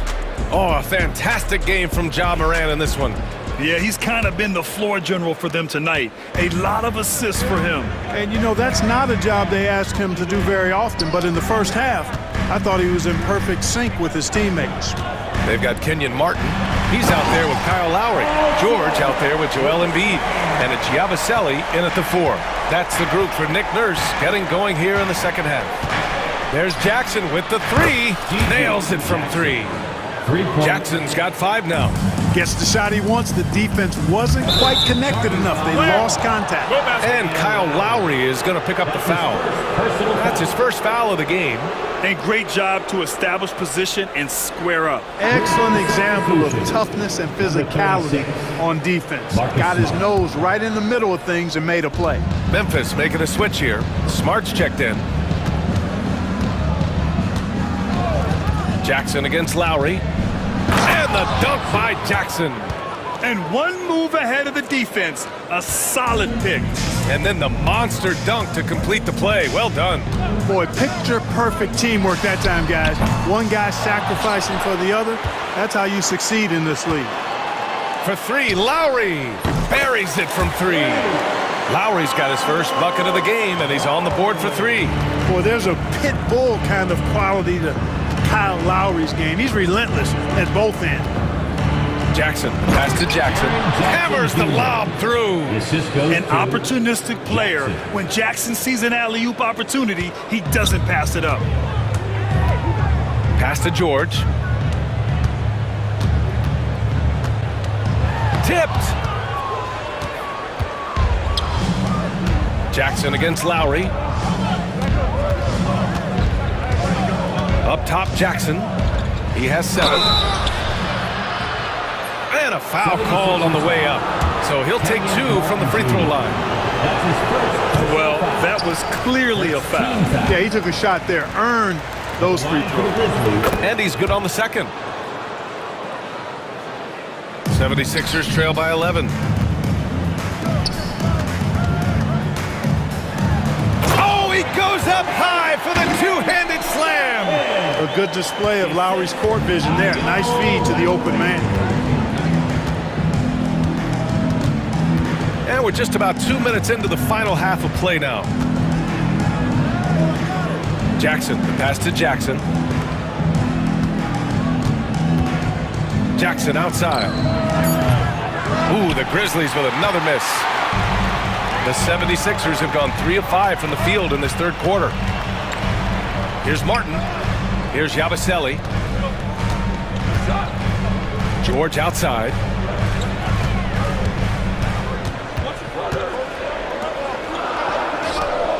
Here's Embiid. Out of bounds. It'll go to the Grizzlies. What a 22-23 season it was for Joel Embiid. Named MVP with the Sixers, Clark. Yeah, and that was Philly's first MVP since the answer. Allen Iverson back in 2001. Embiid led the league in scoring at over 33 a game on 55% shooting from the floor. Remarkable. Nobody could stop him. He was virtually unguardable. Oh, great body control, good timing. Jackson really works the pick and roll to perfection. And we've got a timeout from Taylor Jenkins. He's going to gather the troops and talk it over.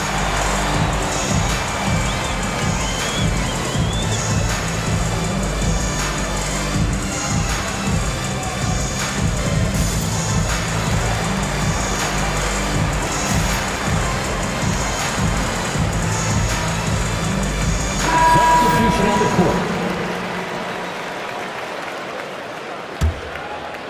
Memphis leading by 11. Outside Morant. From the high post. Drummond grabs the miss. Philadelphia is gone only 1 of 3 from deep here in the third. McCain. It's tipped. Now here's Aldama. He's guarded by Martin. Kicks it out to Clark. Outside, Williams. And again, it's Memphis missing. And the 76ers shooting just about 43% on the third. Lowry, the pass to Oubre. Now here's Martin. He's closely guarded. Shots blocked.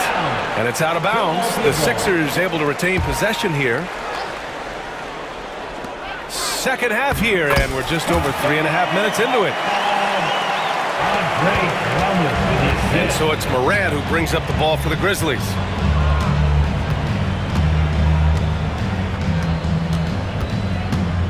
Aldama outside. The 3 is up. And it's Martin with the rebound. 76ers trail by 9.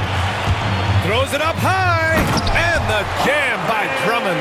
How about the superb anticipation from Drummond, sensing the opportunity to go for the alley-oop and then converting in style. The drive by Morant. Oh, Morant attacking and finishing. It's basically been all him. I mean, he scored most of the points himself.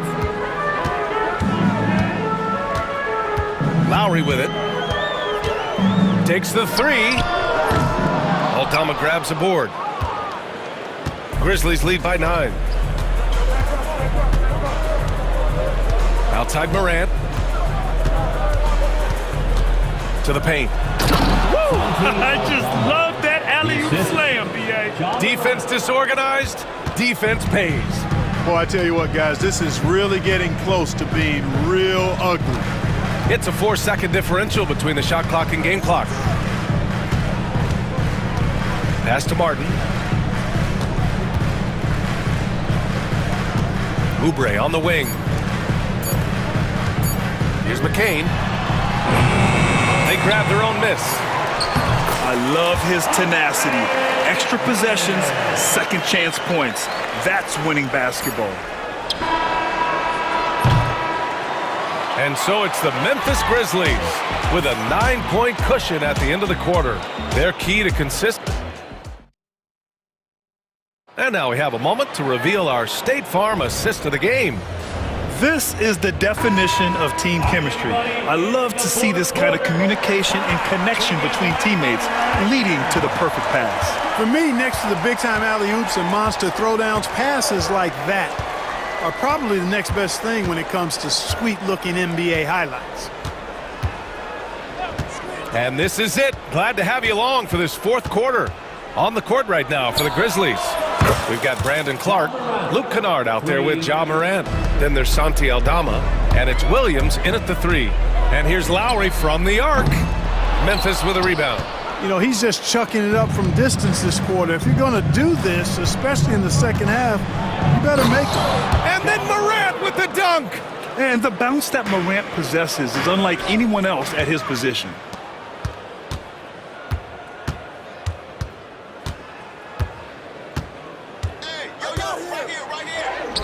Good on the shot. Morant's got 7 points here in the quarter.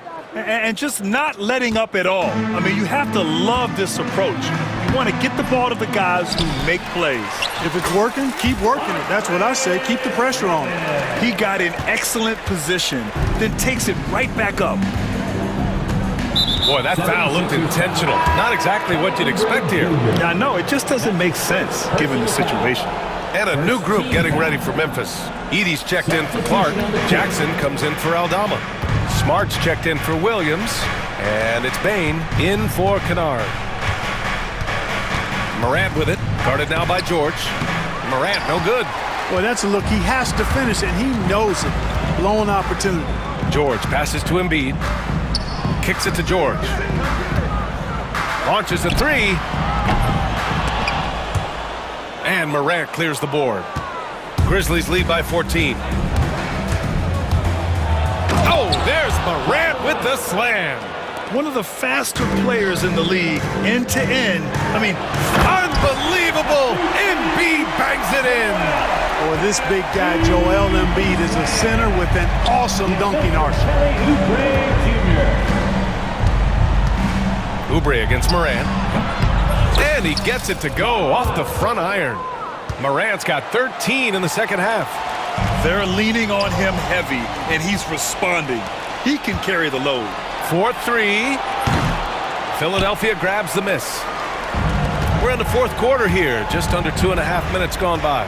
George for 3. That one is off.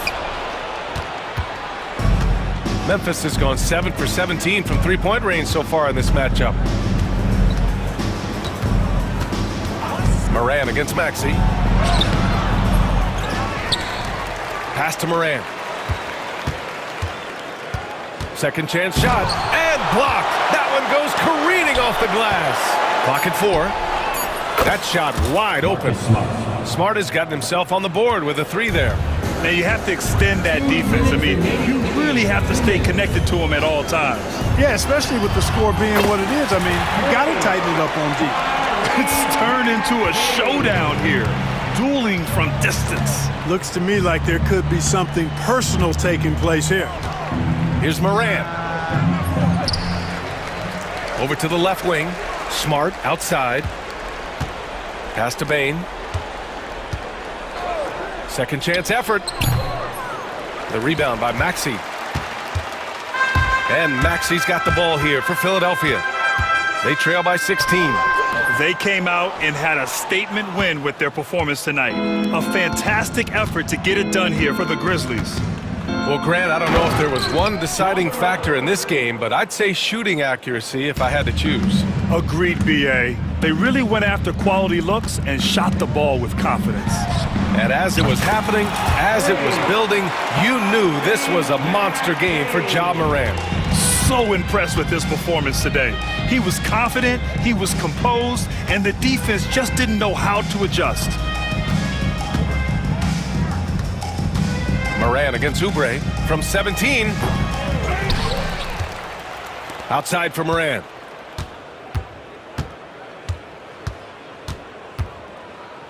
Oh, he goes back with the dunk right over Joel Embiid. Yeah, they blocked out the noise, blocked out the distractions, kept on grinding, and this is their reward. Boy, a fantastic performance. And I tell you something, I mean, you get roadkill, that's always a challenge in the NBA, no matter what. And they got it done. Moran against Oubre.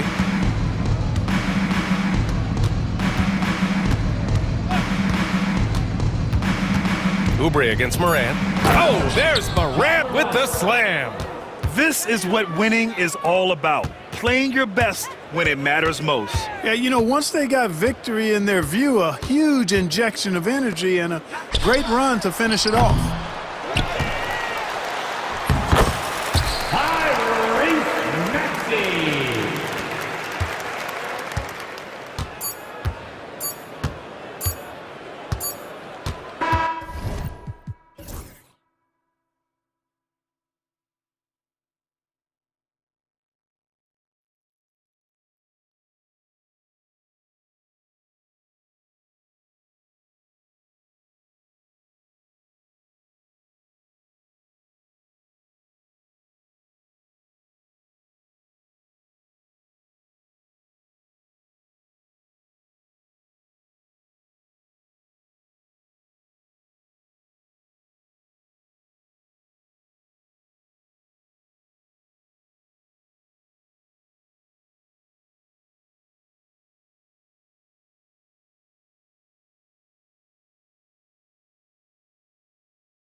Big man matchup in this one. Yeah, I love to see skilled bigs dueling down low. Kind of a throwback in some ways, but there's still plenty of physicality in the modern game. Now a look at Philadelphia's starting lineup. George is out there with Embiid. Then there's Kelly Oubre. Then there's Maxey. And it's McCain in at the shooting guard. And the whistle blows. It's going to be on Tyrese Maxey. That's his first foul.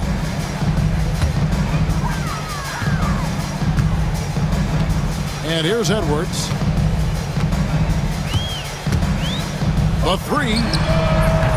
And no good that time. Getting the latest now from our sideline reporter, David Aldridge. David, it's all yours. Take it away. Thanks. I caught up with Chris Finch. When I asked him how hard it is to game plan for Paul George, he just chuckled.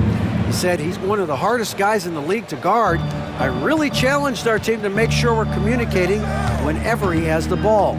It'll be, as always, a team-first approach to slowing down PG-13. Back to you guys. Thank you, David. Boy, the quickness off the dribble drive by Anthony Edwards. Being able to put it on the deck, so important. You hear, Doris, people now calling Anthony Edwards one of the faces of the NBA. And I'm assuming you'd agree. 100% agree, because the skills are extraordinary. The development in his decision-making has gone leaps and bounds from where it was. Beyond that, Kevin, he's a lockdown defender, one of the best competitors, fearless in the big moments, and one of the most charismatic young men in the league today. This guy is spectacular. Now, here's Maxey, outside for George. Hits it from three-point range. This guy practically automatic. Paul George in the catch and shoot. Look out. Maxey against Edwards. Just about 2 minutes into the game, first quarter of basketball. Trying to come right back with the three of his own, but it's no good. Maxey against Edwards. Pass to McCain. Oubre outside. George with the screen on Edwards. Just 5 to shoot. It's stolen by Edwards. Fast break, Minnesota. Gobert down low. Embiid's there. Here's Edwards. Oh, he jams it right over Kelly Oubre. Wow. Oh, Anthony Edwards thinks this game is a dunk contest. Go ahead, young sir. What a finish.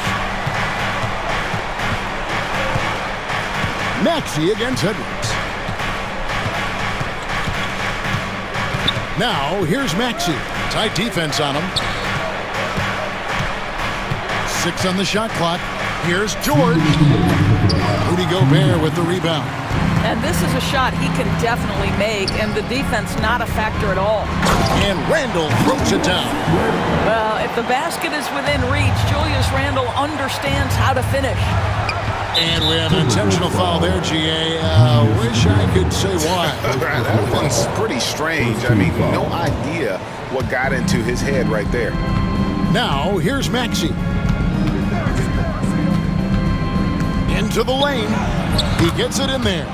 And Maxey's guys encourage him to attack whenever he can, because his first step is so explosive.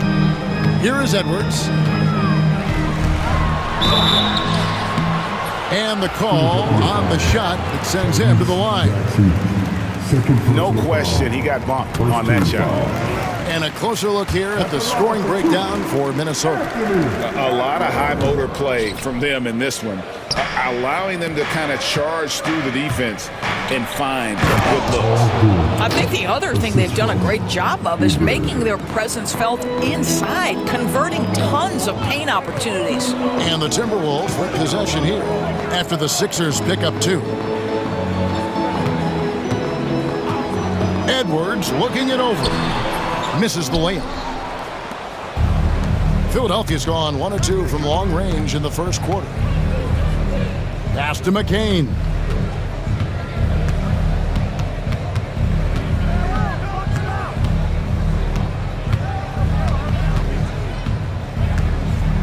Back to George. It's good. This game is all even. George has got 7 points. Now you see Paul George stay strong and committed with the basketball, totally focused on finishing. Here's Randall, and Randall throws it down. Oh, Kev, he put some anger behind that one. You're telling me. 4 seconds separating the shot and game clocks. Maxey passes to Oubre. Maxey kicks to Oubre. Gobert with the block. Boy, whenever Gobert is out there, he will make you think about shooting near the rim. This guy's such a good shot blocker. Outside Edwards. Good. 9 points in the game so far. This guy can do so much for you on the offensive end, and that is why his number gets called time and time again. Anthony Edwards has been leading the charge for the Timberwolves.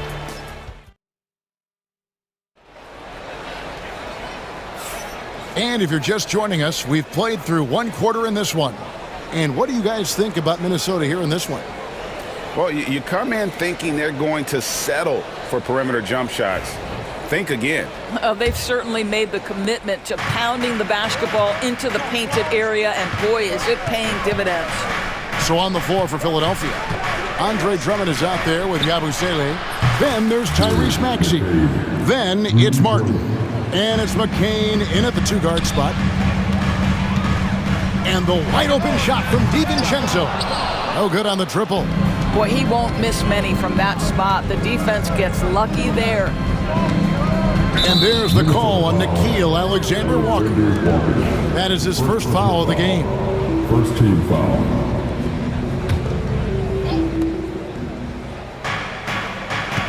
Maxey looking it over. And slam dunk by Maxey. And don't sleep on Maxey's vertical. He's great at using it to hammer those down. DiVincenzo passes to Alexander-Walker. Reed with a screen on Maxey. DiVincenzo can't hit it. The 76ers lead. Here's McCain. Shot on the wing. No good that time. Minnesota's gone 0-2 from deep here in the second. Here's Alexander-Walker. It's Drummond with the rebound. 76ers have gone 2 of 3 from the field here to open the second quarter. Second quarter of action, about a minute and a half played. Here's McCain. Rebound by Alexander-Walker. The Timberwolves have gone 0 of 3 and are still looking for that first bucket here in the second quarter. McDaniels against Maxey. McDaniels in the post. His second shot goes in, off to a good start, 2 for 2. And awards now have a minimum amount of games needed to qualify. An interesting twist in this whole story. Yeah, and it seems logical because of the uproar from the fans and the media that they implement this. And how can you be that impactful in reality, though, if you only play half the year? Minnesota in the lead. DiVincenzo with it. Still without a basket. The quick look, no good that time. DiVincenzo against Martin. Pass to Maxey. And slam dunk by Maxey. And he shows us all what the breakaway rim was invented for. Can you believe he almost brought the whole thing down by hanging on that long? Really just a great play to sacrifice his body and take the charge. For Philadelphia, they've gone 3 of their first 5 shots to drop here in the second quarter. Here's McCain. And stolen by DiVincenzo. And now the Timberwolves on the break. Wide open shot is on the money. And the Timberwolves lead by 1. Now about 3 minutes gone in the second quarter of basketball. Maxey against DiVincenzo. 2 minutes remaining in the first half. 2 minutes. Outside, Maxey. Here's McCain. McDaniels defending. Several lead changes going on here in the early portion of this game. It reminds me of that cameo song, Back and Forth. Here's DiVincenzo, and he drops in the layup off the glass. DiVincenzo's got his second bucket of the game to go. And we've seen several lead changes tonight, neither team giving an inch. And right now you love the chess match, right? The ability of each side to adjust to what the other is doing. Eric Gordon, he's checked in for the 76ers. Reggie Jackson comes in for Maxey. Jackson against DiVincenzo. Jackson kicks to Gordon. Outside for Martin. Good ball movement here by the 76ers. Here's Drummond. They shoot again. And he gets the whistle. 2 free throws coming up. Julius Randle picks one up. And really the defense fouling there to prevent the layup, but that's exactly what you need to do. Wow. What, did he have something in his eye on that shot? Maybe. Minnesota's gone 0-3 from beyond the arc to start the second quarter. And Randle throws it down. Oh, and he went for the two-hander on the slam, using some muscle. Some urgency from him there, sure. Jackson deciding where to go with it. And Jackson throws it down hard. It's easy to forget about Jackson's bunnies, but he's more than happy to remind you. Here's DiVincenzo. That's a finish he'll be bragging about for a while. As he should. Very impressive. How about that from your point guard, gentlemen? Playing big at the rim, okay? Pass to Martin. Back to Jackson. Clock at 6. And Jackson throws it down hard. And giving up some inches inside, but makes up for it with an aggressive style. Well, he's attacking, he's forcing the issue, and that's simply stated a terrific play. The shot and game clock separated by 4. DiVincenzo can't hit it. Here's Yabusele. Nothing on the board. Drummond finds Jackson to the left side wing. Yabusele. Drummond, great positioning on the putback. And the 76ers lead by 1. This tug-of-war game continues. And guys, that's lucky number 7 already in this game. So that'll be it for the first half. Fairly even battle underway in this one. Philadelphia ahead, up by 1. And join us right back here after the break for the start of the second half. Redirect your attention to center court and get ready for the big half-court shot. Drums. They're measuring up the shot.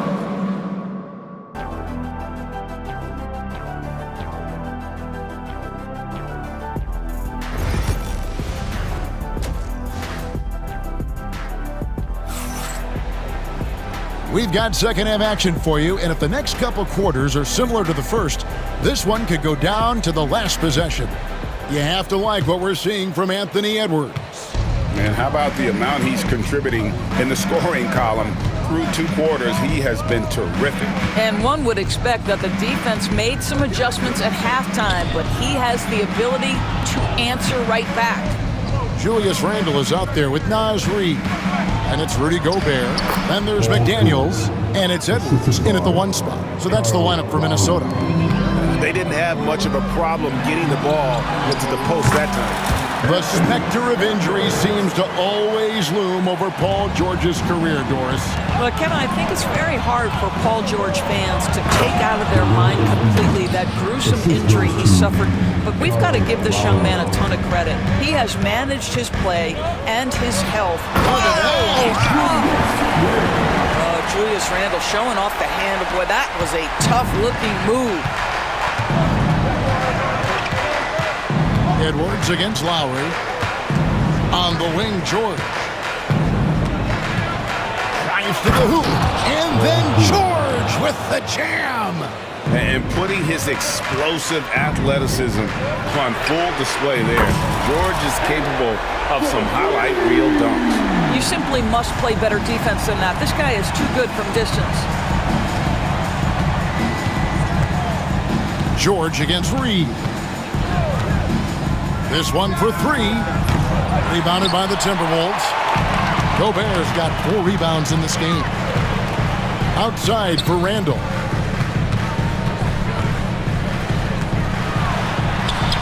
Oh, yes, he did. 5 up and 5 down for him so far. Such a tough proposition guarding Julius Randle in that area. This guy is capable on the interior. With a short break in the action, gives us a chance now to send it over to David Aldridge. Thank you, Kevin. Joel Embiid talks about leading his team. He said, I've been guarded so many different ways. I feel like I've seen everything, and I know how to attack everything. For me, it's all about how do I bring everyone along with me. You can't win alone. It's just about playing together and involving everybody. Kevin? And you've got to involve everybody. All right, D.A., thanks. Alexander Walker, he's checked in for the Timberwolves. Here's Embiid. The 76ers with another miss. And so Edwards will bring it up for the Timberwolves. The lead is 2. Here's Alexander Walker. Good on the triple. Alexander Walker's got himself going with the triple, his first basket of the game. The 76ers have gone 3 of 6 in the third quarter, 50% from the field. From deep, George. Another miss by Philadelphia. Timberwolves leading by 5. Here's Edwards. Gobert trying to get open. Edwards, that's good. Edwards got 7 now in this quarter. Anthony Edwards has got his rhythm, and he's got a well-rounded offensive game. Look out. You've seen, Doris, Paul George's journey from role player to MVP candidate. There's a reason, Kevin, Paul George is one of the most emulated players in the league with young people. His game is so well-rounded, and maybe his best attribute is his adaptability. Paul George is equally comfortable either being the lead man, or if need be, he can play with 2 or 3 other stars and still be effective. Really incredible. And really, this is the time to push it. Try to extend that lead. You know, they can make things much easier on themselves in the fourth if they just have a few more possessions like that. And so Chris Finch calls for the timeout. Wants to regroup and go over the strategy.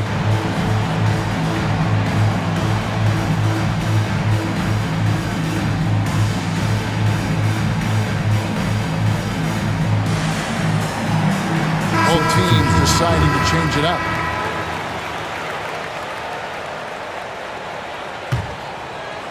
And here are the 76ers now. 7-point differential. Here's Lowry.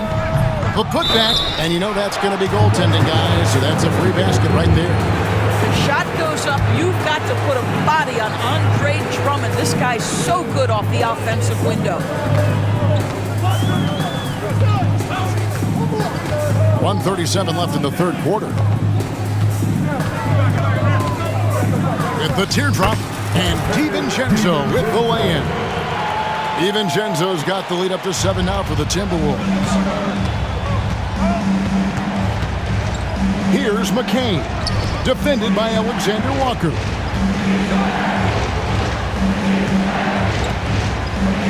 And he dunks it down. Boy, you love to see this level of awareness from a big like Drummond. How about that feed to his teammate? There's the drive, and stolen by Kyle Lowry. 54 seconds left in the third quarter of the game. Pass to Martin.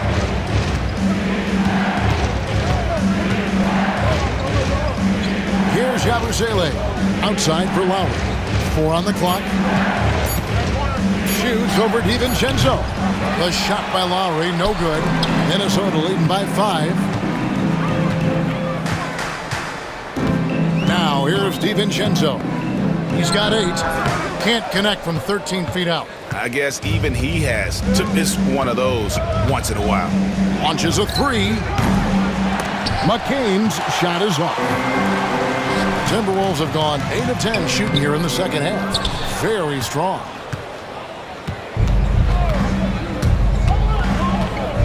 Shoots the 3. It's not going to go for him. Anthony Edwards has been leading the charge for the Timberwolves. Back to the action in just a minute.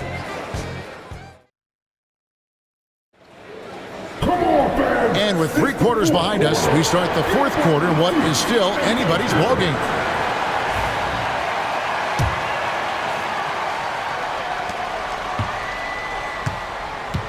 Now DiVincenzo. So on the floor for Philadelphia, we've got George. Tyrese Maxey out there with Caleb Martin. Then it's Joel Embiid, and it's Oubre in at the 3, the small forward. And now we've got the intentional foul.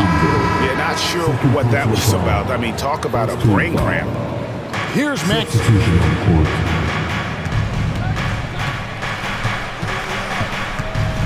Pass to George. Rebound, Minnesota. Boy, if you're going up against this guy in this close a range, you've got to defend with everything you've got. A tremendous job defensively. Now here's Gobert. His first shot coming late. And he's on the money with his first shot today. And the Timberwolves lead by 7. Well, you know the length of Rudy Gobert. He's virtually unstoppable in that restricted area. And here's Maxey.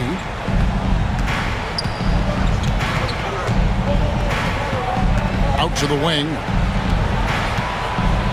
Just 4 to shoot. Gobert with the block. And that's out of bounds. Philadelphia will retain possession.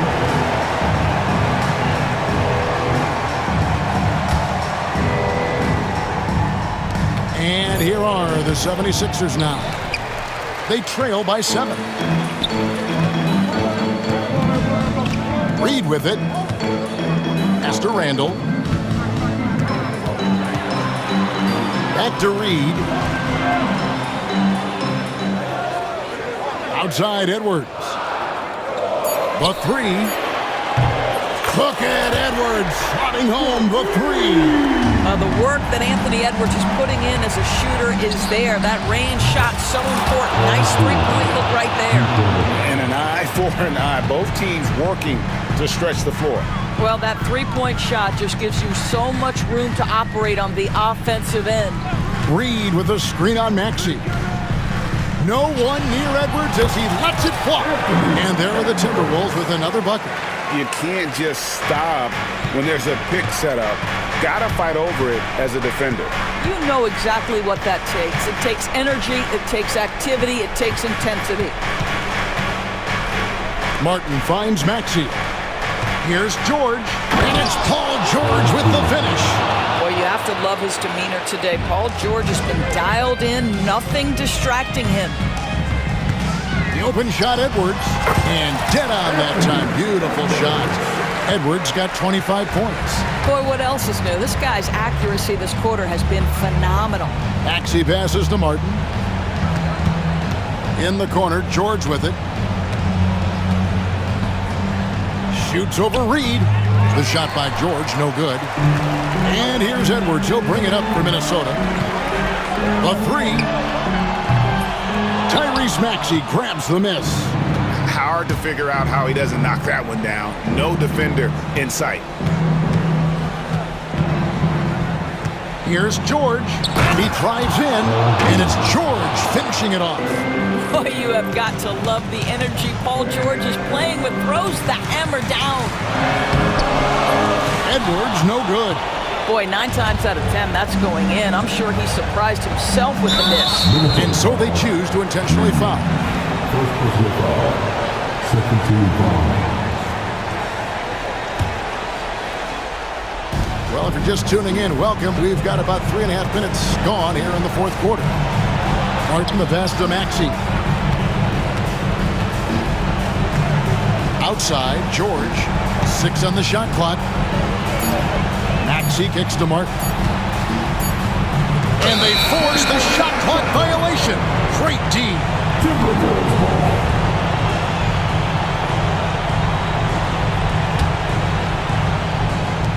We've got 1:18 left to play in the final quarter. For 3, Edwards. Edwards with another miss. The 76ers trail by 7. Here's George. Whistle blows. Bucket is good. And he'll have a chance at the line to make it a 3-point play. And guys, George takes pride in hitting big shots. Just get him the ball and let him do his thing. Minnesota's gone 1 of 3 from outside the arc since we've reached the fourth quarter. Edwards' shot is good. We know this about Anthony Edwards. He is fearless in these moments. That's a big-time clutch delivery. Edwards against Maxey. And it's off from three-point range. And here's Edwards from the arc. And it's Joel Embiid with the rebound. Every second counts now. They can't wait around. This is the very definition of desperation time. You've got to score every trip. Pass to Reed. Edwards inside. He's covered by Maxey. Edwards can't hit.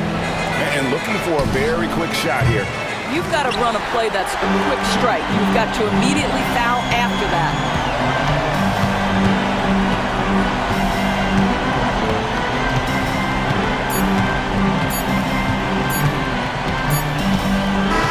And so Minnesota takes the win. Probably a little closer than they would have liked it, but a win nonetheless. Yeah, but I really...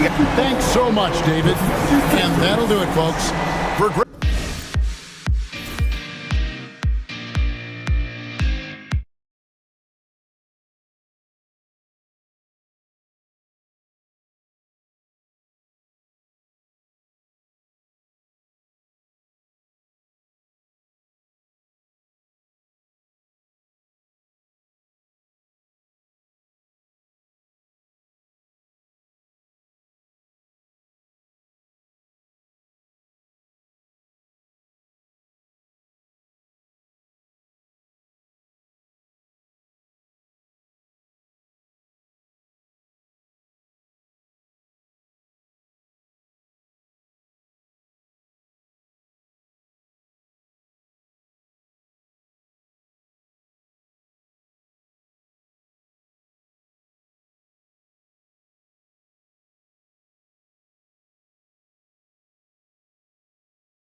matchup here tonight. Two of the NBA's best teams with some of the best players. And it's bound to be a fun one, right? There is elite talent on the floor. In this kind of a powerhouse matchup, both teams are looking to make a statement. So let's take a look at the Boston Celtics starting lineup. The small and power forwards, the star pair of Brown and Tatum. Holiday in the backcourt. To his side is White. And it's Porzingis in at center. Edwards, no good. And so Holiday will bring it up for Boston. Inside, wants to get it to Tatum and does. Hammers the alley-oop through. Terrific lob, and Tatum takes care of the rest. This is how it's done. Those passes dunk themselves. No one near Edwards as he lets it fly. Nailed from three-point land. And he's not going to miss that sort of an opportunity from deep. Tatum draws the double. White, wide open, he fires. That three off the mark. Richard, so many things about Drew Holiday's game we love, but what impresses you most about his game? Well, I know it's an easy answer, but it's his defense. It's hard to be a feared defender in the modern NBA, Kevin, but Holiday is such a pest at all times on that end of the floor. Here's Brown after the basket by Minnesota. To the middle. Here's Tatum. Rebounded by the Timberwolves. And you don't see that every day. Usually he'll convert when he gets that close to the rim. And finished off by Edwards. And what a creative finisher. Edwards is so fast in how he gets up to throw it down. And the Celtics with possession here after the basket by Minnesota. And White kicks to Holiday. Tatum setting the pick for Holiday. Boston, no good that time either. And the defense dodged one right there. Not the guy you want to leave open. Right side, Edwards. Right wing. Tatum against Randall. Clock at 4. The Timberwolves need to get a shot off here. And here's Edwards from the arc. Jaylen Brown with the rebound. Boston's gone 0-3 from three-point land. Nothing yet going outside. The wide open look here for Porzingis. Again, the miss by the Celtics. For Minnesota, they've gone 3 of 5 shooting the ball so far. The Timberwolves working the ball around them. Edwards looking it over. Randall is screen on White. Edwards passes to Randall. Stolen by Holiday. Oh, Tatum in position. And stolen by DiVincenzo. Edwards with it. Now guarded by Porzingis. And slam dunk by Gobert. And Gobert is so well set up there. All he's got to do is elevate above the D and take that one home. And the shot goes in from Kristaps Porzingis. And once he got to the 10, I think he was surprised to find himself that wide open. Easy possessions like that literally are just a gift. You just dream of them. He'll gladly take those. And here's White after Anthony Edwards made that last three-pointer. 1:30 left here in the first quarter. Here's Tatum. It's White on the wing. 4 on the clock. Yes, and it's Holiday with the assist that time. Holiday's got 3 assists in the game. It's time now to hear from our Hall of Fame reporter, David Aldridge. What's the latest, David? I had a chance to catch up with Chris Finch. Now, we talked about the difficulty of trying to contain a player like Jaylen Brown. Coach said we can't let him gain confidence and feel like he can do whatever he wants. That's when you get into trouble. Now it's up to the players to make sure this doesn't happen. Guys? All right, David, thanks. And it's sent back by White. And he gets it back. Holiday against DiVincenzo. Porzingis up and in, off to an efficient start. 2 for 3 from the field. And because he can score from all over the floor, Porzingis can find space inside. That's not the case for most 7-footers. Oh, here's Edwards. 8 points for him. And oh boy, a lot of contact there, but he gets the call and will shoot 2. It's on Porzingis. The Timberwolves shooting their first free throws of the game. That free throw, no good. And Gobert knows his role on this team. Rebound, block shots, and look to score near the basket. 6 seconds separating the shot and game clocks. Porzingis finds Tatum. It's stolen by Randall. On the wing, DiVincenzo. Still yet to score. Randall outside. Pass to Edwards. Randall with a screen for Edwards. Bangs home the trifecta. That is just ridiculous. He's just an absolute surgeon when he has the ball. This man is surgical. There is no way to slow him down when he wants to score. Anthony Edwards has been leading the charge for the Timberwolves. He delivered 9 points from three-point range that quarter.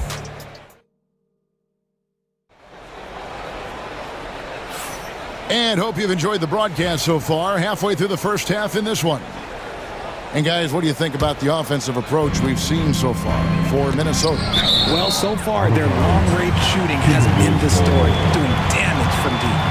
And you can't turn it over against this team. That's a recipe for disaster, and we're seeing the results of that. On the court for the Celtics, second quarter underway. Brown out there with Porzingis. Then it's Holiday, and it's Cornette in at the pivot spot, manning the middle. Oh, get out of his way. No way the D was going to slow him down. The way he can elevate over a defender from deep, very tough to contain outside the arc. Now DiVincenzo. And Reed has it in the corner. Holiday against DiVincenzo. RJ, one league rule that has gotten a lot of attention. Carrying the basketball. Oh, these guys carry the ball at a ridiculous rate. Even Allen Iverson used to do it, and then eventually he took it out of his game. But yeah, the referees could clean it up a little bit, I'll be honest. Celtics trail by 5. Outside, Porzingis. And they call the foul, so a chance at the line for one more coming up. And bringing the aggression and the energy, two things you like to see from Porzingis. Over the last few seasons, we've seen the resurgence of Porzingis. And Richard, it has been fun to watch. Kevin, he's been effective on both sides of the ball. He's always been a good player, but his recent fit has really improved his play.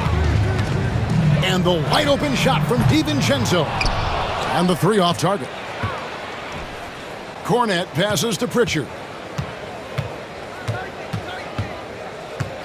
This one for 3. Tries to save it. Minnesota with the rebound. Three-pointer. And once again off the mark by Minnesota. Boston trailing. To the paint. Out of bounds. Minnesota takes possession. That pass wandered off target. Can't lose focus on the little bitty things. And the Timberwolves making a change here. Gobert's checked in.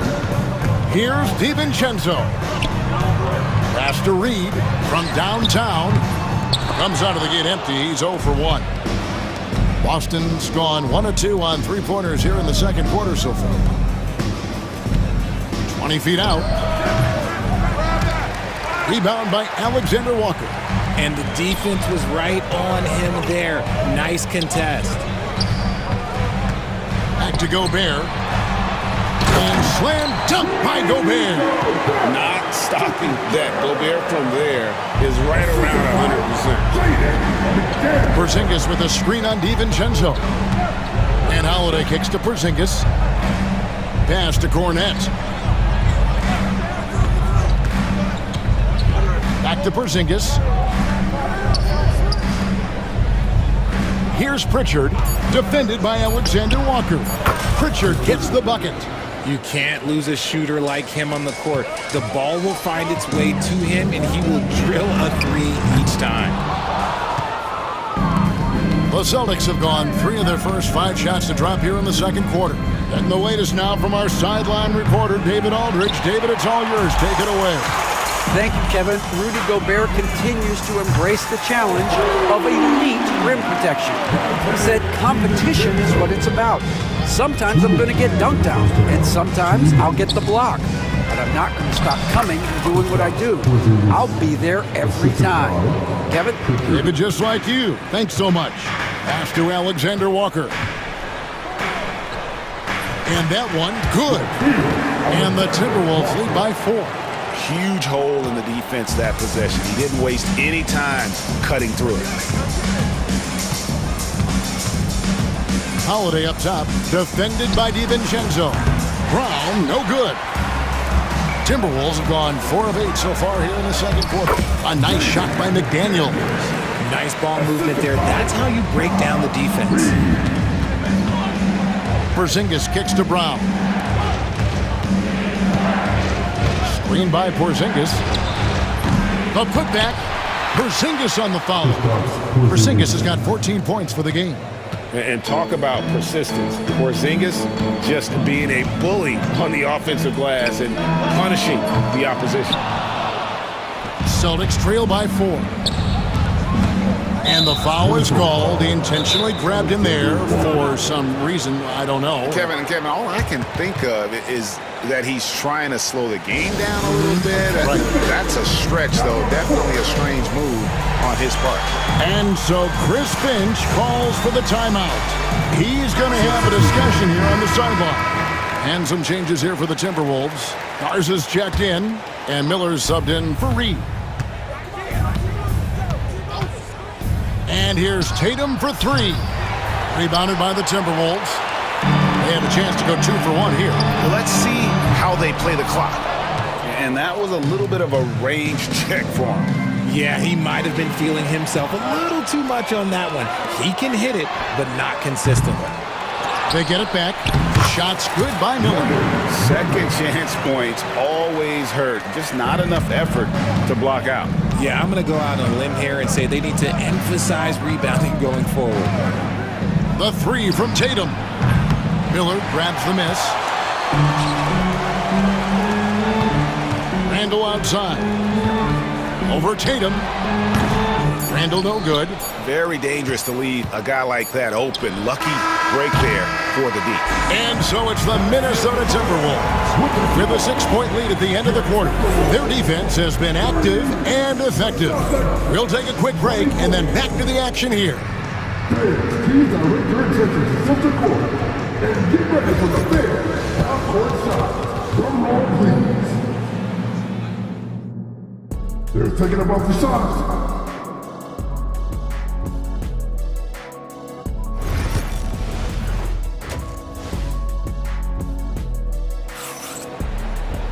And as we get into this third quarter, as we've seen so far, neither team able to create much separation on the scoreboard yet.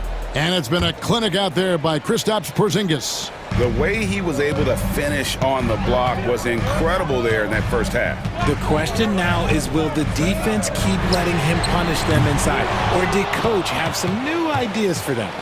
Nas Reed out there with Julius Randle. Then it's Nickeil Alexander Walker. And it's Rudy Gobert. And it's Edwards in at the point guard. That's Chris Finch's 5 as we get into the second half. Boston shooting their second and third shots at the line right here. And they shot 81% from the line last season as a team. So you really can't find fault with what they're able to do there. Edwards, that's good. He's found his rhythm from deep, and you can see the confidence. And, of course, it helps space the floor, which gives this offense more room to operate. Here's Queta. Pulled the shot a little left, but the bounce goes his way. Queta's got his first basket. Clever play by Tatum, drawing the attention to him, only to give it away. And so White will bring it up for the Boston Celtics. It's a 5-point game, and there's a foul called on Nas Reed. That'll be his second foul of the game. Minnesota on D. Horford with a screen on Randall. Tatum deciding where to go with it. Whoa! Tatum stretching his range. For almost anyone but Tatum, that's a bad shot. But he has the range to make all of that just so easy. Edwards against White. Fires the 3. Edwards no good. Shocking that he just bricked that one. The defense got real lucky there. And you watch Jason Tatum, year to year, he is a model of consistency. Across the board, the numbers are pretty similar, and the effort never waned. Just outstanding distribution. This is the kind of team chemistry that you love to see. Tatum wide open, he fires one. Off target with his 3. Timberwolves leading by 4. And here's the fast break. Randall leading it all the way. Reed with a screen for Edwards. Lets it go. Horford with the rebound. Now, I understand that that shot didn't go down, but they will take that look every trip down the floor. And he gets contact and the whistle on the shot. 2 shots coming up. For Boston, they have made 3 free throws so far. Haven't missed any. And he makes the first. He's off on the second. Minnesota's gone 1 of 3 from downtown since halftime. Edwards, no good. It's stolen. Here's Gobert. The rebound by Tatum. Celtics trail by 3. Tatum on the wing. He's defended by Randall. Tatum kicks to White.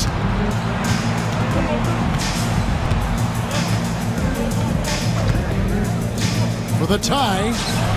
Drills it from outside. White's got it all tied up now for the Celtics. And the lack of effort to fight over the screen there makes that an easy shot. Yeah, as soon as these guys feel contact, they are just disappearing like they're not even there. You got to show some fire and keep defending. That one good for 2. It's simple, guys. Keep getting Edwards the ball and just let Ed cook. Tatum against Randall. Tatum's shot is off. He made that way more difficult than it had to be with that leaning jumper. As a result, he comes away empty. Outside Edwards.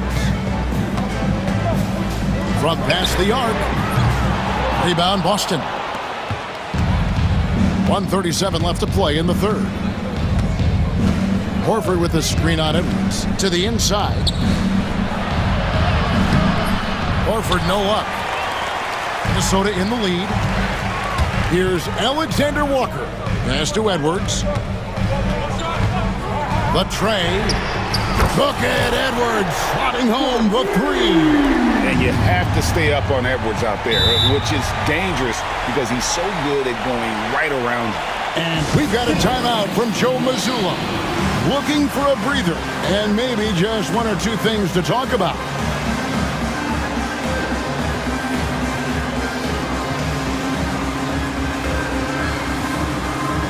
So Boston ends up going with the new group.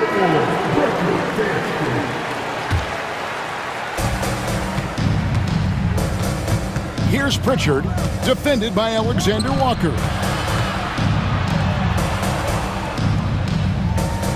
They set the pick.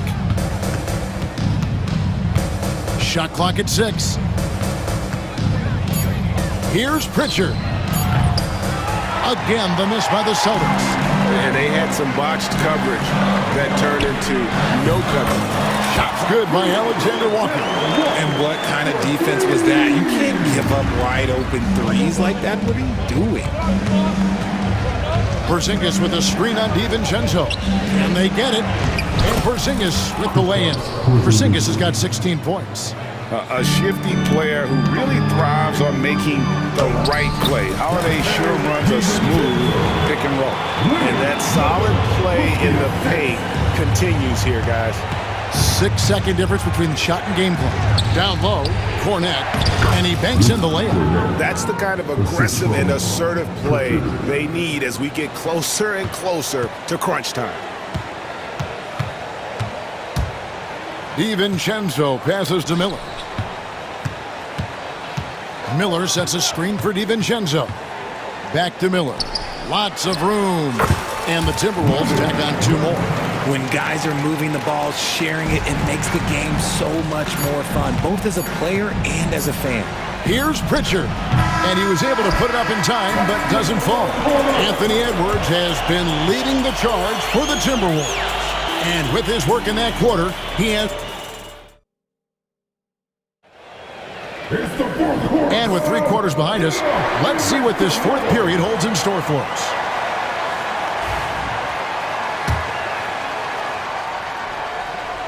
Celtics trail by 8, and so Joe Mazzulla calls for the timeout. Wants to make sure everybody's coordinated and intent.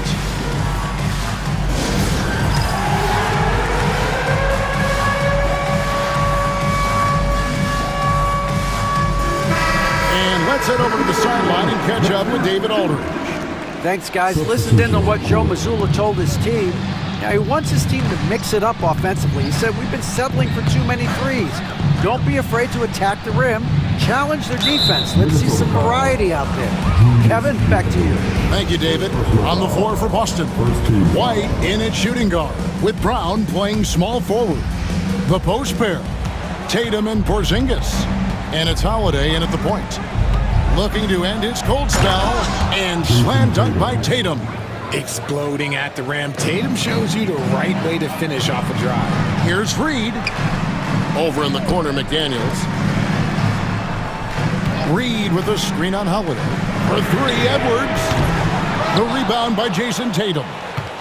Tatum's got his 4th rebound with that last one here tonight. Tatum setting the pick for White.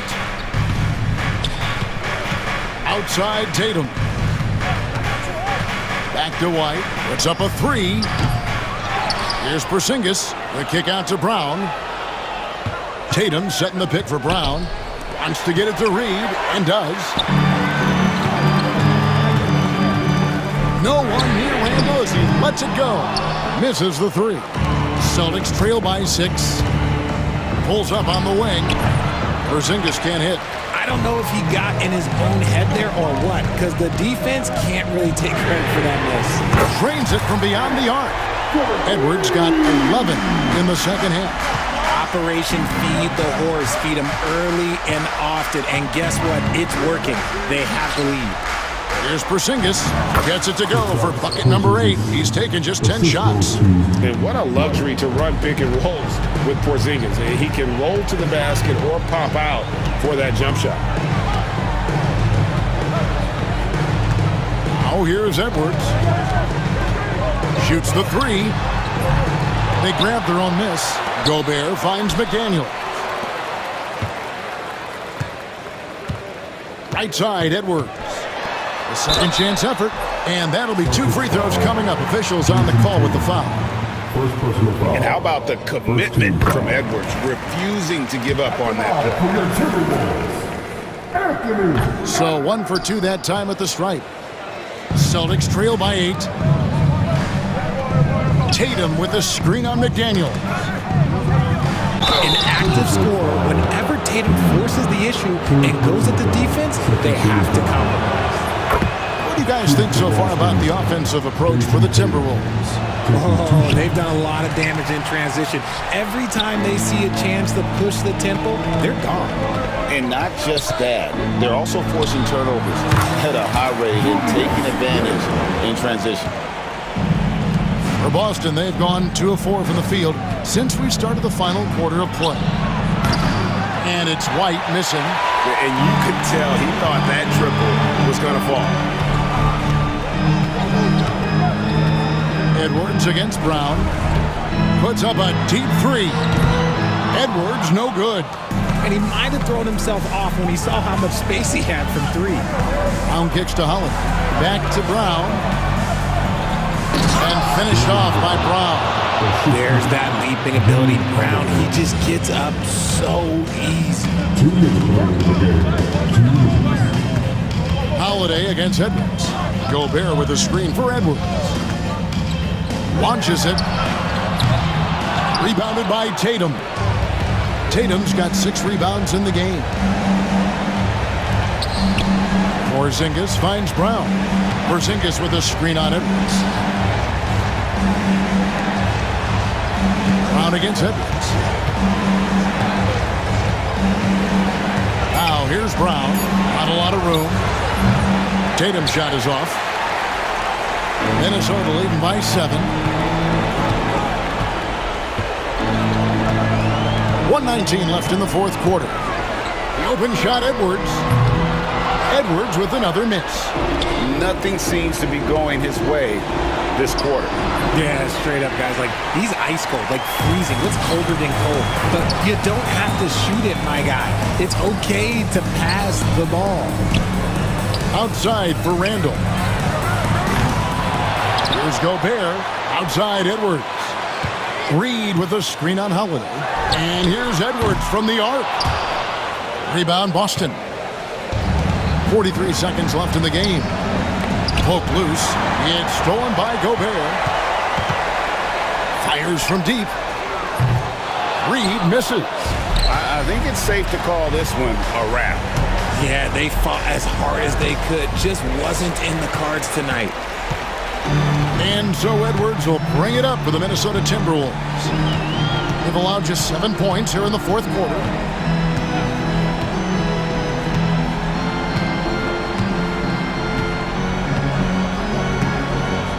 Just 5 on the clock.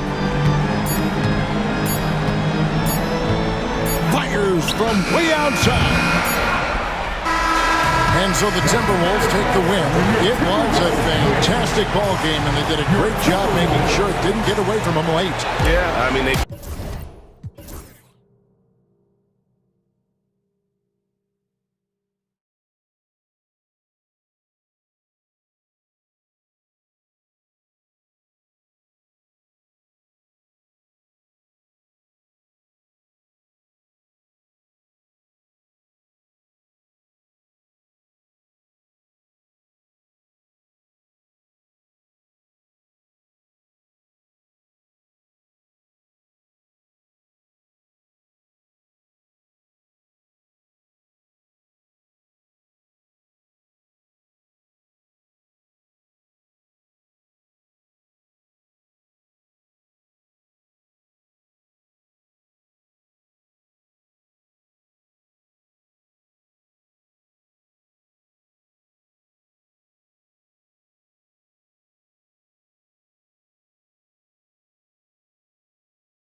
into the front court matchup. Oh, yeah, this should be a battle on the baseline. Great to watch skilled bigs trade blows and show off what they can do down low. So the opening lineup for the Mavericks. Irving and Thompson fill out the wings. Derek Lively is out there with Daniel Gafford. And it's Doncic in at the point. Boy, with the basketball IQ of a 15-year vet, Doncic makes plays that even veterans struggle with. Doncic against Holiday. Oh, great D that time from Doncic. Well, you will not see that from him very often, especially right at the rim. Irving, that's good. It sure was textbook, and Irving is fantastic in the screen roll. A solid decision maker in these sets, and he also can put it in the basket himself if he needs to. Tatum. And the layup is good off the glass. Just taking it right to the rim, and no one was there to greet him. Well, this early, they should be showing a lot more energy on defense. It's not there. Now here's Doncic. And he got the whistle on the way up, so he'll be headed to the line for a pair. It's on Drew Holiday. You know what separates Doncic from most players? He's really calm under pressure, great poise. You can't speed him up. He plays at his own pace. Clark, when you watch Luka Doncic play, how is he able to just control the games like he does? He's a savant. That's all I can say. He's way ahead of himself. I mean, this guy's been a pro since he was 13 or 14 years old. There's nobody else in the NBA that's been a pro that long, I don't think. So, unique in that regard. Great size, uncanny, underrated strength. And then his vision, his pace, all of that what allows him to really not ever be sped up or out of control. Brown, no good. That's a decent look for him. He just couldn't convert. Irving looking around. And around 2 minutes played here in the first quarter. Pass to Doncic. 4 on the clock. Irving against White. And Irving with the basket on the assist by Doncic. That is the signature of Irving. He is an incredible finisher near the basket. Almost too wide open there. That's like a warm-up jumper for him. Now here's Irving. Thompson outside. Pulls up. And it's Dallas scoring again. Just over 2.5 minutes played here in the first. It's stolen by Lively. Doncic with it. Picked up by Tatum. Lively with a screen on Tatum. And Doncic, here we go. And Doncic with the jam. Love the way Doncic reads the defense, feels it out, sees the lane, doesn't hesitate to take advantage. Porzingis with a screen on Irving. White for 3. Pure from three-point range. You don't want to let him get into a rhythm from out there. The Mavericks lead by 4. And Luka Doncic is going to pick up the foul. That's his first foul. I love great defense. Just quick to establish his feet, and he takes the hit. And not afraid to put his body on the line either. He took a shot for the team in that situation. Now here's Tatum. And there's 1:45 left in the first quarter of the game. Drives to the hoop. Oh, Tatum slams it home. Cannot let Tatum roll to the bucket. When he's got a head of steam, he's going to finish with power. And from the sideline, let's catch up with Allie. Brian, last season, Jason Tatum surpassed 10,000 career points.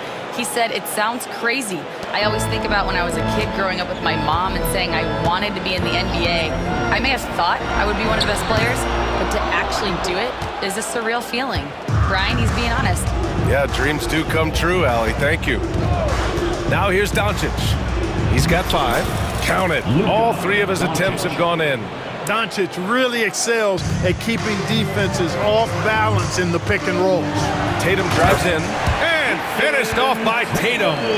You know, we can't measure heart. I mean, he's not as big as the other power forwards, but his jumping ability and mindset is incredible. Irving against Brown. Doncic outside. Lets the 3 fly. Rebounded by the Celtics. and he almost made them regret defending him so loosely. White, the pass to Tatum. Porzingis with a screen on Gafford. Tatum takes it inside, and he finishes. That makes him 4 out of 5. Tatum's athleticism as he drives, really impressive. I mean, just shredding the defense to pieces there. Holiday against Doncic. Gafford with a screen on Holiday. Here's Doncic. Holiday grabs the miss. Here's Tatum. Oh, and he hits it at the buzzer! Great job ending the quarter. And so it's Jason Tatum making highlights for Boston. He put together 10 points in the quarter. We'll be right back with you shortly. And getting it going again here in the second quarter. Fairly close game so far. And for Boston guys, what jumps out to you stat-wise? Well, clearly they played well in the first period because of their selfless attitude. Yeah, and you know, so many of their hoops came off an assist, which is a good sign of ball movement and sharing that ball. On the court for Dallas here in the second.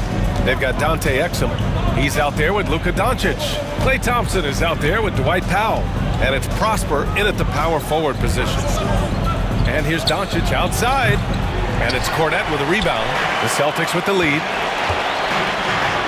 And Holiday powers it home. Well, I really like the way Holiday runs with a purpose in these situations. It's not enough just to run the floor.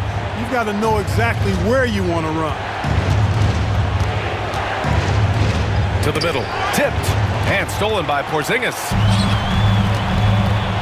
They are looking really strong offensively. Yeah, just terrific momentum. Let's see if they can keep it up. Drew is very good in all areas, but he's also got a few tricks up his sleeve. That was a crafty shot by Holiday that time. Doncic feeling it out a bit. Powell, a screen on Holiday. In the paint, Luka! Luka is a massive guard. He can do damage inside just as easily as outside. Well, last season we saw Luka Doncic score 73 points, tied for 4th most in NBA history. Yeah, he is so special. And the thing about the 73 he got, it was the most efficient 70-point game in league history. And with how offense-heavy the league is going, I wouldn't put it past him to go north of Kobe Bryant's mark of 81 at some point. He's got that kind of ability. Outside Holiday, lets it fly. Again, the Celtics, good for 2 more. There you see the creativity. Holiday is so good at reading pick and rolls and breaking defenses down. It's hard to corral him when he's got the ball in those situations. Knocks down the triple. Exum's gotten himself going here. His first points of the game on the deep ball. And Holiday powers it home. Well, I just love the quiet confidence that Holiday plays with, particularly as it relates to his ability to score. He's just flat out taking over right now. Here's Doncic. Luka! Get off me!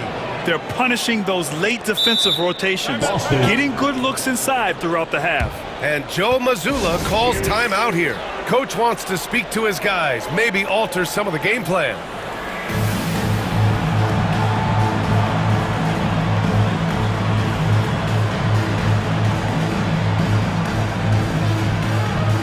Got a line change here for Boston. Celtics lead by 3. Here in quarter 2, we've played a little over 2.5 minutes now. Horford, a screen on Dinwiddie. Again, the miss by the Celtics. And so it's Irving with it. He brings it up for the Dallas Mavericks. Powell sets a screen. Irving goes in. Great start so far. 3 of 3 in this one. Well, Grant, you played on some very tight-knit teams. Talk to us about chemistry. Well, B.A., you know, in some sports, chemistry is not a big issue. But in basketball, it is huge. You have to trust and believe in your teammates, and it has to be a unit, not 5 separate individuals. Left side, Irving. 1:35 left in the half. Hauser grabs the board. The Celtics have gone 7 for 8 now in the second quarter. To the inside. Picked it out of midair. And here's the fast break. And he's going for the lob. And Powell with the stuff. Hey, there's no denying it. Kyrie is a score-first guard, but he's a better passer than he gets credit for.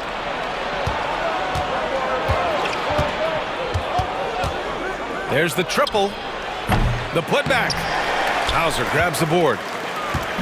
Boston on offense. Oh, look at Tatum going to work inside. Tatum clearly putting on a show in this one, doing it all. Irving, the pass to Dinwiddie. Here's Powell. Horford with a steal. And here we go, the Celtics on the run. 2 points. That one goes. Now it's a 5-point Celtic lead. Oh, that's impactful defense right there. Finding a steal and instantly turning it into offense. And that one's good. Irving. Hey, the skills of Kyrie are obvious, but what isn't so obvious is his underestimated strength. Outside White. Pass to Hauser. Now Tatum. And how about that? 8 for 9 now.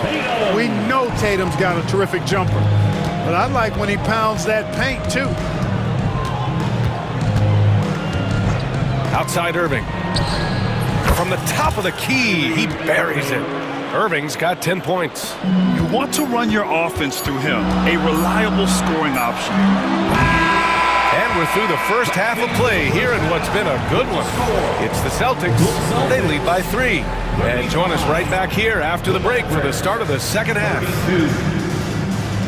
Fans, please direct your attention to center court. And get ready for the fan half-court shot. Give me a beat. They're measuring up the shot.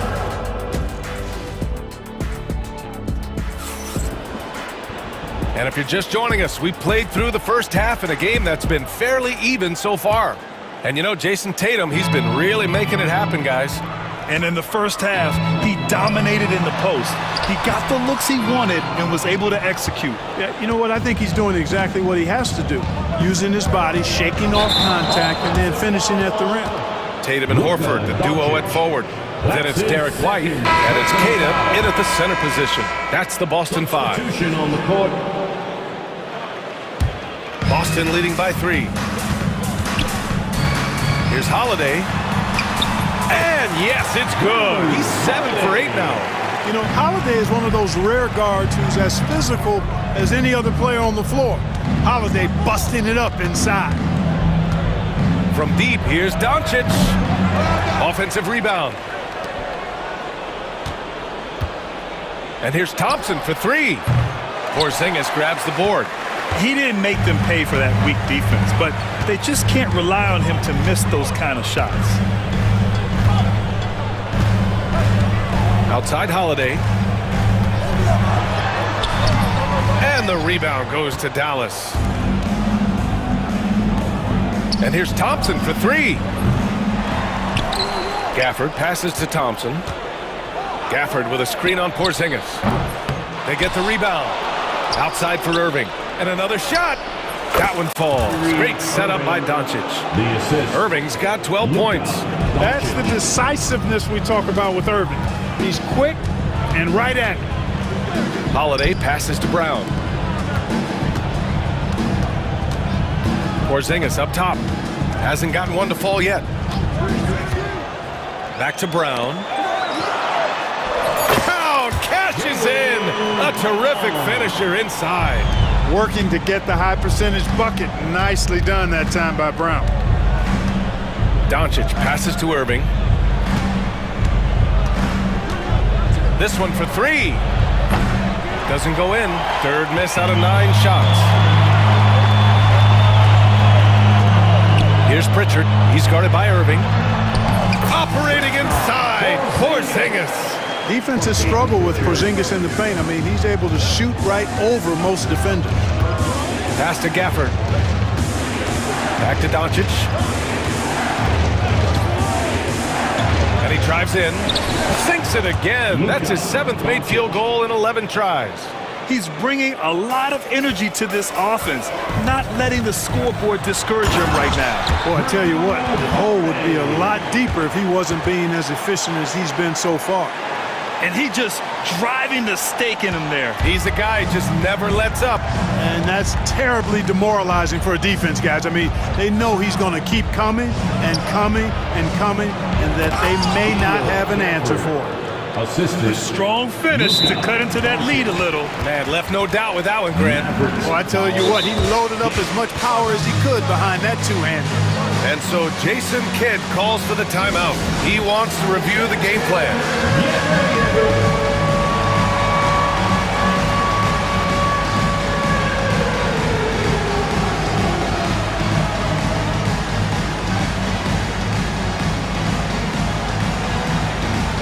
And it's a completely new group here for the Mavericks.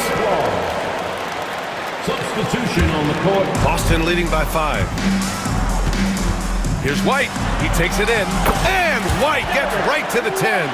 You know, Horford is really good and selective at when he needs to be aggressive and when he needs to move the ball. Here's Hardy. The layup off target. White looking it over. Horford passes to Queta. Here's White. He's guarded by Exum. White can't hit. Mavericks trail by 7. Here's Hardy. Hauser grabs the board. Here's White. White coming through. Always a good possession when you can get that kind of look. 1:16 left in the third quarter. Here's Hardy on the take. Blocked. White doing an excellent job coming up with the block there. Here's Tatum. That one's true. He's now 9 of 10. And trust me, when the D's slow to react, he'll be the first guy to make them pay. Boy, the defense looks shell-shocked. I mean, they're on the ropes right now, on their heels. The big-time throwdown. Check him out. Keeps the grip on that rim after the finish. A little extra emphasis. Maybe that'll help them recapture their edge a little bit, guys. White, good. Outstanding concentration that time by White on the take. Played through the contact and scored. Here's Hardy. He's guarded by White. We've got 33 seconds left to play in the third. Just 5 to shoot. Hardy, the pass to Grimes. And looks like an illegal pick was set. That gets the ref's attention. Well, the league has put an emphasis to crack down on illegal screens. Yeah, you know, he might have gotten away with that a few years ago, but not anymore. No way. Now you've got to be stationary on those screens. No extra hips or elbows, or they'll call it. Now here's White. Tight defense on him. Inside. Here's Horford. Horford gets it done inside. Since halftime, they have been efficient and effective, making Coach very happy. Boy, I like the disposition and attitude since halftime. They're patiently looking for good shots. And so it's the Boston Celtics in command with a 13-point. And while we have a chance, let's go to our State Farm assist of the game. And from the two-guard spot, an unselfish play like this sets a fantastic tone. That's right. I mean, that's not his primary duty, but when the situation calls for it, he can do it and does it well. And there have been 2 very different performances from these teams today as we get going in quarter number 4. And we've got a timeout from Jason Kidd. He's looking to make some very important adjustments here. Moment to hear from Allie LaForce. Thanks, guys. Jason Kidd had some words for his team over the break. He did his best to light a fire under them, saying, we have to fight. Now is the moment. We have to come out of this deficit swinging. Guys? Okay, good stuff. Thank you, Allie. On the floor for Dallas starting the fourth quarter. The 2 stars in the backcourt, Luka and Kyrie. Daniel Gafford is out there with Klay Thompson. And it's Lively in its center, filling out the middle. Kyrie Irving, what a touch from deep. Here's Doncic. Oh, Doncic playing above the rim. Adding insult to injury with the dunk off the steal. Nice to see a good play on D. That led to some fireworks. Well, turning defense to offense, we talk about it all the time. Try to hit your opponent at the other end before they can set up the defense. Mavericks trail by 8. Thompson with it. Porzingis picks him up defensively. Thompson passes to Lively. Thompson goes up. Uses the glass to finish the layup. When he's moving at full speed, Thompson can be really tricky to handle. Boston's shooting has been incredible, 72%. Tatum's shot is good. Tatum's got 20 points. And it only makes sense to give him the rock again. He put the team on his back all game. And no let up in him either, guys. I mean, he wants to continue to expand that lead, and as long as he's the one taking the shot, that lead's going to expand. It's winning time, and that's a winning play. The kick to Tatum. Back to Holiday. Down low. And there's a 3-second violation. The Celtics making a switch here. White's checked in. Now into the lineup for the Celtics. Mavericks trail by 6. Derek White. Doncic outside. Lively with a screen on Holiday. Doncic passes to Irving. And there's the lob. White with the steal. Now the Celtics on the move. Here's Tatum. That shot off the mark. Excellent D there from Lively. The Mavericks have got all 4 shots to go in this final quarter. And count it. The shot is good, and he'll go to the line. Boy, he's got outstanding balance. Kyrie Irving is so good at converting through contact. For a little guy, he's one of the best I've seen. Boston leading by 3. Brown with a screen. Tatum against Gafford. Tatum on the drive. Oh, Tatum slams it home. Very important points. I mean, they're trying to hang on to this lead now. They needed that. Yeah, they have been watching it kind of melt away, but that basket could be what gets the momentum back in their favor. Holiday against Doncic. 6 on the shot clock. Thompson scanning the floor. Oh, and Klay makes that 3 look so easy. Fantastic to see Klay Thompson deliver when his team needs a basket most. Here's Holiday, the kick to Tatum.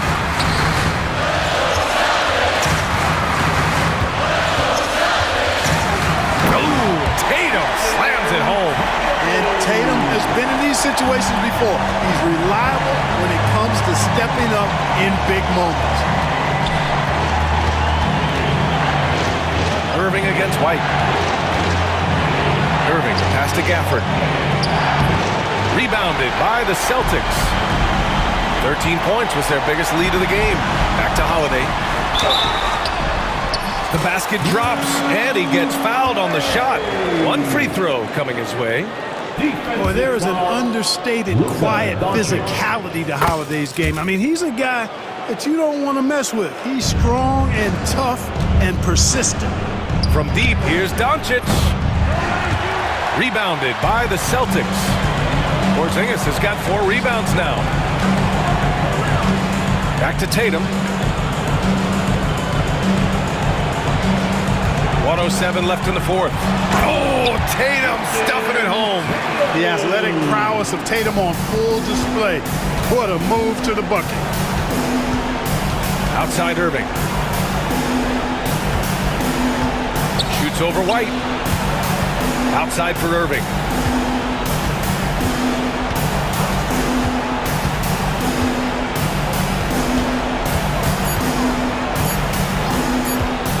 Shot to stop the run, and it comes off the front of the rim. And they're so close to putting this game away. Yeah, BA, you don't have to do anything crazy. Just run the clock, don't turn it over. And guys, that's got to be the dagger. This is how you finish a game. Yeah, what a time to put the hammer down. Any hope of a comeback? Diminished. And so it's Brown with it. He brings it up for the Celtics. 11-point game. Just 2 seconds between the shot clock and the game clock. And here's Tatum.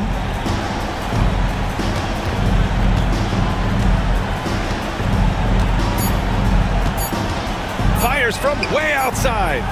And that one goes out of bounds. Last touch by Tatum.